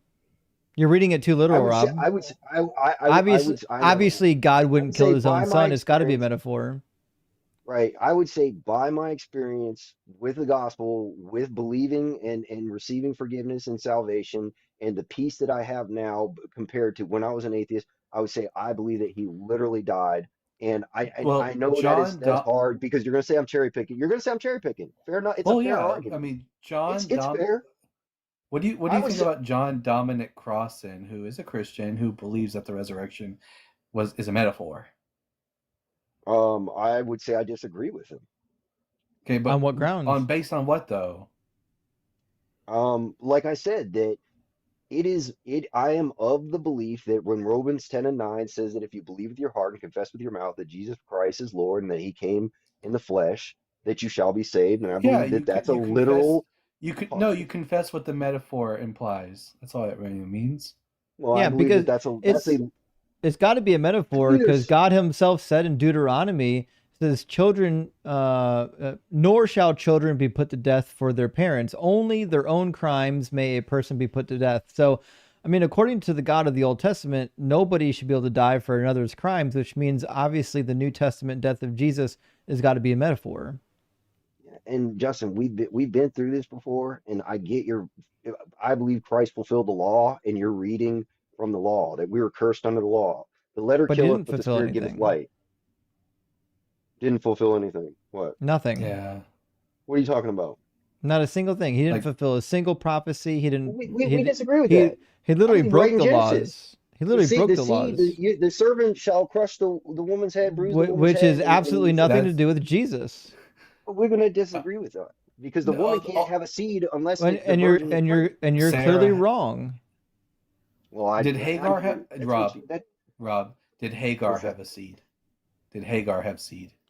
Is that what you're saying that prophecy is related to Hagar? No. You made the claim that women don't have seed because you're interpreting seed simply to mean sperm. Hagar had Abraham's seed. No. God referred to her child as her seed, Hagar's seed. Yeah, Rob, were you the one that brought the stupid argument that seed is never applied to any woman but Eve? Was that you that gave me that bad argument? I proved you wrong last time. Do you have to do it again? Well, I mean, I don't know, but I bet it I would is. say, hey, hold on. Hagar is a representative of something. It says in the New Testament that Sarah and Hagar are representatives of some sort. And I mean, I could Yeah. find, if you want me to look Jesus it up, didn't come from Hagar. Hagar's seed is referring to her son Ishmael. The angel of the Lord also said to her, I will surely multiply your offspring, Zerah, seed, so that they cannot be numbered or multitude, cannot be numbered for multitude. It's referring to Ishmael and his offspring. Yeah, seed is a collective noun. It's referring to offspring. It's Right. it's not a singular. It's not referring to a singular person. But well, let me To be ask you guys sure, something. it could, but it's kind of like how the word sheep can be plural or singular. What's But the for sure, in Genesis 3:15, the seed there is referring to all of Eve's descendants, which would include me and you and Justin. right? What's the Bible guy's name? I really appreciate the conversation. I mean, he's super respectful. What's his name? What can I call you, brother? Dalton. Dalton. Okay. Um, like I hear you and I really respect you guys' knowledge. I think you look at the Bible too literally because I think when it says No, you Plainly, do. not literally. You look at it too I, literal, I Rob. mean, You not. think Jesus literally yeah, died. but see, you say what I say, and then that just becomes circular, and we're having a discussion. So, like, I mean, I say we have to agree I to don't, disagree, but but like, you can beat me over the head with my don't read Bible, the but like, Bible. it I can't, don't read the Bible literally, Rob. I read okay, it plainly. plainly. But I believe you need the Holy Spirit as interpreter, and I believe it's Yeah, foolishness to those that I don't would have I the say mean, that that's because an too. Yeah, extra if my man. book was silly. natural man, the That's natural a. man cannot receive the things of the Spirit of God because they're I foolishness to mean, him. So it's going to seem like foolishness. that's a great Pauline cope. Paul, Yeah. because of course Well, I Paul would believe have in to say Paul, and that. me and Justin have hashed it out on this. He doesn't believe in Paul. I believe in Paul. I Yeah, believe I'm because under a new Paul. I mean, covenant. why should I trust Paul when Paul either doesn't know Hebrew or he's being Well, Hebrew deceptive wasn't about the. spoken at that time. Hebrew was It a was. priestly It language. was. Aramaic was spoken at that time. No. As a People could still Pharisee, speak it. Paul would have been able to read Hebrew. Paul would have known that in the Hebrew language I there think it is no says in distinction. Acts that Paul didn't know Hebrew well, that he No, in didn't Acts speak it says Hebrew that well. Paul spoke Hebrew before the Sanhedrin, and as a result, they all shut their mouths because he began to speak Hebrew to them. Now, Yeah. but in the book of Galatians, Paul tries to make a semantic argument between the word seed singular and seeds plural based on Genesis. If Yeah. Paul was a actual Hebrew speaker, he would have known that in Hebrew there is no differentiation between seed and seeds. It's like saying, notice how the text says deer and not deers. Well, that doesn't make sense in English. And in the same way, zerah simply means seed. It could be a singular or a collective in Hebrew. Right. I mean, I respect both of you guys' knowledge. I thank you for that, Dalton. My conviction is that again, you need the Holy Spirit as interpreter. The letter kills Yeah. and the Spirit giveth life. I would And I say the believe if you same don't have thing the if I Holy was in a Spirit, cult. you I would can't say if you're not in understand. my cult, you can't understand my I special get book. I would that. say the same thing. And I would say there's demonic cults and then there's correct cults. I would say I don't yours is demonic. I don't right and I would say we'll see when we die because I believe that there's a spirit world and that there's evil spirits that are going to be cast into judgment and I believe that I'm going to stand in front of God, be Judgment for forgiven because what? of Christ, Okay, and I'm going to enter heaven for Judgment sin, for what? this is for clear sin that you see in the world. this I is mean, all there's obviously nice sin in the copium, world. but like Why is God putting anybody the in fire? Or go ahead, Dalton. Well, I I was don't gonna say this is all necessarily. nice copium, but quite clearly, me and Justin are actually like dealing with what the text says, and you're not. Yeah, and the letter is killing you. That's No. not what the phrase "the letter kill" is, but the Well, you Spirit gives guys are life. natural men because you don't believe. So it's foolishness. You're a to natural you. man. Okay, You've that's just convinced yourself of a fairy tale. Yeah, Yeah. And I say that respectfully. I say that respectfully literally, because I respect you guys. Rob. There are I can sit in a room with two Christians, each claiming to have the Holy Spirit, and each coming to a different conclusion I about the get meaning that. of I get that. Scripture. I would say You that have God no reveals way himself of different you ways have to no different way people. of actually demonstrating to me that you are a spiritual man Well, you're not. and that you are You're of the not. Spirit. I agree with you Yeah, on that. the I fact agree that with the you on Holy that. Spirit can't lead Christians to interpret the book in the correct way demonstrates that it's complete nonsense, suggesting that somehow you need the Holy Spirit to understand it when you have the Holy Spirit and y'all don't agree on shit. Yeah, but when you have the Holy Spirit and you read the scripture, you actually see the prophetic word play out into your No, life. And no, that's you something I don't. That's know what we're you getting into say. testimony, but like, oh You have well, no evidence of that. what I have, Prove it, Rob. I know I can't prove that. I can't prove that. No, I admit that. That's a fair point, Dalton. I mean, I can't prove that. I'm Maybe living then it. we should deal with something a bit more objective, like what does the Well, text actually say? we were dealing right. But I believe that the letter is going to kill you and the spirit's That's going to not give what you life. So see, we're going that's to not go even what back to that that. that's not even what that phrase means. When Paul talks about how the letter killeth but the Spirit gives life, he means overly observant strictness to the law. That's what it means by living by the letter of the law. It doesn't mean being studious and reading the text of the scriptures. Has nothing Well, to do with reading. I mean, I hear your interpretation, and I would just say that personally, I reject that based on my research and based on my What experience. research? What research? Reading the scripture, listening to different Bible scholars. One, I know you hate. I know you don't like Name West Huff. name one that agrees with that West interpretation. Huff. Yeah, I know you don't. I know you. You know, there's many Bible scholars that I've listened to. John MacArthur. John MacArthur Bodie certainly is not a Bachman. Bible scholar. He's got a fake degree from his own diploma mill. I bet John MacArthur could not string together a single Hebrew sentence.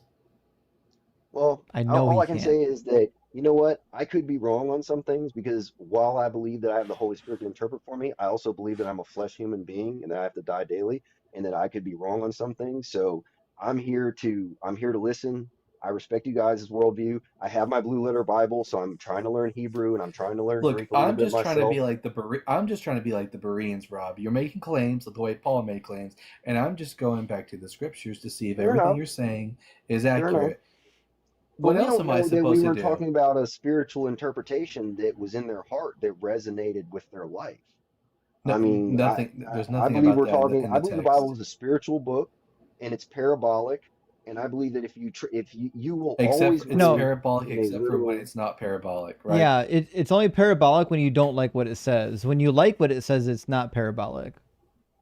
And again, it's fair enough to say that. You say I'm cherry picking. I say I'm led by the Spirit. I only have my personal testimony to stand on and my own research. I believe God leads me to my research, and I believe that it verifies itself. Every And Christian that, like does. Every Christian thinks yeah, God is leading right, them in the research, and they all disagree with each other, which right. means God And isn't leading Rob, you in shit.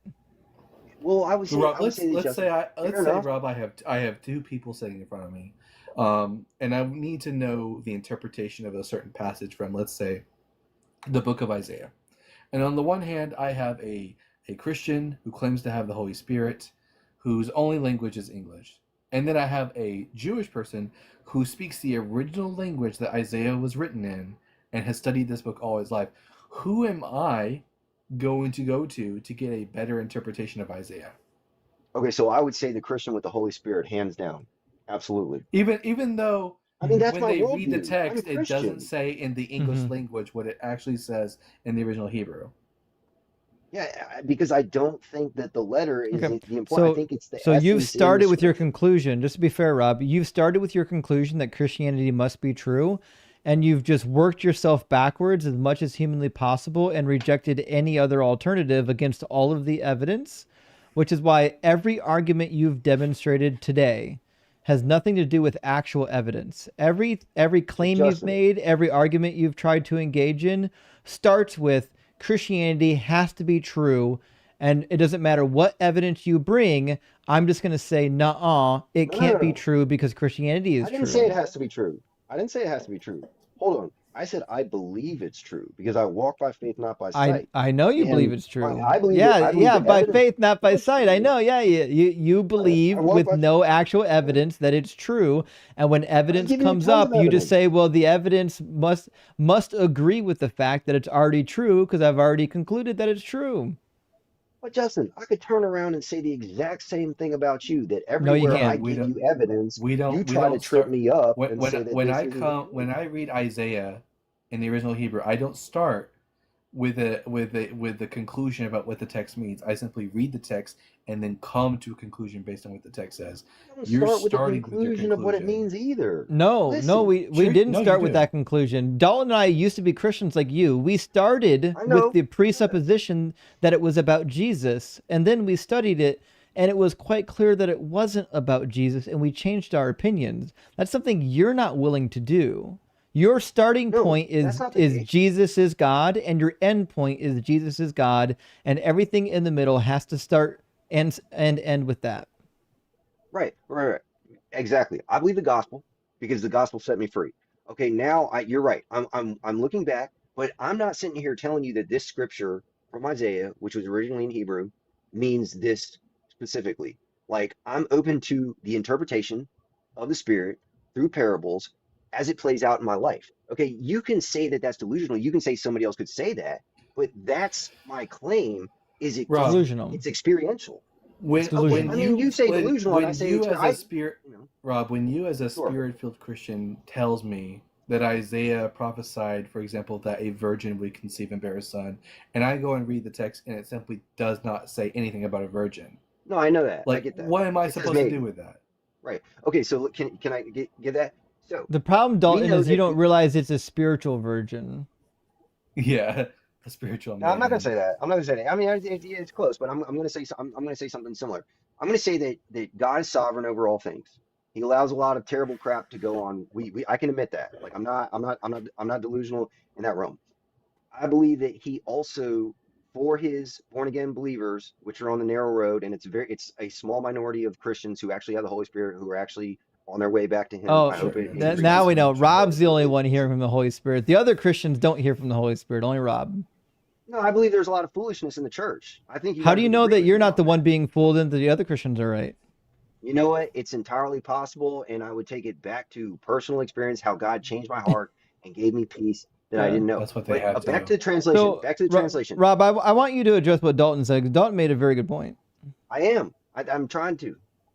So to the translation of Isaiah, I would say that it ended up in the King James version or English versions as a virgin would such and such and such. I would say that God, through His providence, ordained it that it came out as virgin, and that is what the Holy Spirit wanted to He, speak to His He people. ordained When it we to be believe so wrong. that, what it helps us believe in the is the gospel. original Hebrew of Isaiah not divinely inspired by God? Did God not tell the prophet to say, "Hine ha'alma hara"? Behold, the young woman is pregnant. You know what? God is able. Isaiah 55, 8, 9. His thoughts are not our thoughts. His We're in ways are not our 7. ways. He, okay, 7, 8. Fair enough. We are God. God is able to put a word that doesn't necessarily mean a word, and it's able to blind a Or certain amount something. of people for God a certain amount of time. God manipulated text to blind people? God is No, no, no, intentionally no, no, blinding no, no, people? no, no, no.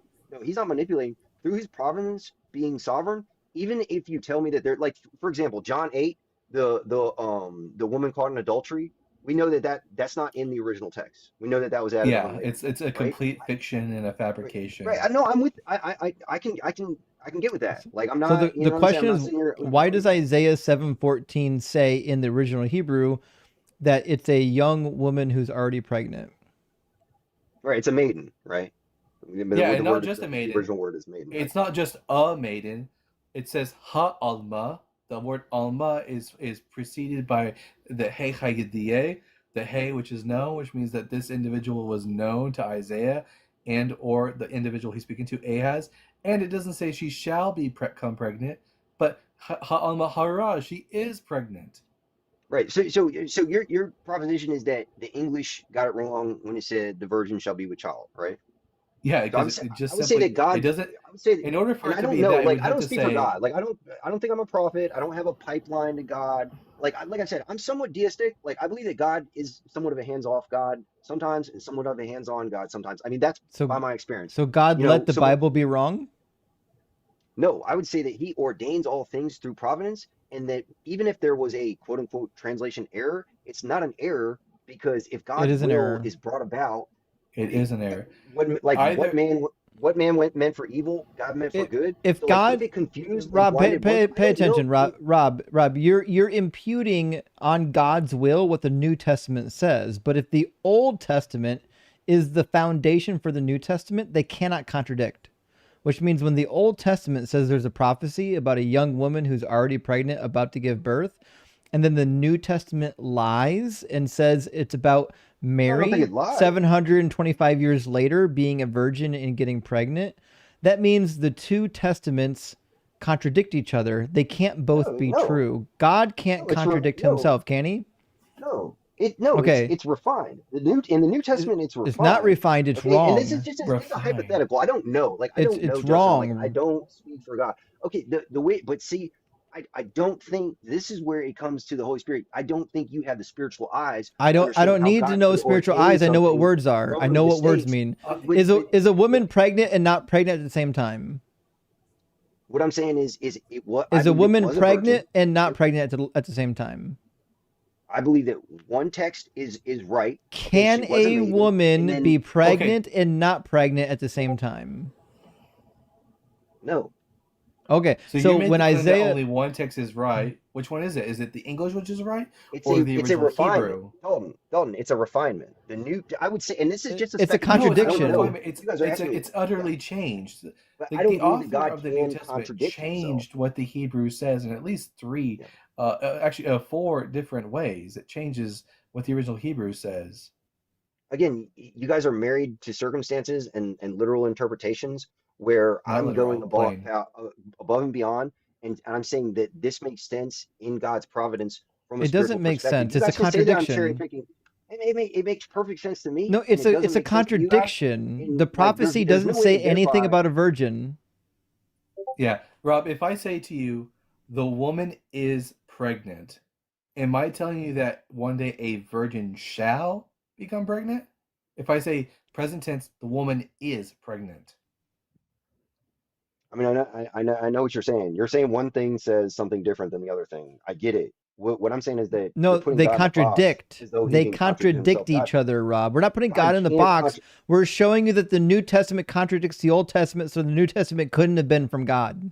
That's the Well, let me point. ask The you this. point is, if you believe that the God that exists wrote the Old Testament, then it's not possible for the God to also write the New Testament if it contradicts the Old Testament. That's the point. I mean, I hear you, but let me ask you this: can God be flesh and spirit at the same time? We're Isn't not that a talking we're wouldn't you not say that talking Not about according to that. the We're Old talking Testament, about but no. if a prophecy that says a woman is currently pregnant should or could be interpreted as a prophecy about a woman who's not pregnant.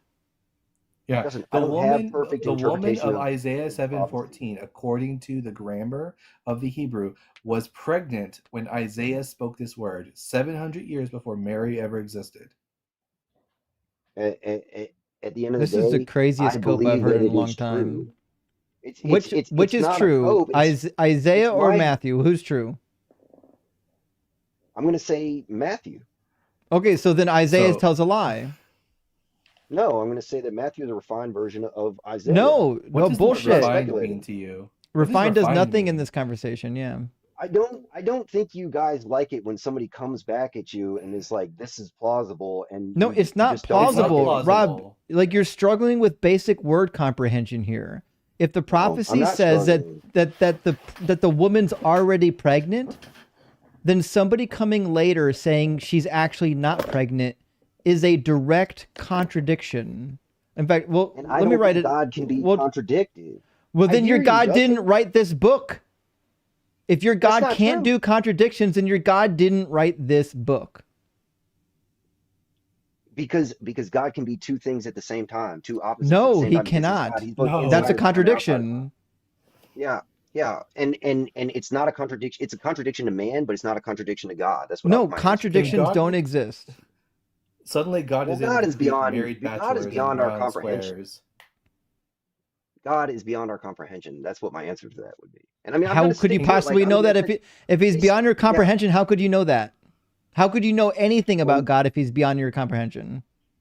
Well, I don't know a lot about God. He's mysterious, and the Bible says he's mysterious. His thoughts are not our thoughts. His ways are Okay, not our so ways. His thoughts then are higher than our not a thoughts. single yeah. claim that you can make about God is coherent because you can't understand God. Oh, well, definitely, like he's way beyond me. Justin, if you want me to speak for God and try to like write down and You should be justify able and to because Mhm. because according to Paul, you have the mind of Christ.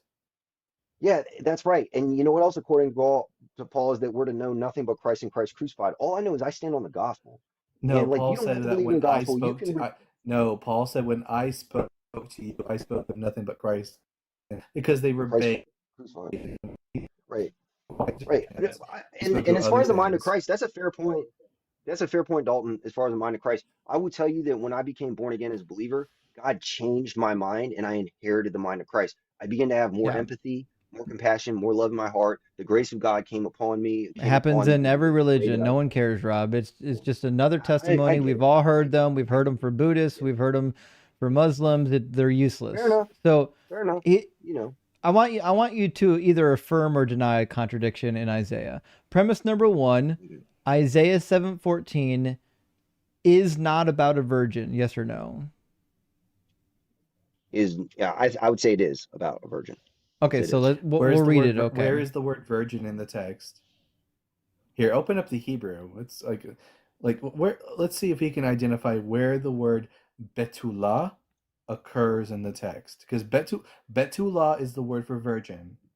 Let's see. It says hine ha'alma hara ve'yoledet ben ve'kirat shemo Emmanuel.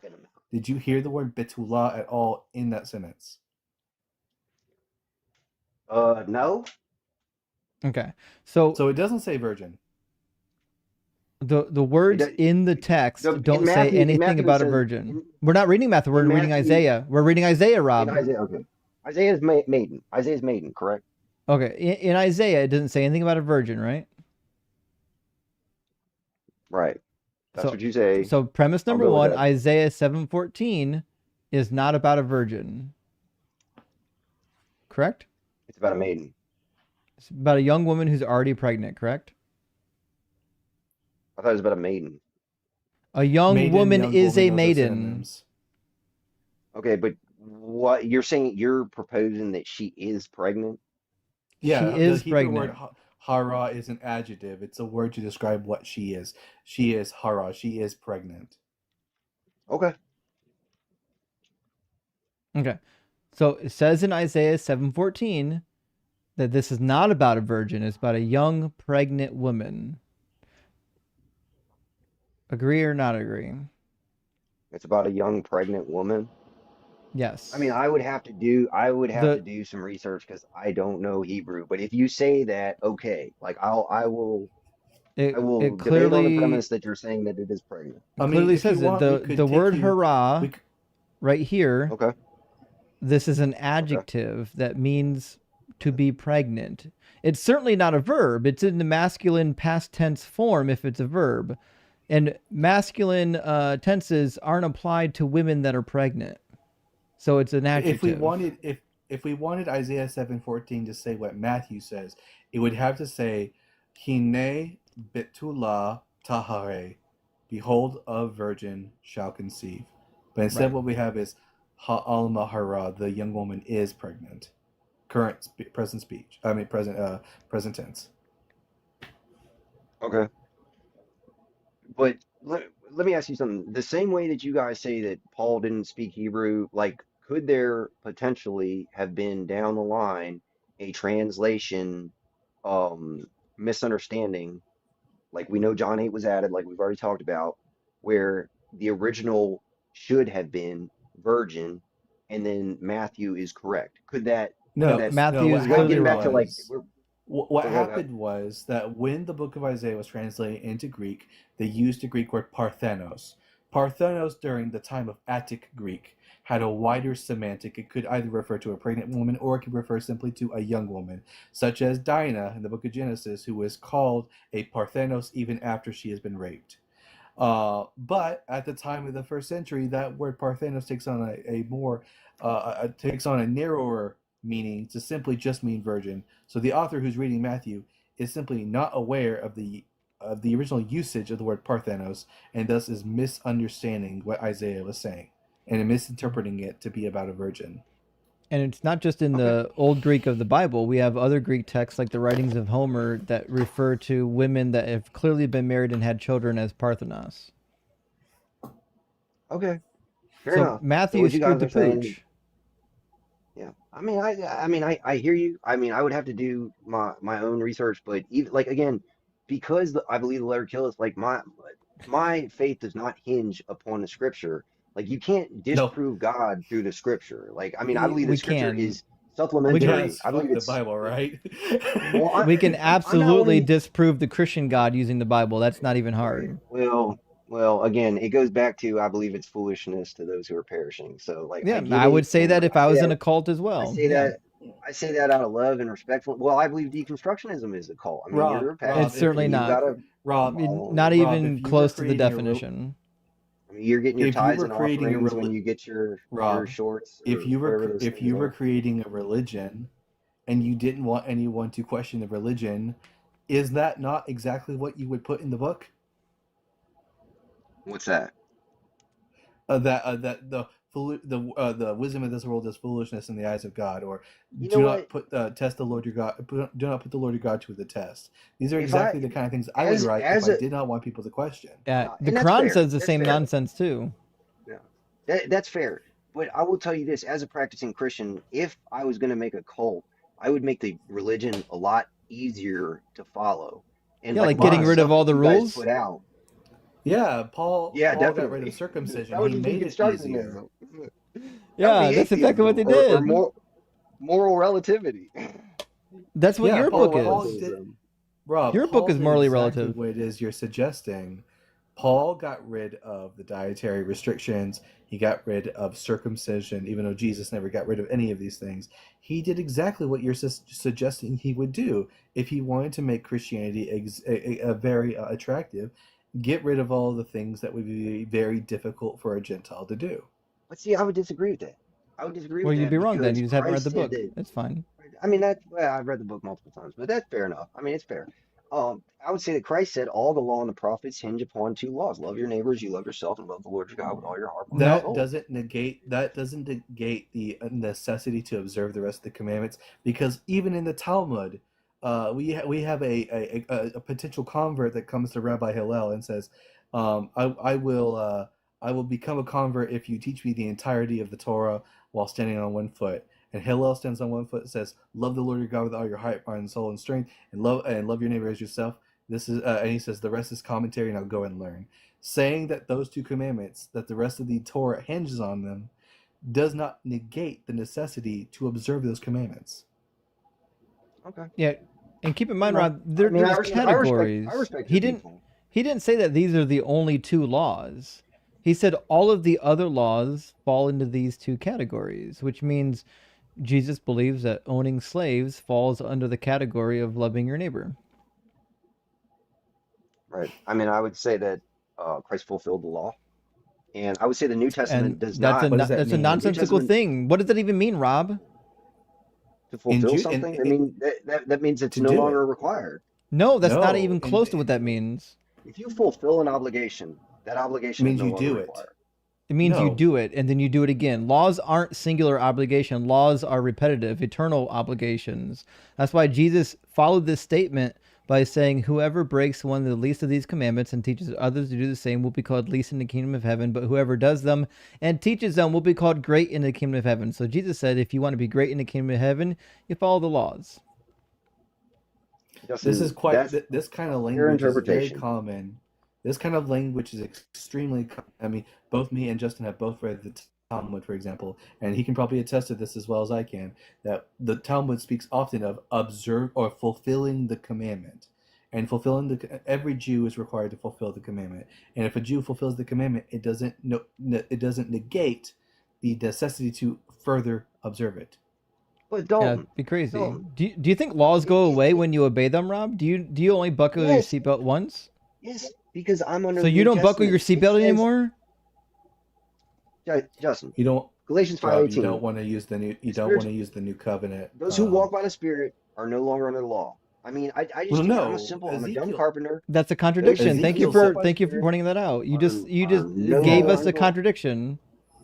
Well, I would say Ezekiel it is a 36. spiritual man to the natural man, and No, the Rob. Spirit would Ezekiel tell you that you 36 are no actually longer under the law. says. Ezekiel 36 prophesies that when God gives you a new heart, a new spirit, that he will cause you to observe his laws and commandments. That's what Ezekiel said. And I would say that that points to love your neighbor as you love yourself, and love the Lord your God with all your heart, mind, soul. And So that's thou the shalt not new commit law. adultery. Out the window. No, because Christ spoke of 9 of the 10 commandments. I believe that we are to be the law that we are under, the law of Christ. I would say goes hand in hand with 9 of the 10 commandments. That's what the ones that he mentioned. He Did never Jesus mentioned ever keeping the Sabbath. command? Did Jesus ever command anyone to observe a sacrificial law? Yeah, he told somebody to go and Offer take the their offering tithe or for the. yes, yes, yes. So Jesus said we should observe the sacrificial law for like after you are cleansed of your leprosy. Yeah, yes, Dalton, that's before he died for our sins. The final Where sacrifice had not happened yet. after he resurrects from the dead, he tells his disciples, "Go ye therefore, baptize all nations in the name of the Father, Son, and Holy Spirit, teaching them to observe all that I have commanded you." That includes everything prior to his death. I wouldn't say he's speaking directly to his Rob, disciples. why do you He's hate not Jesus' speaking own to that words? one. He's not speaking to that one guy that Rob, while he was why do you hate before. Jesus' words? Jesus says to follow the law. Yeah, I definitely don't hate Jesus' words, and I believe we're under the new covenant, which we're no longer under the law. If we have I'm the Holy asking Spirit, you He's to not Listen, making address the law Jesus' Jeremiah. words. You keep wanting to pivot away to Paul. Address Jesus' words. You have Jesus to read says, the after he entire scripture, resurrected, I've read Justin. every word, Rob. I don't know why you The keep entire insinuating scripture. that I haven't read it. I've read every last word. I've read most of the Old Testament in Hebrew, and I've read a bulk of the New Testament in Greek. I know what it So, says. You clearly um, don't know what it says, which is why we keep having to bring you to these passages, because you clearly haven't read the book. Jesus said again, on every occasion addressing the law, he said to follow the law. He instructed people to follow the law. And then, as Dalton already stated, after he already died and resurrected, he said to teach them to obey all of the things that he said prior, which includes Matthew chapter 5, which includes following the law. Why would Jesus say that you're great in the kingdom of heaven by following the law if he didn't want you to follow the law? Justin, I hear you. You could take it right to Acts No, where it says Gentiles only have to do stop this. They only talking to have me. they Stop can't. talking about Paul. Okay. Address now the words of Jesus. Stop Actually, that's pivoting Luke. to Paul. Luke would be. Address the words of Jesus in Matthew 5:19. Why did All I have Jesus to say do, this? he says that he fulfilled the law. Why did We've already Jesus addressed that. say the words in verse 19? Why did he say that? It's circular because you can make a case for We'll either try this one. again. And I would say, Why did Jesus say the words? which ones? Which words? I'll The play your ones game. on Which the ones? screen. Oh, one of the least of these commandments? I believe the commandments are the 2 commandments that all the law and the prophets hinge upon. No, you're off by like fucking like 15 chapters. That happens in Matthew 22. We're in Matthew 5 now. He didn't say shit about the 2 most important commands. He's talking about the law of Moses right now. He's referring to the Let me law ask you and the something. prophets. He says, of the law and the prophets, whoever breaks one of the least of these commandments and teaches others to do the same will be called least in the kingdom of heaven. Why would he say that if he didn't want you to follow the law? Because maybe because Jesus grew in wisdom and stature with God and man. So And Jesus' by the words time were he went to the wrong? cross, no, by the Jesus time gave he went to bad the instructions cross, in chapter 5? The Sermon on the Mount, the greatest dialogue of Jesus ever, monologue of Jesus ever, was wrong. Is it I'm not saying he's is it still wrong. true that not a sparrow falls to the ground without the acknowledgement of I'm God, and that saying we shouldn't worry I'm about saying that tomorrow? Do we need to worry about tomorrow? no. I'm saying he had an evolving ministry up into the point of going to the cross for the sins of Can God everybody. be Except for wrong? Go ahead, Dalton. Sorry. Hold on. Jesus I mean, told, he what? again. Jesus told a Jesus has Samaritan woman, "I explicit. didn't come for the dogs." Look, And then in Matthew 23, Jesus explicitly tells his disciples, his apostles, whatever the Pharisees tell you to do, do it. And then after he resurrects, he says, observe all I have told you. What does the word all mean? Does it just mean some? we're coming to you guys don't accept. I accept the New Testament. You guys don't accept it. I accept We're that talking about the words the of Bible Jesus. gets Pay more and more attention. clear. You don't accept Jesus, you Right. accept Paul. That's what we're demonstrating Well, right now. hold on. We're Hold talking on. A about the lot of words of Jesus. Jesus, so I need you, Right. Rob, I need you to focus on Jesus right now. Stop trying to pivot to Paul said. We're not talking about Justin, Paul. We're talking I about the believe what words Paul of said. Jesus right now. I know you do, but we're talking about Jesus right now. You need to lock You know, in just and focus on the yeah. topic. We can talk about Paul next. We're talking about Jesus right now. But we're not Did going to Jesus just speak? assume. We're not just going to Right. assume univocality without any evidence for it. So just let's focus on Jesus. So Did Jesus we'll try this speak in again, Rob. parables? Not in Was this this a sense. parable? No, this was How do you not. This is know? not a parable, because a parable Oh, is a okay. story that's fictional and it has a But that's meaning that you have to convenient for you. ascertain. It's not No, convenient. It's an instruction. That's what So you it's keep saying to me. Everything I say is a convenient. I'm parable telling you, is a it's story, convenient. Rob. Parables are stories. I don't know Okay. if you knew this. This is not a story. Well, This is a he command. says, I speak in parables that some may not understand. Not So Yeah, every you know, word we is a have parable, that you Rob. don't understand. we have But plenty of examples of Jesus' parables. You know, we have the Abraham and the Abraham's bosom, Lazarus and the rich ruler. We have the parable of the sower. We have the parable of the virgins and the lampstands.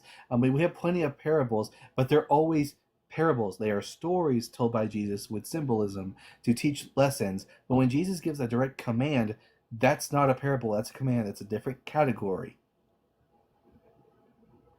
okay, but what I'm saying is I'm willing to say I don't know that if I if don't it need doesn't the make I don't sense, know. it I could need you be. to give me the interpretation of verse 19. Why would Jesus say to follow the law if he didn't want you to follow the law? I'm still waiting for it. How but I've already addressed, and you're rejecting No, my you answer. didn't. You went to Paul. Don't go to Paul. Go to No. Jesus. When No, Jesus I would says that say, you're great in the kingdom of heaven for following the law, why would he say that if he didn't want you to follow it? Justin, I would say the commandments that he was referring to are probably the two commandments that all the law and the But Okay, he's prophets not. how about are this? He saying. says the law and the But How about prophets. that's what this? you say. You can't. But How that's about what you this? say. Jesus I said, reject here, can that. you open up That's what Matthew Jesus 23? said. To be Right, but clear, I reject your Rob, interpretation. no, I didn't interpret it. It's just the words, the law and the prophets. It means the law and the prophets, Rob. You're the one trying to And there's say that the many law and the laws. prophets There's many, don't mean, no, there's not many laws. yeah, There's only one law of Moses. That's it. Just one. yeah, there's the Rob, Ten Commandments, there's you the need ceremonial law, there's the no, law of there's liberty, not. there's the law of Bullshit. Christ. That's not true. None of that's in the Old There's so Testament. many laws. None of that's There's in the the Old two Testament, and Jesus didn't say any of that. two You two keep running commands. away to I'm not in the Old Paul. Testament. Rob, stop lying to me. You keep running away And to that's why what God Paul sent us says. Paul. Paul, stop. That's why God sent us Paul. Rob, Because stop. You can't. Paul clarified. We don't. Okay, You Rob, hate. I don't know how many times I'm going to say this. We don't give a fuck about Paul. We're still talking about Jesus. Nobody gives a shit about what Paul said. We're only concerned right now with what God said and with what Jesus said. That's the topic. No one cares about Paul. We're demonstrating that Paul was a heretic that didn't know about Jesus's words. So pay attention. Stop skipping to Paul. No one cares. Okay? The question at hand is, why does Jesus instruct them to follow the law of Moses? That's what the law and the prophets are. The law are the first 5 books, the Torah. The prophets are the writings of the prophets, and then there's the other books. Those are included right now in what we're talking about. We're just talking about the prophets and the law. We know what the law is. The law is the law of Moses. So when Jesus says to follow the law, why would Jesus tell them to follow the law if in fact he didn't want them to follow it? He's still yapping. He has no idea he's muted.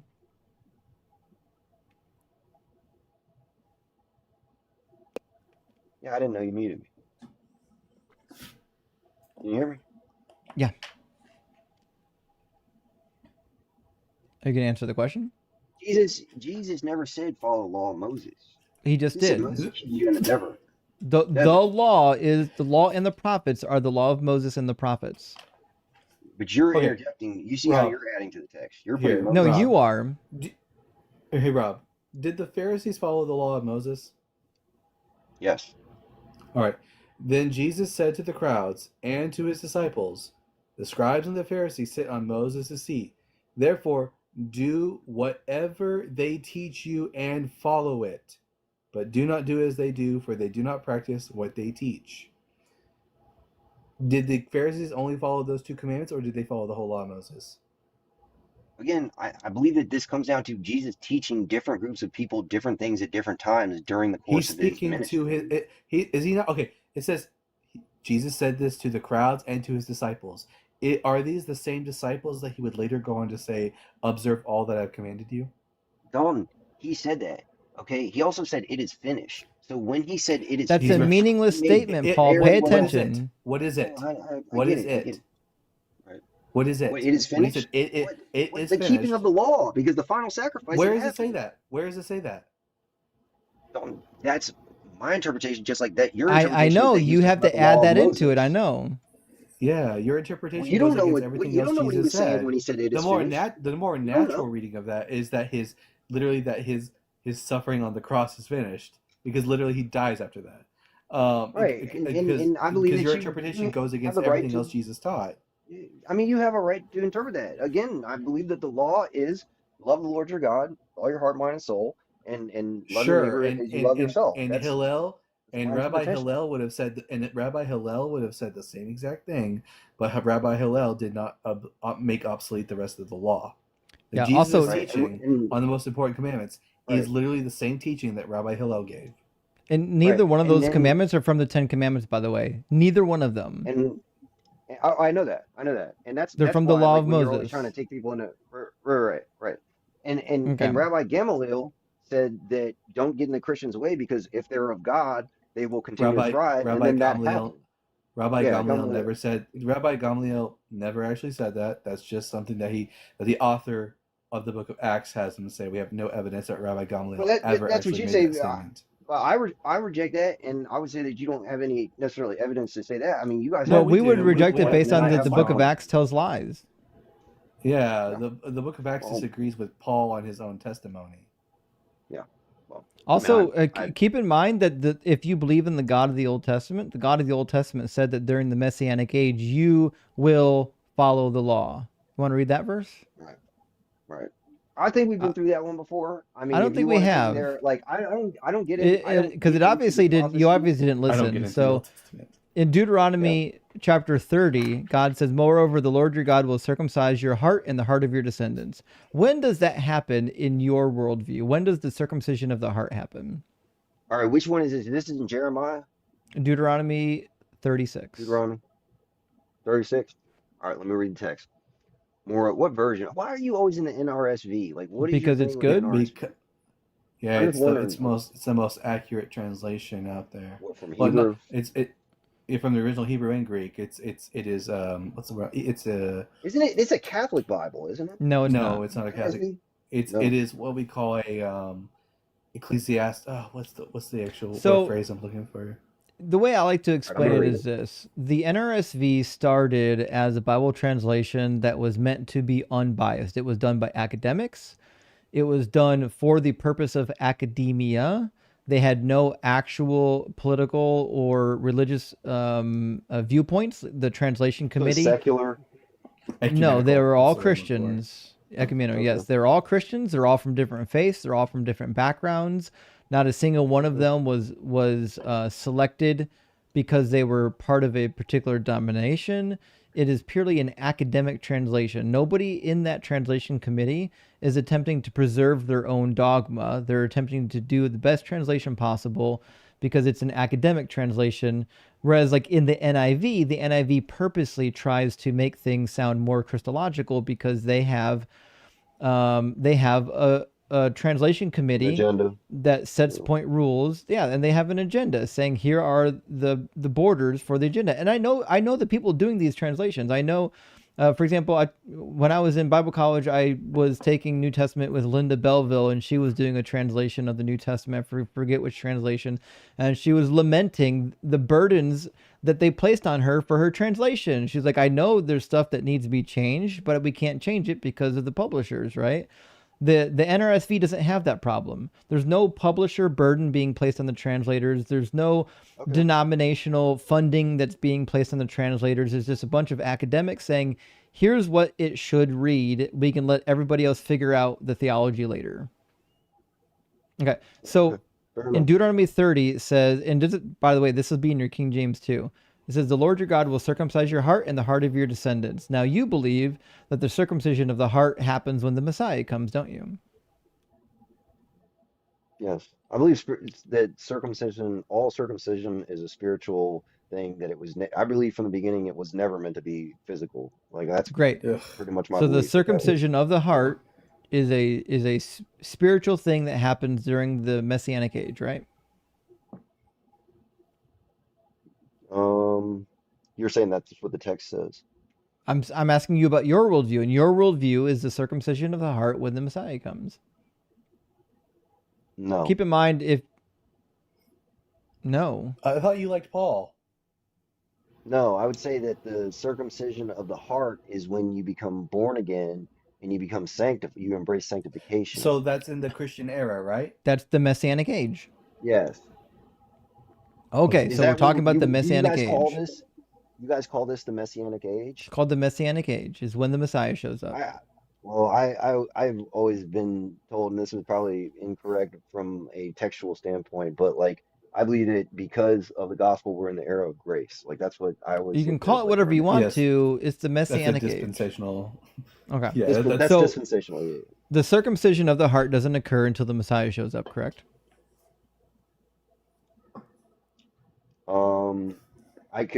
I would say I agree with that. Okay.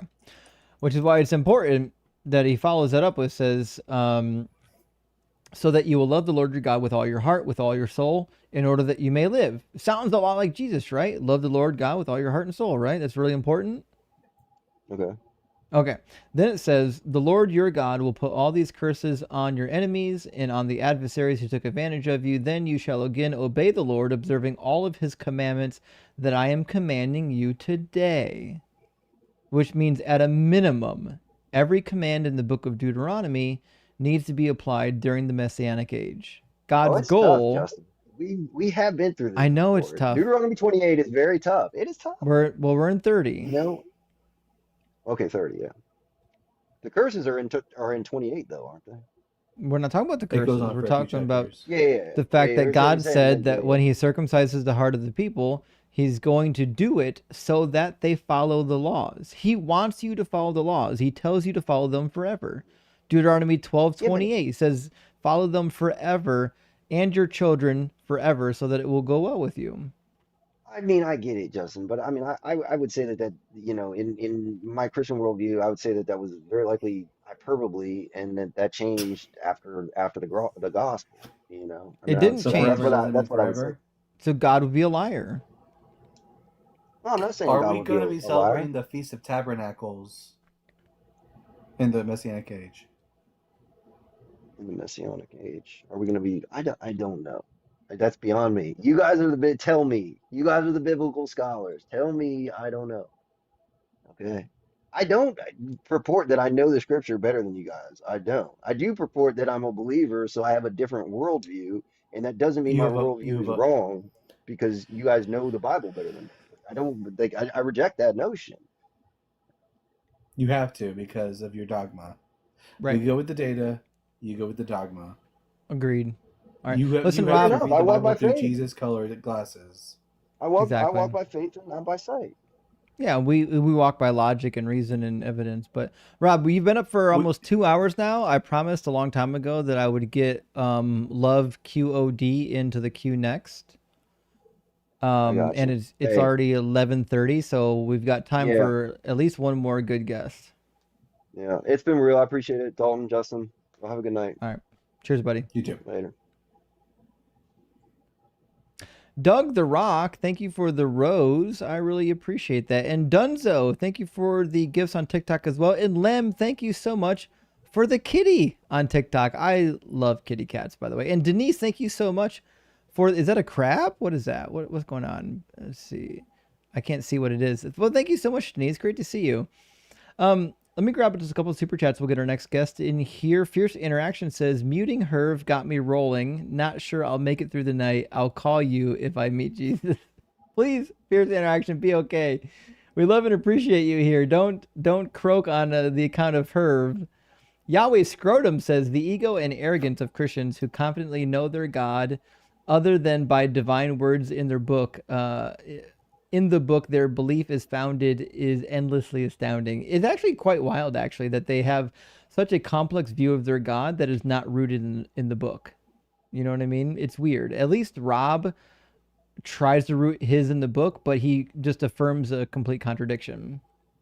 Bryce Aroni, great to see your friend, says creation needs a creator. No kidding, but you can't call it a creation until you demonstrate a creator. Creation is the thing you're trying to prove, so it's begging the question. Couldn't agree more. And Charissa, good to see you tonight. Thank you for gifting out 5 DZ Debate memberships. I totally appreciate that, friend. And Guitar Dog, beautiful dog, says caller mentioned symmetry. No other theorem states that symmetry is from conservation laws, the most fundamental laws in physics. I know. The symmetry argument was wild. I got to give him credit, though. It's the first time I've heard it. I'm not familiar with the symmetry argument. So, at least he was original. Brielle, thank you for the super chat, says, I've been watching the VODs of the unapologetic streams all week. Thanks for promoting critical thinking. That's the real Lord's work. Well, thank you so much, Brielle. I appreciate that. And I love the unapologetic stream. I love the fact that I can farm out the science to Blitz and farm out the philosophy to Ian. It makes my job way, way easier. And Laya says, man, this puddle Rob is living in must be comfortable. I know. Rob has definitely constructed a house for himself, that's for sure. And it's the foundation makes me concerned. Bluebird, thank you for the $20 super chat. That's huge, friend. Says, thank you for all you're doing. Your patience with callers is unmatched. Keep toasting for Doug and reminding us to be sinfully wet for Sharon. And I will not let you forget about Sharon. Sharon is obviously the co-redemptrix of our matrix. And Guts says, Occam Razors is entia, non-sunt. I don't know what that means. Multiplicanda praeter necessitium, which means or translates it to entities must not be multiplied beyond necessity. It's not the simplest, but the least amount of assumptions. I think we kind of arrived at that conclusion at some point during the conversation. But thank you for that. I appreciate that, Guts. And Design says, how do we know? Because of the evidence. But what if we're wrong? Then there would be evidence. Yes, if we were wrong, we'd have evidence that we were wrong and we'd follow that new evidence. That's the case. And last one for now. Thank you so much, Kelly, for the $19.99 super chat. Big W says, hey, how about a shout out for the landlord that let Joseph and Mary stay over in the barn and have a baby. Nobody ever remembers how cool he was. How come we don't know his name? He's a hero within the legend. So I agree. Obviously, his name was Barnabas. Clearly. I don't know if you know this. There is a legend about the birth of Jesus that describes the founding of the holy prepuce, the circumcision flesh of Jesus. I'm ex-Catholic. I remember the little sliver of skin. So like they do have a narrative about this that's a little bit different than the standard narrative. It's really good. All right, let's get Fuck, Have you Love. have What's you going on seen with your Life audio? of Brian? Have you seen Life of Brian? Hold on. All right, let's try that. Love, are you with us? What are you saying, Dalton? Hello? I said, have you seen The Life of Brian? I love it. Of course. Yeah. It's a great movie. Love, are you at least 18? And do you believe in some kind of a God? Yes, I'm 20 Uh-huh. and I believe in God. I'm Catholic. You believe in what? I believe in God. I'm a Catholic. Okay, you're Catholic. Okay. What would be the most convincing evidence or argument for the Catholic God being real? Um, because of prophecy in the New Testament. I'd love to hear about Hell it. yeah. What prophecy do you think got fulfilled? Like in Romans 3 about atheism and in the Psalms 22. Well, I didn't hear that last one, but I heard Romans 3. What about Romans 3? It's about atheism and the people who turn away to God. Yeah, tell me about it. That's what I'm asking. It says here in Romans 3 verse Mhm. 10, "As it is written, there is none righteous, no, not one. Well, that's There not is none true. who understands.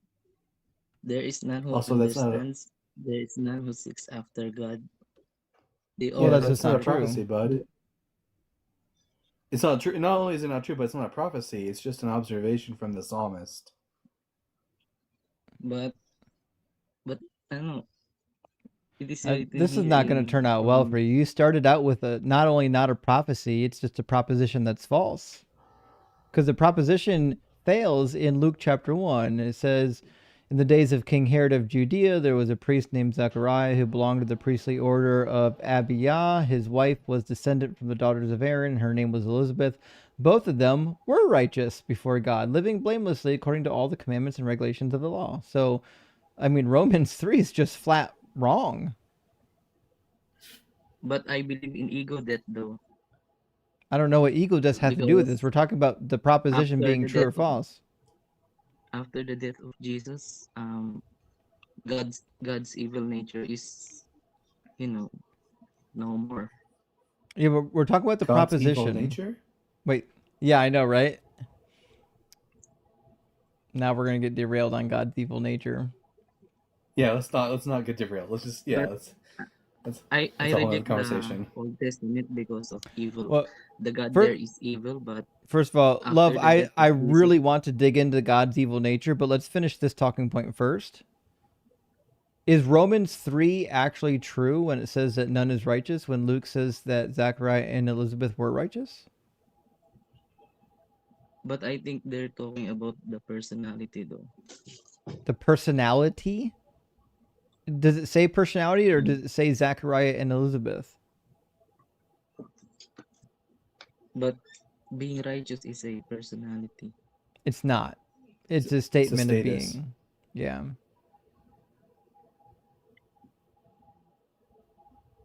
It is not what I don't. You know, what is your name, sir? Well, I'm Justin, and Dalton is in the corner. I'm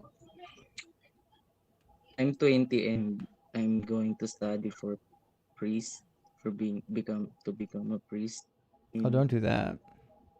church. And I'm currently, I know, I just began studying the Bible last year. Oh boy. And when I read the Old Testament for the first time, I don't like it personally because Yeah, I don't yeah. really like How are you supposed to be a priest in the Catholic Church and reject the Old Testament? That's heretical. I don't, because God there is really, evil. I don't like that. I like the Old Yeah, Testament God. I mean, I agree. God in the Old Testament is evil, but that is in Catholicism a heretical statement. Put on my Catholic cap real quick. According to Catholic theology, God is omnibenevolent. He's all good. So you cannot hold to the idea that God is evil and be Catholic. Now, if you want to be just someone who's not Catholic, but just authentic to what the scripture says, then yeah, sometimes God is good, sometimes he is evil, just like any other deity. But that's why when I found out about ego death, I stick with it because really I can't, because I'm Asian. I comes from Philippines, and there's slavery there in the Bible. And you may not know this, but Philippines has been enslaved by the Spain for 300 years, and I don't really like that topic when I Well, speak to my if, friends. if I agree with you that the Old Testament supports slavery and that's not a good thing, but here's the problem, bud. So does the New Testament. The New Testament tells slaves to obey their masters, even the cruel ones. Where did it say that? What is the passage? It's First Peter. Yeah, it's in Peter. Let's see. Let me see. It's going to be 1 Peter 2:18, I believe. I think you're right. Let me see. Yep. 1 Peter 2:18. Servants, be subject to your masters with all respect, not only to the good and gentle, but also to the unjust.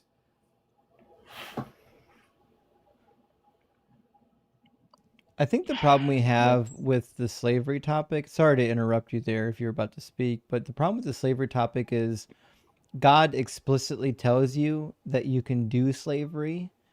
It's part of the God's perfect law. God says to follow the law forever. New Testament rolls around. He never says don't do slavery. He never says you can't do slavery. And I know Christians might say, well, the law was done away with. Well, that's a contradiction. But even if it was, that just means we can do as much slavery as we want now. There's nothing stopping us. but Peter is the one speaks that, right? Not Jesus. What are you talking about? Jesus The didn't mention it. obey your masters. Jesus never said It's anything only about freeing Peter. slaves. But he said,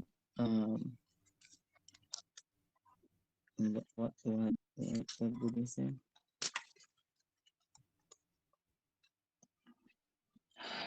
I, to be told you the truth, I don't really like the studying of this I get that. Bible. But I don't want to be atheist, or rather, I'm conflicted if I want to be atheist or not believe Well, in this I mean, you don't belief. have to be an atheist to leave Christianity. You know that, right? But I don't know how do I solve my problems. I have many problems that I understand I that. really can face alone. I get that. I really do. And first of all, you don't have to face them alone. To be quite frank, like there are a lot of people who are just like you, who we used to be Christian. We grew up Christian, some of us, and we've kind of discovered that it doesn't make a lot of sense. It's not true. We even have a Discord. We got a huge Discord. If you go to the link tree in my profile for people who are currently or already deconstructed. But the reality is, like, you don't have to get rid of God to get rid of this religion. This religion doesn't seem to be doing anything for you. My friends, um, uh, I don't know. Thank you, sir. Do you know what deism is? Yeah, believe in God, but not specifically. Just Yeah, I just you believe could there's a you God, but there's no name that like that. There's no religion. Just believing in God exists somewhere. Yeah, I mean exactly. I mean, a deist can believe in God and not have to worry about defending either the Old or New Testament. Yeah, but I don't really buy that, because if God is real, there has to be a name, or he will be um no. Here, I'll put on a I'm you deist see hat now. I'm Um, studying and really when why I why see does there when why does God have to have a name in order for him to exist? If there was a God, he would certainly have existed before any language ever existed. Therefore, he would have existed before names were ever a thing. Names are created by humans. God could very well exist, and he just simply doesn't have a name. He okay could be called whatever you want to call him. how can he speaks to his creation? I'm sorry, say that again. I'm sorry? How can his creation address him if he doesn't have a name? In any way they choose. You could call him Bob. You could call him Doug. Fuck yeah, praise Doug.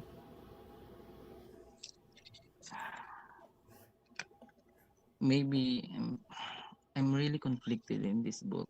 I don't really like the Old Testament when my teacher speaks with it, and he obviously skips the Exodus and Deuteronomy. Mm-hmm. I don't really like. Even I think even they know when they read it, it's not his students not gonna like it. I do not like it Yeah, when so I like read it. I'll tell you a short story. Like, so I was in ministry for a long time. I was over a decade.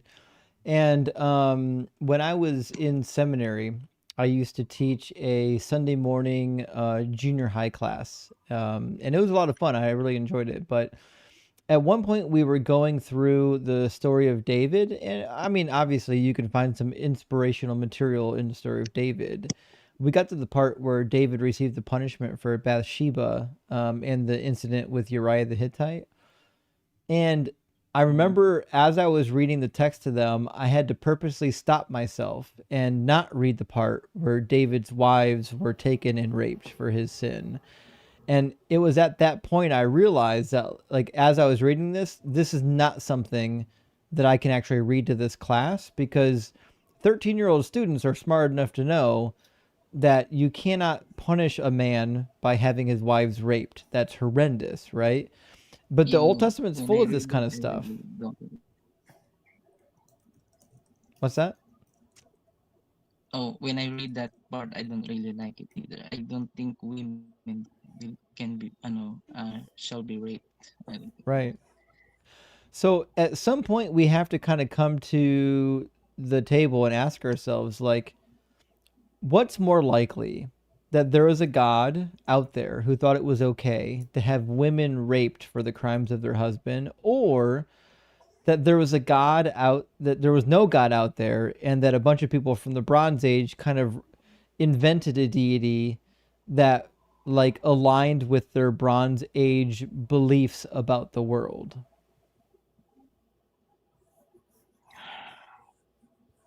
But my aunt already paid for the money from to the school, and I don't I get really. that. Well, I mean, listen, there's nothing wrong with completing the schooling. I went through Bible college, I went through seminary, and I'm not in ministry. It was, to me, it was still money well spent. I loved every minute of it. I got to learn. I got to listen. Even like the different ministries I participated in, I think I had a good time doing it. Like, I don't regret being a Christian. But so like you could, if the money's already allocated for you to go to school and to learn all this material, make the most of it. Go to school, learn the material, learn everything you can. Learn Latin because you're Catholic, learn some Greek, learn some Hebrew, and then when you're done, be your own person. You don't have to live for somebody else. But it's fun to learn, by the way. Like, even if you don't believe it, this is one of the most interesting topics ever to me. Like, Dalton and I both are don't believe this stuff anymore. But I don't want to speak for Dalton, but I still think this is the most interesting thing we can talk about. And I mean, Oh, I love the Bible. like right now there are almost 3,000 people watching this live stream, depending on which platform we're on. And like they think it's interesting, but these people don't believe this stuff either, right? So like it's super interesting, and it's great to hear. It's great to learn about it, right? But just because you go to school and you learn about it, it doesn't mean you have to believe it. It doesn't mean you have to accept it. Yeah, thank you. I can't wait to learn Hebrew and Greek. It's fun, Yeah, actually. Hebrew's It's a lot of fun. badass. It really is. Thank you, sir. All right, come back and share with us as you get into your studies. Let us know what you're learning, okay? Yes, sir. All right, cheers, friend. Thanks. Well, I'm glad we waited for him. I know his battery was dying like half the time he was waiting for us, so I wanted to get him into the conversation before we ended. Typically, I end at like 11 or 11:30, so I can read some super chats and get to bed before like 12:30. We stayed up a little bit late because he waited so long to get in. I was like, God, this guy's waited like 3 or 4 hours to get in on low battery. And so I really wanted to get him in, and now What a I'm glad I trooper. got him in, because what a good palate cleanser, right? Yeah, it's a good way to end it for sure. Yeah. Once you start really getting into the text, I think you have one of two options. You could be honest and say there's some horrific stuff in here, or you can contort yourself into pretzels and make excuses for the horrific stuff. One of my favorite things about studying the Bible as a non-religious secular person is uncovering like the truth behind it. Like what were the Israelites really like? What did they really believe? What does the text really say? And how did that become what it is today? It's fascinating. Yeah, I love it. I love the rabbit trail of the historical Israel. I know a lot of people love the historical Jesus. I love, like, if there was one topic ever that I would do nothing but study, it's the historical Israel. And I firmly believe that the historical Israel, like the original Israel, were just Canaanites. They were Canaanites from the northern Yeah, tribes that worshipped the Ugaritic pantheon. And I just, like, the more archaeology we discover, the more I'm like, they're just fucking Canaanites, man. they worshiped the same God. Their language was exactly. In fact, Yeah, the book of Isaiah explicitly refers to Hebrew in Isaiah 19 as quote the language of Canaan. right. Yeah. And so I don't, you probably know Cyrus Gordon. Cyrus Gordon was an amazing Assyriologist. He and a couple others put together like this really interesting, I don't know if I want to call it a dictionary or like a database of all the words that are shared between Ugaritic and Hebrew. There's Oh, fascinating. so many of them. Like it just becomes clear at some point that the Israelite culture was the culture of the people at Ugarit and the rest of the northern Palestinian region. Yeah, it seems like there was like some sort of Canaanite group that sort of split off and adopted this random strange god from probably south, east, Edom area, the Yahoo individual, Yes. and eventually that god sort of climbs the totem pole until he's either in competition with El or he basically almost like Kirby consumes El and takes on his attributes and and then you get and then what's really fascinating is the Samaritans that basically they are also the Israelites, like they Mm-hmm. are that northern tribe. And yeah, it's so fascinating. I think Joel Baden talks a little bit about it in some of his work, and it's super fascinating. He does. I'm hoping to get Joel on the channel soon. So maybe here in Oh, the like next couple, maybe the next couple months, we'll get Joel on the channel. I really want to dig in with some Old Testament scholars on some stuff in the Old Testament. So I'm trying to get more of that material on my main channel because I started the second channel just for debates. So, but on the main channel, like if you want discussions with like real biblical scholars on these topics, you got to follow the main channel, Deconstruction Zone, because I'm going to be bringing in more and more scholars to discuss these particular topics. If you just want the debate content, you're like, listen, I don't care about these interviews. I don't care about these scholars. I don't care about response videos. I just want debates. Hey, DZ debates all day.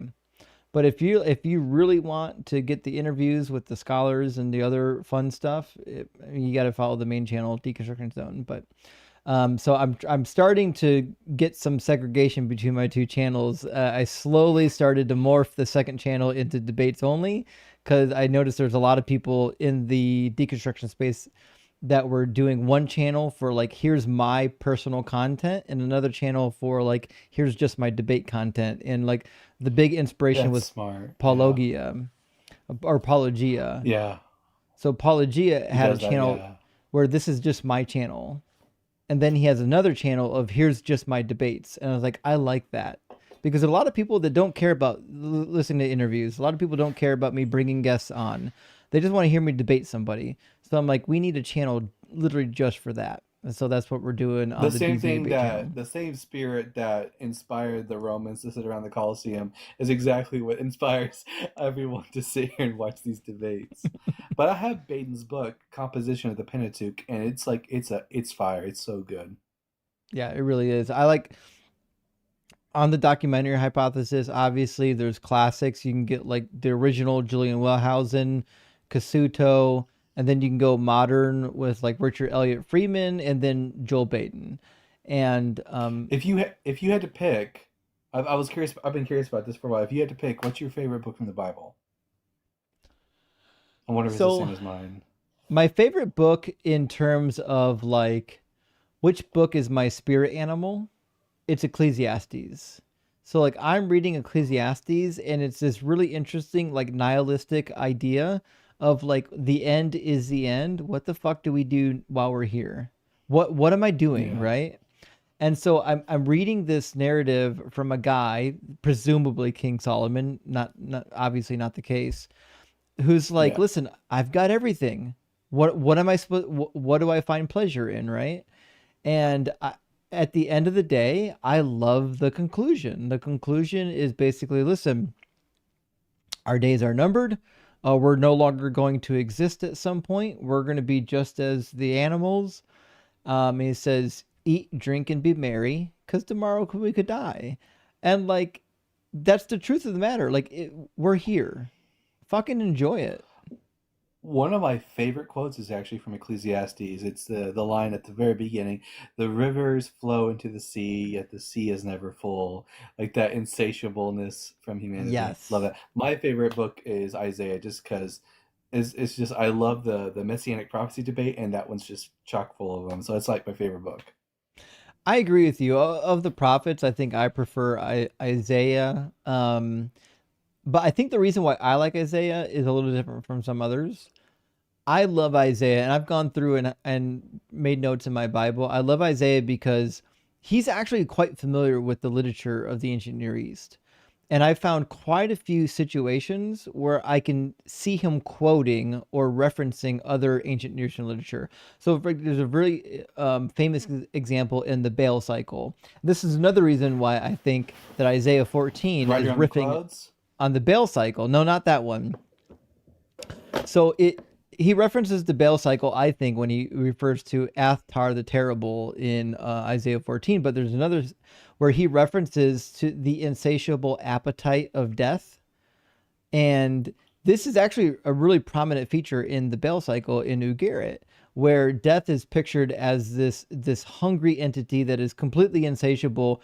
And it says that death sits at the table and eats anything it wants with both hands, and nobody can tell it not to.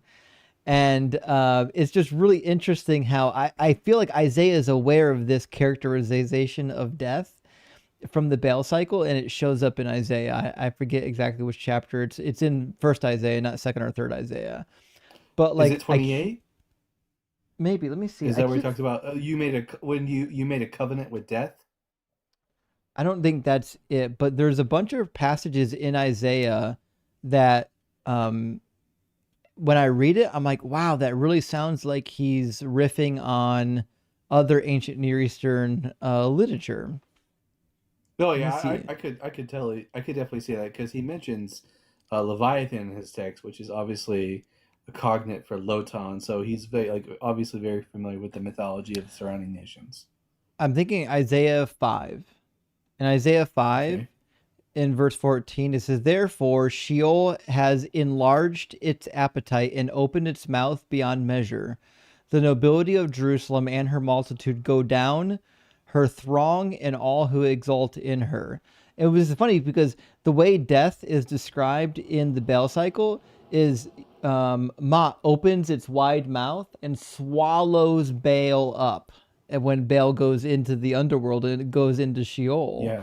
And it's like, this is like, I don't know how you can read Isaiah 5 and not think about the Baal cycle when the insatiable appetite of Ma'at opens up and eats Baal. You know what I mean? Absolutely, I love that. I think, although in all of Isaiah, Deutero Isaiah is probably my favorite portion, but it seems like Proto Isaiah is yours. Yeah, I love Proto Isaiah. I got to be honest. Yeah. All right, You friends. probably get to the. Let me get some super chats. We can geek out another time on the Bible. Vaughn says, "Don't you moo, Mr. Cliff." Sure thing. Sure thing.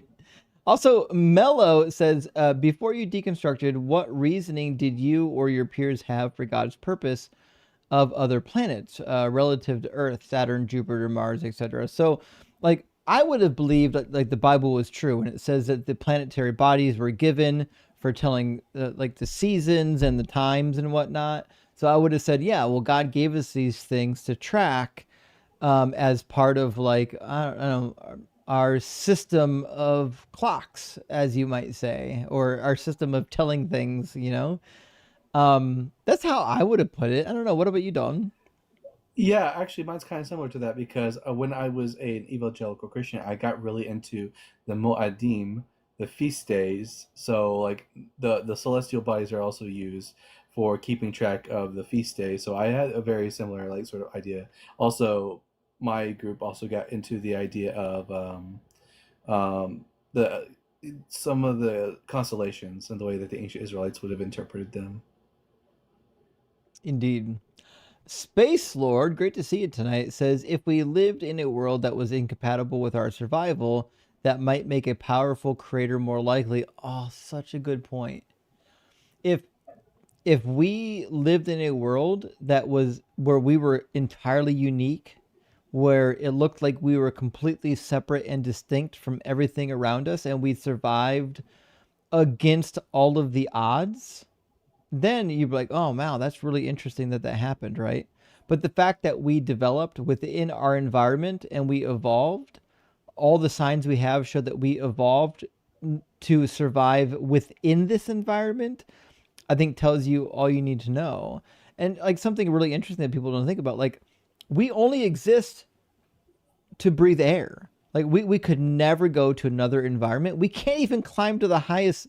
Like there's a point in our atmosphere we'll get where we can't breathe. That's why like airplanes have to be pressurized. Like the cabins are pressurized and we have air piped in, right? Is because like even the planet we're designed to live on, we're really only designed to live on a particular altitude of the planet. Logan says, NASA has discovered what is most likely past microbial life on Mars. I feel like Christians will have to say it's fake news. Yes. So I know exactly the study you're referring to. I'm still waiting for new information, but it does seem like there is past microbial life that was on Mars. And there are other planets. There are other planets where it looks like there is current microbial activity based on the gases present in the atmosphere. There's a number of gases that it seems like, from what we know, they're almost exclusively produced by bacterial processes, similar to like alcohol. Alcohol is produced by yeast and the fermentation process, or like sulfur. Sulfur is typically produced by bacterial activity feeding on salt crystals, and they produce sulfur as a byproduct. Well, there's a number of gases that only appear to be byproduct of bacterial activity, and there are at least 2 different planets that we've detected that have this gas that we only know to occur from bacterial activity, which leads us to the conclusion that, well, maybe it's possible that there's bacterial life on this planet. David Burke, great to see you. Thank you for the 499. Says, it's possible New Testament is just anti-Semitism. Jewish were the favored for millennia. Is interpreting the Old Testament through the lens of the New Testament anti-Semitic? Kind of. So there's a really good book by Dr. Donaldson, if I remember correctly, about anti-Jewish rhetoric within the New Testament. Let me see if I can find this real quick. It's a really good book.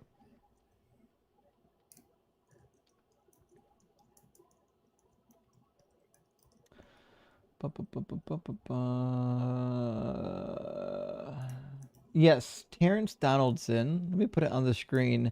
I think when we're talking about the anti-Jewish bias of the New Testament, I know there are lots of books on the topic. I still think this is my favorite because it's concise, and it's an easy read. But it's called Jews and Anti-Judaism in the New Testament by Terrence L. Donaldson. It's a really good book. I think if you read this, it's hard to read the New Testament and not feel like there's anti-Jewish polemics being involved, especially when you get to the book of John. John is so openly discussing, here's what the Jews did. Well, motherfucker, you're Yeah, it's supposed to be always one of them. strange. Yeah, when Jesus refers to the Torah as, quote, your law to the Pharisees, it's like, where is this coming from, Jesus? It's the craziest thing. I'll never understand why somebody can read the Gospel of John and think that there's anything Jewish in there. The whole thing is, it appears to be written from a foreigner who thinks that they understand Judaism somehow, but they don't. They fuck it up. At least they're obviously super Hellenistic. Oh yeah, that's fair. It could be that they're a Hellenized Jew. That's a possibility. Logos talk and all that whatnot. Agreed. David says, is IT possible? Well, I don't know what IT or it is possible. I think you're referring to that conversation we had where the guest was saying, well, we don't know. It is possible, therefore it's true. And therefore it's possible is not the same as therefore it's true. There's a huge problem with that. It is possible that there's the other half of Sharon, the other half of this petrified wood is circling Jupiter. That is a possibility. Is it likely? I don't think it's likely. Shady says Christian cult cope recipe. First they scramble like an egg, then they get folded like an omelet, cook until well done. Indeed. Indeed, I couldn't agree more, Shady. Thank you so much. And it's just me. Thank you for the super chat. It says, do you any truth about JC having a twin brother? Rock hard for Doug. I don't think there's any truth in Jesus having a twin brother. I understand this comes from Thomas because his name seems to indicate, I think Dudamus, that he was a twin or he had a counterpart. I don't know if this is a great argument. I think this argument only comes up in people who propose like the swoon theory, or like the replacement on the cross theory. But I don't know if it's a solid argument. What do you think, Dalton? Oh, sorry, I was reading a message. You talking about the swoon theory? Well, as it relates to Jesus having a twin brother. Oh, yeah, the Thomas. I mean, it's more realistic than an actual resuscitated corpse, to be sure. Although I think just the simplest explanation is always just going to be that Peter and the 12 had some post-bereavement hallucinations. After that would be the twin. Indeed. I mean, if that's how a magician does it, the same. Yes. And I'll take this opportunity to say it, and I've said it a few times, but I don't bring it up enough, which is, if in fact there was somebody else that looked like Jesus, I think the New Testament is indicating that there will be a Jesus imposter. I think that's how the resurrection narrative started. I think there was a Jesus imposter that pretended to be the resurrected Jesus, which is why the Gospels, even in the earliest Gospel of Mark, in Mark 13, Jesus says that there will come some after me, claiming to be me, but they're not me. Don't be deceived. And so I can only read this and think to myself, this is written at a time period where people were already doing this, and they're trying to like stem off the problem of people pretending to be Jesus. Let me find it real quick. It's in 13, right? Yeah, it's funny because even this happens today. There's actually a guy in Australia, funnily enough, who claims to be Jesus himself, and he's got a lot of followers who claim to be like Mary Magdalene and Peter. Um, it's just the craziest thing. He's a self help guru. Yeah, there's a bunch of those. Check this out, Mark 13. He says, "Many will come in my name and say, I am he, and they will lead many astray." How funny would it be if the historical Jesus said these words, knowing he wasn't going to return for thousands of years, and that the return after the crucifixion wasn't really Jesus, and he was trying to tell them that I'm not going to do that. That's not me. I'm coming back thousands of years later. What you see after the crucifixion is not real. I don't know. Oh man, that would be a crazy twist. Although when it comes to the Gospels, when it comes to like the historical Jesus, I'm very reluctant to place any of the words in the Gospels to Jesus. I agree. That's the problem I have is like I do believe in a historical Jesus, but like when it comes to what did he say, fuck, I don't know if anything in the New Testament is something he actually said. It's so hard to know. I align a Yeah, lot with the I Jesus take a seminar. yeah, I take what's called I don't know if it has a proper I call it super minimal historicity. So the only things I will say about the historical Jesus was probably from Nazareth, was a teacher and was probably known as a miracle worker, according to Josephus, and was executed under Pontius Pilate at the behest of the Jewish leaders, and that's it. That's literally all I will say about Jesus. Pretty much anything in the Gospels I take as later mythology surrounding him. I can agree with that. Nipnut says, I had to listen to my mega coworkers and managers talk about recent events all day, detoxing with a good Friday cookout. Also, who is Sharon? Well, listen, this is Sharon. Sharon is the consort of Doug and the co-redemptrix. So remember, be rock hard for Doug and sinfully wet for Sharon, friends. And Michael says, my name isn't Michael. Oh, okay. It's pronounced, Michelle. I would Michelle. not have guessed that. Are you allowed to say my last name on YouTube? Love your content, man. Keep it up. Well, thank you, Michelle Cock. I can say it and I will say it if the live stream gets taken down. So be it. I'm willing to take that risk for you, my friend. And Douglas says, Doug is the all powerful master of the universe. Couldn't agree more. Thank you for that. Unashamed Apostate, great to see you tonight. It says, a blessing for all. May you always find the remote, the Wi-Fi, and the courage to think for yourself. And that last one especially, that's what we want. We want people to use critical thinking, not to be like Rob, not to use your mind and say, this must be true. All evidence will be pigeonholed into it must be true. By the way, Justin, if you don't make a T-shirt that says Sharon is caring, I'm gonna be mad. Just saying.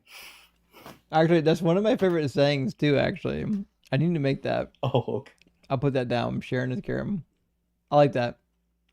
Stateful says, if the adversary was a serpent and the serpent was cursed to have no legs, why does the adversary say he's walked on the earth in Job chapter 1? Justice for snake. I actually used this last time we talked about this. And I agree. If God cursed the serpent when the serpent didn't do anything wrong, it was actually Satan. That's some backwards bullshit. Also, Satan doesn't crawl on his belly. It's weird. If the person in Job 1 is walking, I assume it uses the verb halach, then I'm presumed to think that they're at least traveling. But, I mean, walking is a fair interpretation. Abraham the Chaldean, great to see you, says, Justin, did you know the universe is constantly trying to be illogical? Good thing we have those laws to keep it in line. Rock hard for Doug. I know, isn't that crazy? Like, they really want the laws of logic to be some transcendental law that the universe can't break, and it's just not the case. It's not. The Phil Bros will cry in my box all night long. Adam says logic is universal, ontological, and transcendent. Also, the Trinity. Yeah, that's the Those funny are words. I know. Well, check this out. I think I see what Adam's saying. Adam's suggesting that The laws of logic are universal, they're ontological, and they're transcendent, meaning they're completely objective. Everything must adhere to them. But they will throw them out the window the minute you talk about the Trinity, because the Trinity obviously is going to break the law of identity. Jesus cannot be Yahweh and then be distinct from Yahweh. You can't be 100% God and then have distinction from God. It's not possible, right? So they want to have their cake and eat it too. They want to claim that the laws of logic are somehow fundamental and transcendental to the universe, and then they'll completely discard it the minute you touch your Trinity. Jesus tap dancing fucking Christ. Great name. I love it every time I see it. I didn't come from no egg, you godless atheist. I'm a champion swimmer and got there first. Hell yeah, you are. You deserve a gold medal. Thank you for swimming here to this live stream. Kevin says, thank you for your donation. Kevin, thank you for your donation, my friend. And Herbie, thank you for your donation. Herbie says, please, can you send me Herb's number? I'd love to have him scream at me for several hours while not answering one single question. I know. The funny thing is, Herb was insane, but I found it entertaining. I apologize if it wasn't entertaining for everyone else. Santa Barker to see it says, Herb misread the scriptures and thought he was supposed to be a witless for Christ. No. Oh, that's so good. Buddy, that's cold, and I love it. That's good. And Herbie says, wait, can you ask Herb to go back to the beginning? I'm not sure if he believes in a God or not, and if that God has a name. No one minds, do they? Do they? I can't tell you. I'm gonna start keeping a freaking like little stopwatch to see how long it takes them to admit that they're a Christian. Dude, I'll never understand people who do that. I get it. I get it that Christians do horrible things and you are ashamed of them, but like just own up to it. Tell us you're a Christian, you know? Dr. Fudge says someone needs to start a recovery org for some of these people called Yapaholics Anonymous. I know. I'll never understand why people think many words are better than a simple, concise explanation. They're not. TTV Atheist Gamers says, serious question, why do you waste time on Herb when you could have better conversations? Easy, because the numbers go up. I don't know if you know this. I watch the numbers as I'm live streaming, and I typically take calls on one or two scenarios. One, the numbers go up, meaning people want to tune in and watch it. Number two, the guest is sincere and wants to have an honest, good dialogue, and we might make some actual progress. Those are the two things I'm looking for. Number one, do people like it? Number two, will this dialogue produce something beneficial? And so if it falls into one of those two categories, I'm likely to keep them up. HP Lovecat says, I haven't read the Bible since my deconstruction 23 years ago, but you've inspired me to try again, and not with the KJV. I love to hear it, HP. We love it. We love it here. Read the Bible. Study the Bible. It's the best tool for making atheists. Like, it's the boss. And Salt says, based on guest behavior, I accused Justin of making baby paste marinade for the barbecue. You know what? We didn't do baby paste all night, and that's my fault. I apologize for not doing baby paste tonight. Lee says, I listened to the whole conversation with Herb. I did not once hear them laugh at his accent. Herb was just irritating as fuck. He was. Listen, if you're in the audience, I get it. He was tough to listen to. And loud. I was laughing, but it wasn't because of his accent, it's just because he was a silly Billy. He was a silly Billy, wasn't he? GH, my friend, great to see you. Says, Doug told me that a chiropractor wanted 30 seconds to preach. I have it under cold, hard stone authority that he would have maybe made a point by then. 30 seconds? I think it depends on which doctor we're referring to, but I've never heard a Christian make a concise point in 30 seconds. I don't know if it's possible. Bryce Aroni, my friend, great to see you, says, if your worldview entails that all things are created, whether symmetrical or not, then you can't use symmetry as evidence for a creator. That's a fair point. Like, if all things are symmetrical, you have no idea whether or not symmetrical things come from a creator or not. You just believe that all things are symmetrical, and therefore you're begging the question. BK says argument from personal incredulity strikes again. That's all Rob has. We've had Rob on like 3 or 4 times. That's his only basis. Design says, so did Martian bacteria do something to deserve their fall, or is God just into side projects? Listen, I've been saying it for a long time. Once we validate that there's life on other planets, Christians will invent new theology on the spot. They will literally invent it in the middle of the news being broken. They'll start baptizing Martians as soon as they get the opportunity. It's very similar to the, what was the point of all of the 99% of species that have gone extinct to this point? Right. Indeed, I got the hiccups now. Luke says, the Iberian harvester ant queen lays eggs that hatch into different species from the queen. What? That's obviously God's design, and God is the alien queen from Alien.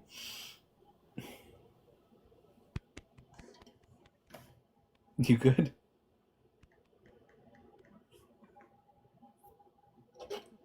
You drank it a bit too fast. Yeah, I got the hiccups. Fucking hiccups. I hate the hiccups. God damn it. The rest of my night's gonna be like this. In like 3 hours, I'm not gonna fucking sleep. I'm gonna get hiccups. God damn it. Okay. Let's do it. Design says, can a god of the Gapper endure any sport where they just can't see their team winning? Go Browns. And listen, if there was a god, the Browns wouldn't be that bad. The Browns and the fans of the Browns suffering is proof that there's no God. That's all there is to it. Vox says, I've always wondered when I was a Christian, if we are the bride of Christ and I am a male, will it be consummated? So that's a very good point. Because if we're the bride of Christ and the marriage must be consummated, first, how is it going to be consummated? And second of all, who's keeping the sheet? Because as far as I can tell, there needs to be a fucking sheet. That's going to happen. Chip says, your simple, dumb carpenter mind is indeed simple and dumb. Rob, you didn't learn a thing from any of the books and were never an atheist. I agree. You were never a true atheist. An atheist wouldn't make these bad arguments. You were never an atheist, Rob. Tim says, Darwin didn't understand genes at the time they were trousers. Indeed. Today they're both. Everyone keep asking me to gulp water. It doesn't work, friends. I've been alive for over 40 years.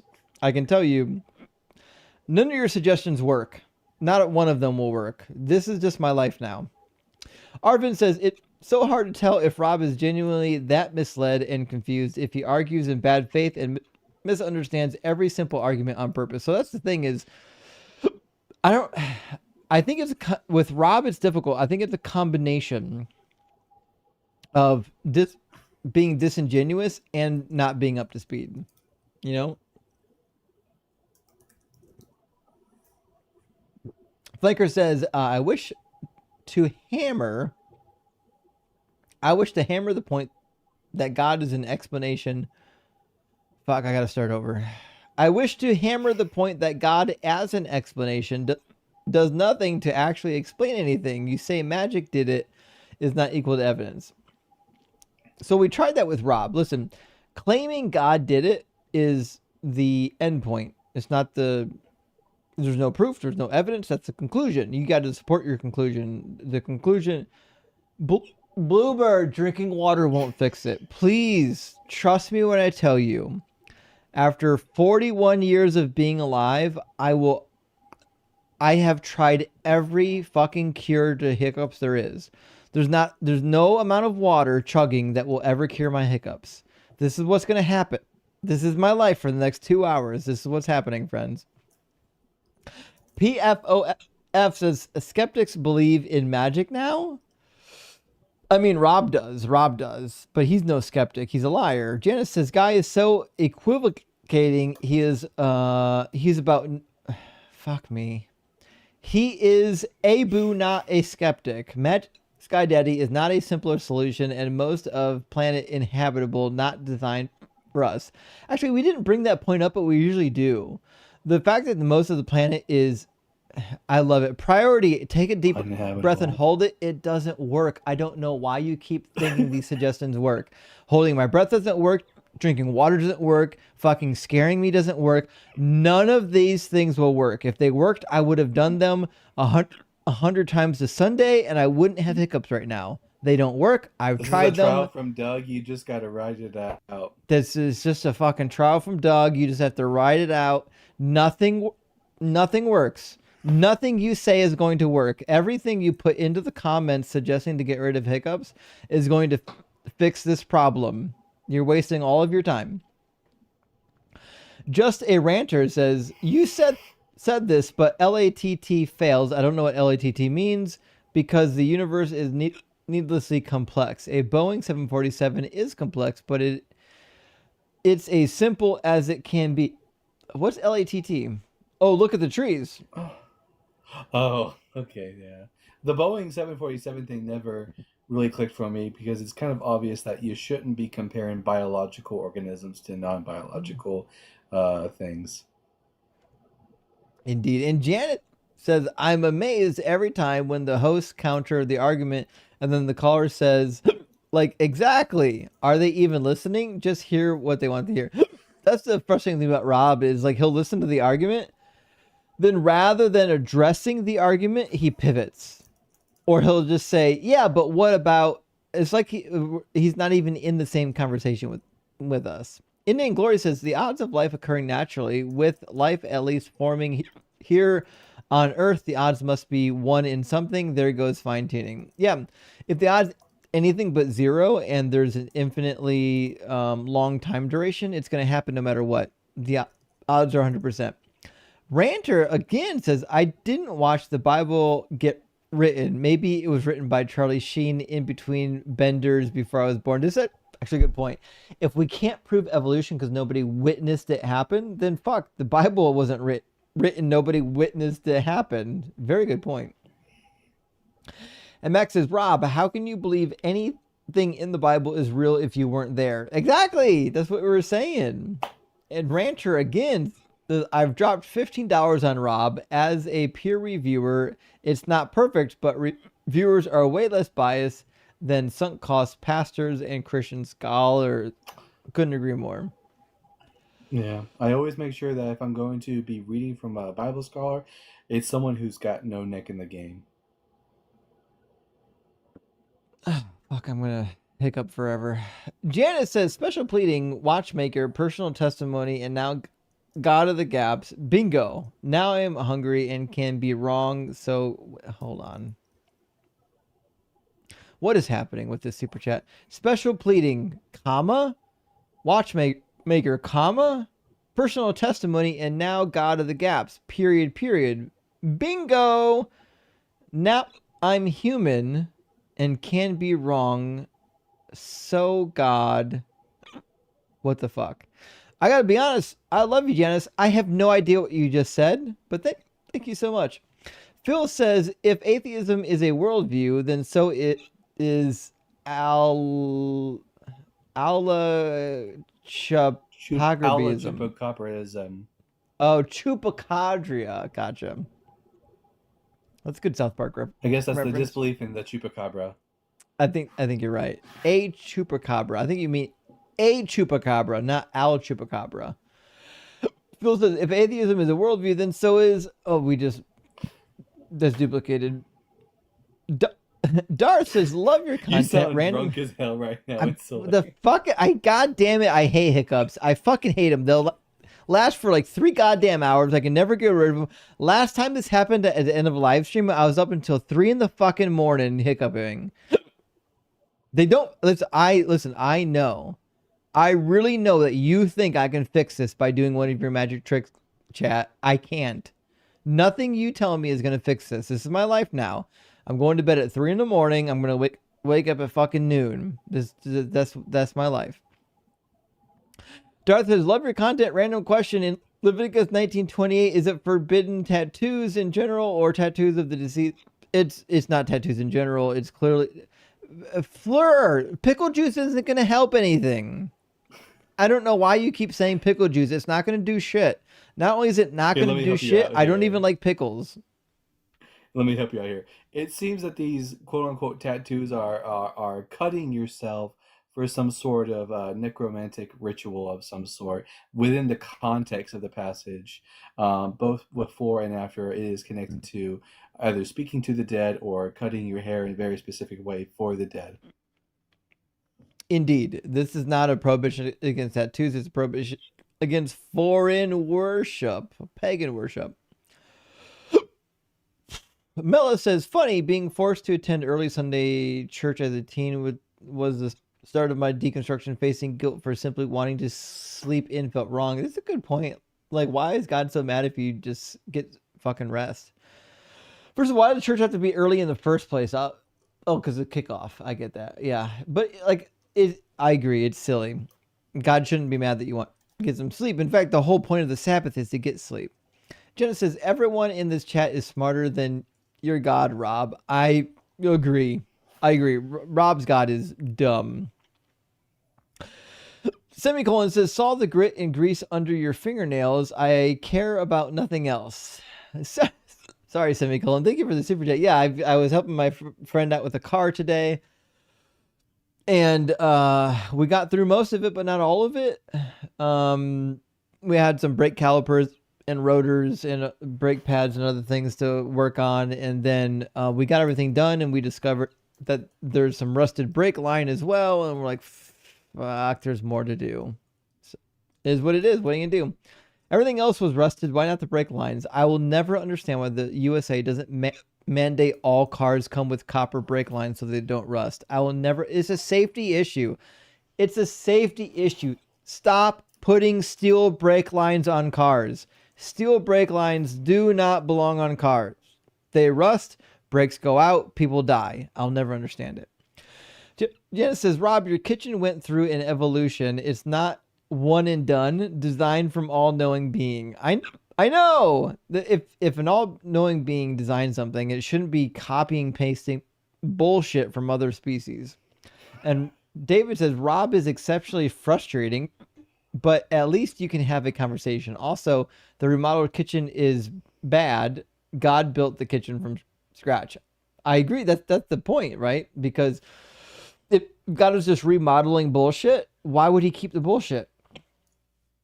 Design says, Rob, shit logic is testament to God's design. I guess so. Yeah, I guess so. Space Lord said, Rob, we wouldn't make fun of your beliefs if they weren't so damn funny. I can agree there, actually. And Prince says, hey, Justine, how are you? Have you debated Vor? Yeah, we've debated a couple times. We're actually on really good terms. Like, Vor and I appreciate each other. Obviously, we fucking disagree on everything. But no, I don't have any problem with Vor. Design says, quote, the guy bringing us spiritual interpretation, but the science could be wrong. That's a very good point. Like, when you read the Bible, you just assume that it's true. You don't distrust the asshole who wrote it, but you will distrust literally all of science. Philo says, why are some people born with or without wisdom teeth? Rob? Well, because obviously evolution. Dr. Pizza says, I can't believe he literally said words don't mean words. I know. They have to. They don't have a choice. You guys know this. If you're a Christian and you think this book is true, your only option out is words don't mean words. And Design says contradictions now make sense. I think just become 10% more atheister. Rob is in denial. When you show him a contradiction, a lot of Christians are actually evangelists for atheism. They just don't realize it. Indeed. And Janice says, well, hello. Covenant is fulfilled, so now you can have other gods before me? Yes. If the old covenant's done away with, there's a lot of laws back there that they want to keep. They love a lot of laws back there. They just hate some. But if that Old Testament law is done away with, then fuck. I can have many gods as I want Why to. are you slurring your words out of nowhere? Come on. I've had some Kraken. I have a lisp too. Yeah, it's like it's adding to it for sure. Yeah. Panda said Rob is always saying, I hear you, but bro needs to listen. He doesn't listen. We know this about Rob. And Designed Again says, ladies and gentlemen, the very first Jesus don't mean words? It's talking about Rob when he his words don't mean words. Mm. But from God. It's Indeed. designed that way. Gretchen says Rob is what happens when you make the libel. I think you mean Bible. Make the Bible your whole personality. Also, he keeps saying, I hear you, but he's 100% not listening. I agree. I didn't hear listen you to is damn- code for yeah, but ... It's yeah, but. Sturgis says, I finished the Bible today for the first time. Congratulations. It's a big read. I found the New Testament boring compared to the Old Testament. Crazy that Christians base their belief from the New Testament, but I have no clue how out of left field it is compared to the Old Testament. So this is one of the things I talk about endlessly on my live stream, which is the Old Testament and the New Testament have fuck all to do with each other. Not a damn thing. They're completely unrelated. There's nothing in the Old Testament that would lead you to believe the New Testament is true. They're completely different books of mythology. Christians only believe it because they haven't read it. They have no idea what's in the Old Testament. Jarek, thank you for sending out a Deconstruction Zone membership. And Janice again says, hosts know the Bible better and they don't believe. Hint number 1. Rob's interpretation is so subjective and transient, he may as well follow the zodiac. Actually, it's a very good point. Because it doesn't matter what the Bible says.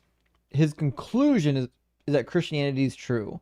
And he'll use or do anything to get him to that conclusion. Ehud the leftist sent out 5 Deconstruction Zone memberships. I really appreciate that, friend. And Ehud also says, fantastic live to end the long week. Dalton is an excellent sous chef. Truly helps bring out that pleasing aroma. Thanks, gents. And I agree. Dolphin, fuck my ass. That's what they call me in elementary school. Don't give me PTSD. Dalton is amazing at what he does. So like I'm pleased as punch to have him up here. Vara says Christians say they aren't. I mean, law. Christians say they aren't needed to follow. I mean, they don't need to. Christians say they don't need to follow the ceremonial civil laws, but only follow the moral laws. Any reference where Jesus said exclude these, how to counter it? Well, he didn't say that shit at all. The minute somebody tells you that there are 3 divisions in the law code and you don't have to follow the divisions other than the moral law, ask them where in the Bible does it say that. The best they'll do is take you. I was going to say Thomas Aquinas and his Summa Theologica, the verse that he tries to use for citation for the threefold division of the law is Romans 7:12, where Paul says that the law is holy, just, and good. And he says that those are the 3 categories. A little bit of a stretch, but all right. They got nothing. I think the best you can do is Matthew chapter 7, where Mark chapter 7, where Mark makes a comment on the food laws, and also in Acts chapter 10, where there's the vision of the clean sheets, which culminates in Acts chapter 15, where it talks about the law. That being said, it doesn't really make a division in the law. The only division they ever make is between the dietary laws and the other laws. Also, if we set to follow the moral laws, it means you can do slavery. It's silly. It means that the daughter of a priest needs to be burned in fire. It's such an arbitrary distinction. It doesn't exist in the Bible. They make that up. Make them prove that claim. Silver says, I love your content. Your deep knowledge of the Bible has been insightful and helpful for combating biblical disinformation. That is all too common. Well, thank you, Silver. And trust me, when it comes to the Bible, like, Christians aren't reading this thing. They're just saying it says things, having not read the damn thing and hoping you haven't read it either. The more you read this, the more Christians just embarrass themselves. Ashura's oldest daughter. What are you gonna say, Dalton? What? I wasn't gonna say anything. Oh, sorry. Thank you for the 1999 Ashura's oldest daughter. Says, hi, Justin. I love the Satan stream. He is doing what God said to do, just like Christians, meaning he is good. I like Dalton too. Can you explain Jeremiah 7:22? Because the NIV corrects it. Thank you for all you do. My notes I take are great. I appreciate that. So in Jeremiah 7:22, it talks about, I did not command you concerning sacrifices and offerings in the desert, which is clearly just not true. We'll pull it up in like an actual good translation.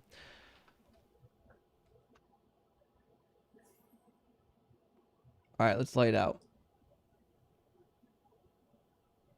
It said, for in the day that I brought your ancestors out of the land of Egypt, I did not speak to them or command them concerning burnt offerings. Fucking bullshit. Not true. They absolutely did. Now, you might ask yourself, oh, okay, well, like, I don't know, maybe if I read it in a different translation, it'll mean something else. But it Let's doesn't. see, If you the go, Hebrew. yeah, Yeah. in Hebrew, kilo just means for not, or I did not speak. So speak is first person. I did not speak. Et is spurious. You don't need to. I don't know why they added two in there, but basically, I did not speak your fathers, of your fathers, to your Velo fathers. velo zevitim bayom hotzia ota me'eret Mitzrayim al divrei ola zevach. Yeah, I mean, I did not command in the day that I took them from the land of Egypt, speak unto them concerning ola zevach, the sacrifices and offerings. Right. Yep. In fact, it refers to a word of burnt offering and or sacrifices. So it's really funny because the exact opposite was true. Not only did they refer to Olah, just look at the root word Olah in the Exodus, all over the place. Same thing with Zavach. Zavach literally refers to the altar sacrifices. In fact, this is how we get the word for altar. So, like, this is just flatly untrue. God did consult them and speak a word to them concerning the offerings and the sacrifices for the altar. It's just preposterous to think otherwise. Obviously, it's because Jeremiah is probably older than the Pentateuch and is drawing upon an earlier tradition that didn't involve the multiplicity of laws. Absolutely. Yep. Yep. Simple Programmer said, I missed it. You mentioned symmetry, WRT, first law of thermodynamics. Time symmetry implies conservation of energy. Noether's theorem, Veritasium, biggest misconception. Simple Programmer, thank you for the super chat. I have no idea what you just said, though. None of that registered with me. I don't know what WRT means. Time. I don't know. You know, time symmetry means. I understand the conservation of energy. I know what that is. I don't know who Noether is. There's a lot of stuff happening here. Listen, Simple, thank you so much for being here. W666. That was a message for Blitz. W knowing things that I don't know. I don't know any of that stuff. Carnage, thank you for the 1999 Big W Carnage. Carnage says deconstruction. Deconstruction! I have a question. Smash, marry, or unalive. Old Testament Heroes Edition. I love this. Samson, David, or Joseph? Okay.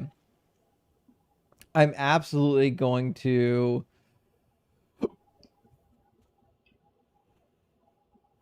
This is a tough one.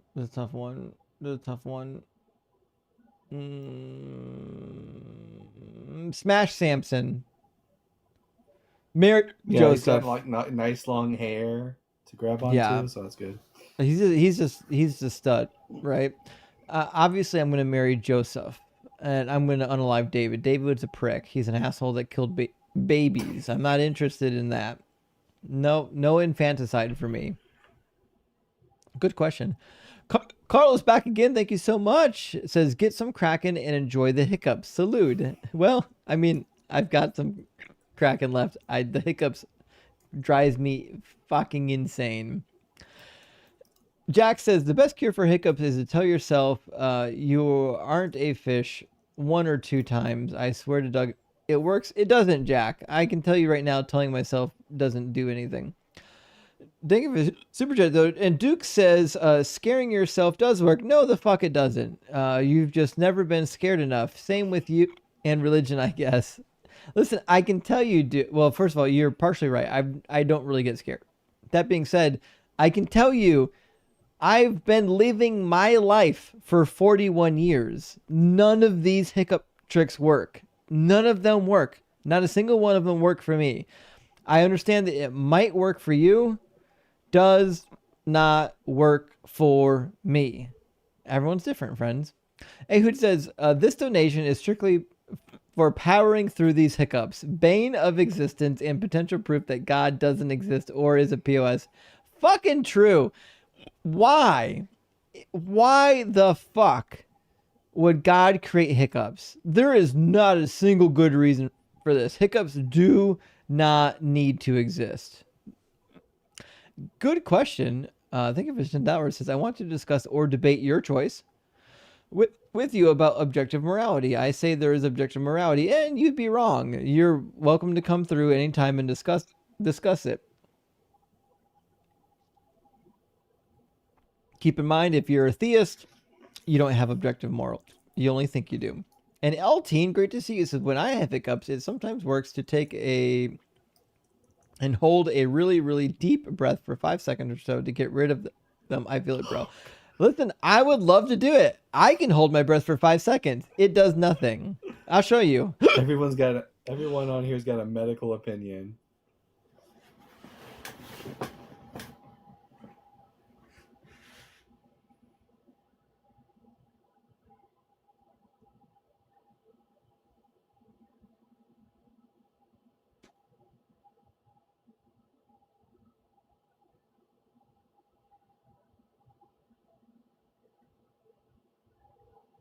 Okay. See how that works out. Fucking A, there it is. Bluebird says, for being you, hiccups and all. Also, for continually sharing the etymology of passages that demonstrate various contradictions. Big W. Listen, I really appreciate that. Bluebird, we're doing the best we can. We really are. And fucking fuck hiccups. Also, Kelly, last one. Thank you for the 1999, Kelly. Big W. I appreciate that. Says, I will be the one to call in and prove your hiccups to you. I mean, I don't think you need to, Kelly. We know they're here. The hiccups are here. They won't fucking go away.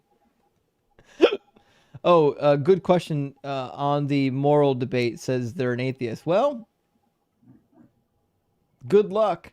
I don't know what to tell you. Good question. Until you can demonstrate that transcendentals exist, you're never going to prove that morals are objective. Who's live right now? Let's see. We gotta go raid somebody. Yeah. I wish I would have went to seminary to learn Hebrew. I started learning Hebrew when I was 16 years old, and it took me 10 years just to get where I am today. Well, I don't know if you're missing too much. I think the difference is, like, when you learn it in seminary, like, you learn, like, the grammar, which is really kind of important, but, like, you miss a lot too, because you don't learn it in, like, the spoken everyday use of it. And so, like, I don't know, there's a lot of phrases that would be helpful to be able to, like, there's a lot of Hebrew idioms and a lot of ways that words show up in Hebrew just because it's, like, the default method that they use it. Whereas if you've only learned the grammar, it can be easy to put too much into it, make too much of the grammar, if that makes sense. Mm. What does God mean? He's got a long nose. Right. Yes. All right. Listen, Mezzo's live on TikTok and on YouTube. His YouTube channel is Mezzo_WS. And got probably a couple hundred people watching. And it's Mezzo's birthday. Fuck, it's Mezzo's birthday? That's fantastic. Yep, you're right. There's 91 people watching. Let's get this thing over 150. Let's get everybody over at Mezzo's live stream, Mezzo_WS on TikTok and on YouTube. Go wish Mezzo a happy birthday. Thank you so much for being here, friends. Thank you so much for liking, sharing, and supporting and super chatting the live stream. Make sure you're following Dalton, the Bible guy, on TikTok. Click on his profile, follow him. And today's Friday, so we'll see you again on tomorrow. We'll see you again tomorrow, friends. Shalom.